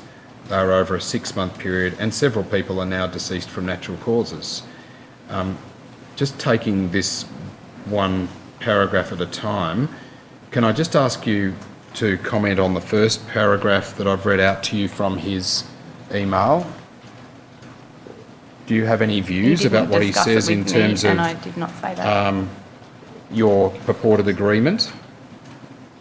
Sorry. Do you have any views about what he says about you having agreed with him We didn't talk. to various matters? We did not talk about this. All right. So do I take it from that you don't accept that you agreed with him? That's correct. Okay. And do you have any comments on what he said in relation in the second paragraph? They must be his and your concerns. Right. So at this stage you had concerns still. Is that right? Yes. Yes. Thank you. Now, can I move forward in time to the document at tab 56 in the tender bundle?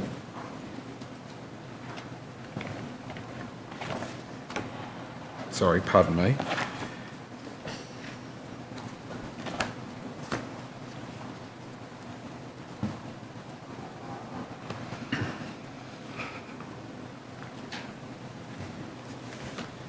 Yes.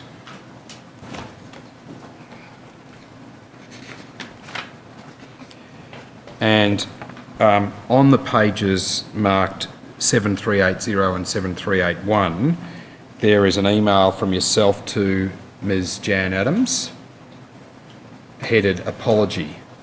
What were you apologising to Ms. Adams about? We had had a meeting in Sydney or Melbourne for the GPs, and part of that program was to have a video conference with Jan.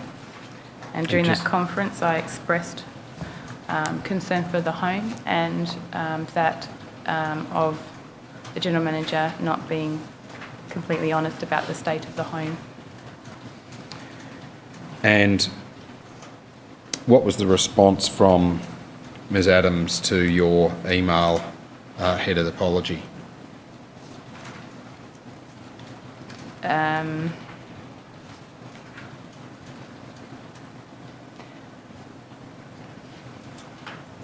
Were you asked to provide further details in terms of clinical issues that you'd referred to? Oh, that was in the forum. Yes. Yes. Yes, she asked me to provide her with more information about what was going wrong. And did you do that? Yes. And did she look into that subsequently herself or arrange for somebody to do that? I don't know. Can I take you to the document at tab 183 of the tender bundle?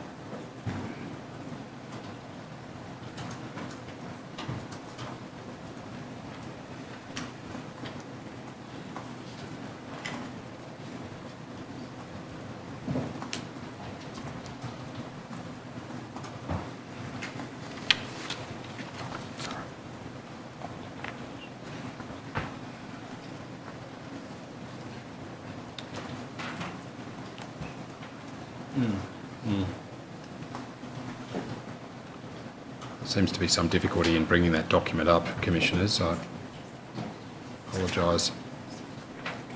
The code is BPA.013.0003.4038.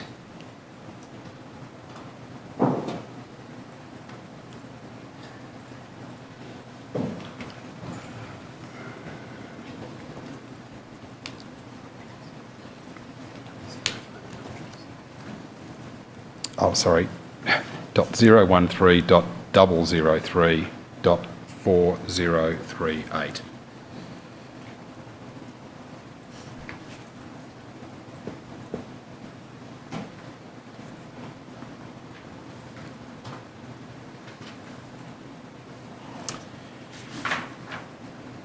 Sorry, Dr. Monks. Now, do you see that document there? Yes. Does that refresh your memory in terms of the response that you received from Jan Adams in connection with the matters that you'd raised with her? Yes. On various clinical indicators that you said were, or clinical issues that you said existed at Bupa South Hobart? Yes. Now, in summary, does her email reflect what appears at the start of the second paragraph, essentially that nothing appears to be standout, with the care home being under benchmark for most areas, including infection control, which has trended up but is still under the benchmark level? Yes? That's what the rest of the email reflects. Would you agree with that yes. summation? Yes. And what does it mean to say that it's under benchmark in that context, that it's within acceptable realms? Is that how you understood Presumably what she was referring benchmark to? meaning the average of Bupa homes, the levels that are averaged out, but I don't know. Were you satisfied with this response? No. No. And why was that? Because I didn't think what she was looking at was the right thing to be looking at. I thought it was superficial, and it appeared that she really hadn't looked into what I was saying at all. And can I ask you this? This response comes in April 2018. A couple of months later, there was the mock audit in July of 2018. Were you aware of that at the time? No. Oh, well, I may have been aware there might have been an audit coming, but that would have been it by hearsay in the home. But were you involved in that in any way? No. Now, you say that you are not satisfied with this response. Was anything done further in addition to this email? Did you follow it up further with Jan Adams? No. And why was that? Because that was part of the whole, that represented the last of my fight to try and bring this issue to attention in the company. What else can you do when you talk to the head of the company and that's what they send back to you? Well, in that regard, can I take you now to an email that was referred to earlier in the opening, which is at tab 86 of the tender bundle.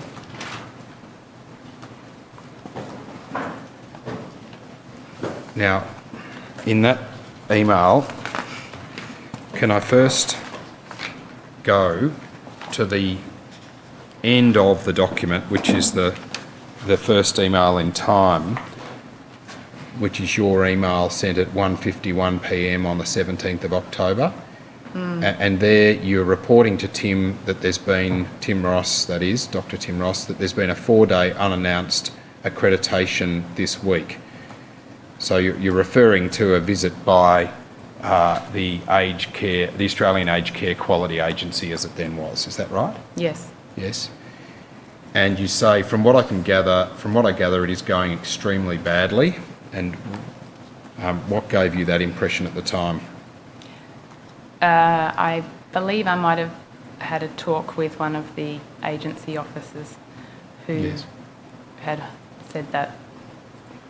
And you surmise that it's likely will be close to be sanctioned, and obviously, as it turned out, Bupa South Hobart was the subject of sanctions. Yes. And then you say, and I would have to say that is nearly entirely due to the reduced RNs used and poorly organised CCM roles. We don't have one per community, we have 2 CMs doing all communities and a floater. It just doesn't work. Were these matters that you considered that you had raised earlier in respect of? Yes. Had you raised it, other than in the emails that I've taken you to earlier, in other ways with people? And what were those ways and who did you raise it with? As I referred to previously, anyone that came into the home I would say something, or attempt to, if I could find them. Frequently when I talked to my manager, Tim Ross,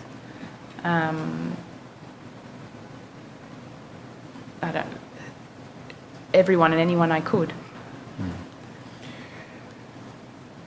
And that was raised verbally, where you spoke with them, is that right? Verbally, yes. yeah. Okay. Well, can I Clearly go to the email next... didn't work. Sorry? Clearly email didn't work. Can I take you to the next email? And that's from Dr. Ross, where he says, not good news, seems to be the proverbial everywhere at present.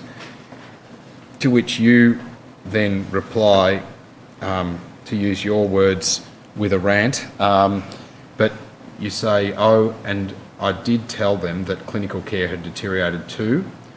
The Bupa internal investigation was a superficial farce, by the way, using limited user-dependent outcome measures that were interpreted wrongly. Can I just ask you to explain to the commissioners precisely what you mean by the matters that you raise in that paragraph? It refers specifically to the email we've already talked about and Jan's response to my concerns.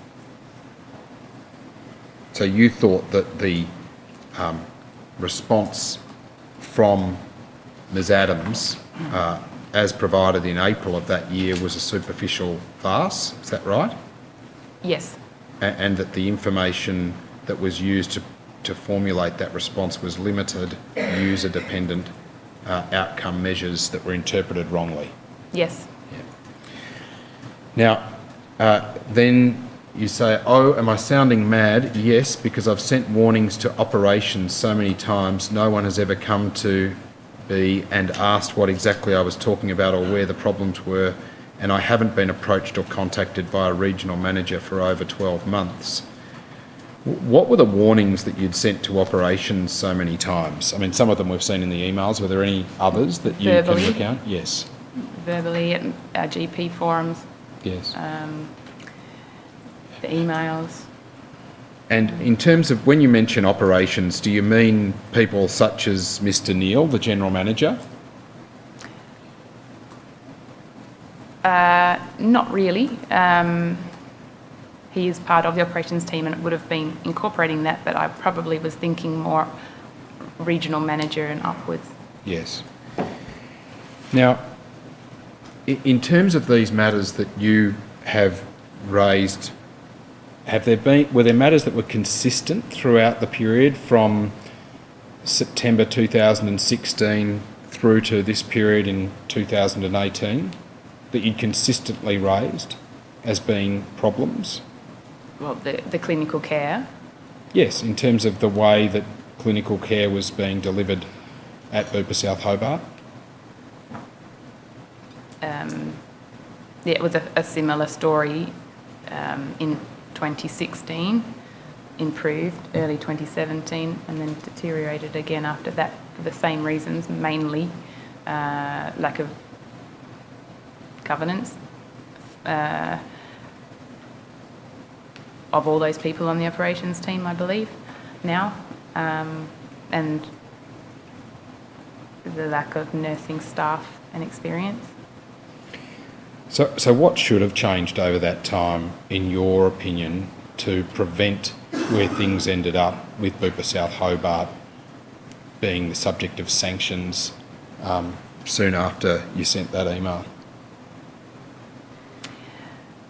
I think if people had have listened and acted, we could have fixed quite a number of the problems we've talked about before, improved clinical care and got back to where we were sort of early 2017 when BMOC 1 was working effectively. And why don't you think people did listen?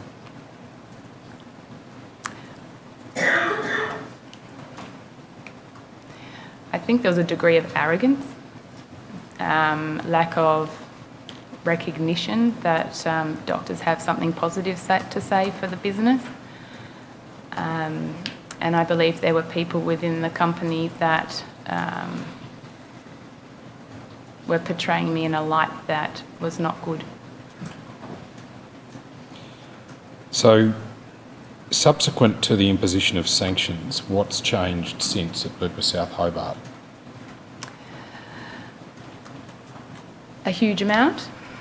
There's been a massive amount of support that has been brought in, lots of changes, a real effort to try and improve all the things that I have outlined in, that have been a problem over the years. people are now listening to me and acting on things that I bring up. We now have, we will be having 3 care managers now, not just 2, and we've got an extra nurse shift in the court community, which will significantly improve clinical care there. We're able to access the dressing, any kind of equipment we can get. We have lots of stores of. We're actively recruiting for staff when we need them, although I think that is quite a challenge. We have a very good general manager and regional manager who communicate, who collaborate with me, and we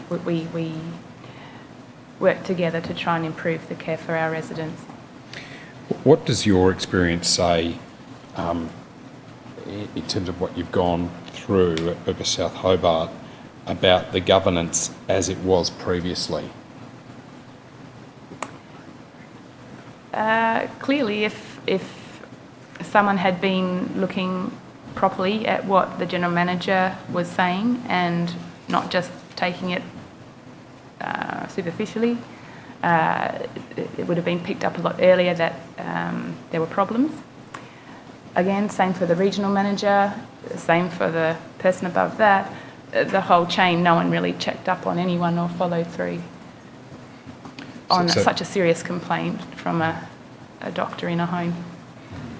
So do you say that there just wasn't sufficient oversight or monitoring of what was being said by people in those management positions? Yes. Now, I don't have any further questions for you, Dr. Monk. Is there anything else that you wish to say to the Royal Commission in terms of your experiences at Bupa South Hobart? I would like to say that I hope the Commission consider my position and what I've been doing, or not me, the Bupa GPs, in this experience with the Bupa model of care. It's an innovative way to try and improve aged care, and I believe it's the way forward. There may be hybrids of that model, but the involvement of a medical practitioner in an aged care facility, which is effectively hospital patients from when I trained 20 years ago, it leads to a lot better quality of life, dignity and clinical care for all the residents. I also hope that now that I am still with Bupa and things have turned around, that I can take more of a role within the company to help improve the care throughout the company for all the residents. If Bupa as a corporation can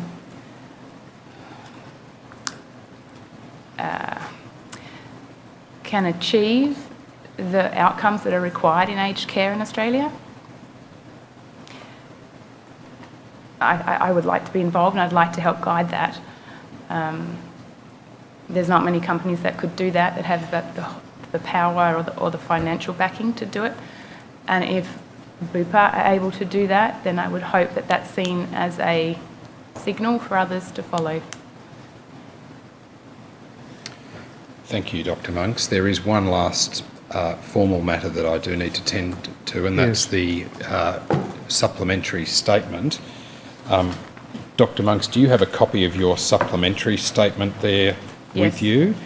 And that is the statement dated the 12th of November 2019.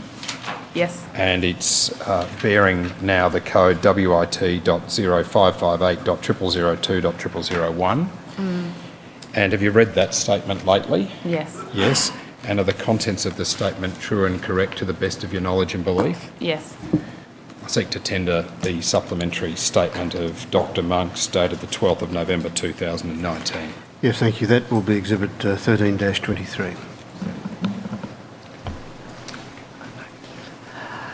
Dr. Monks, thank you for your evidence. I've read all the witness statements on the Bupa case study quite carefully, and it seems to me that there was no shortage of Bupa policies and practices on any number of activities that would have, I think, been designed to have Bupa meet the standards. So my question is, given what you saw, why weren't those policies and practices implemented on the ground as they should have been, and as I suspect the company was assuring the wider public in its publications and so on? Governance, if no one's actually looking at what is happening, no one knows if they're being implemented or not. I know when the sanction happened and everything, we got a lot more attention. There were some highly skilled people that came down that knew about the work instructions and educated people on those. So I think, it was because it wasn't monitored. Wasn't monitored, and you reported to Dr. Ross? Yes. Do you feel he was raising these issues, or what do you think was happening? He told me he was. And amongst your colleague GPs who are operating in Bupa services in other parts of the country, were they raising similar issues? Because we're conscious of the level of failure against the standards that's occurred, because the CEO has talked about that publicly.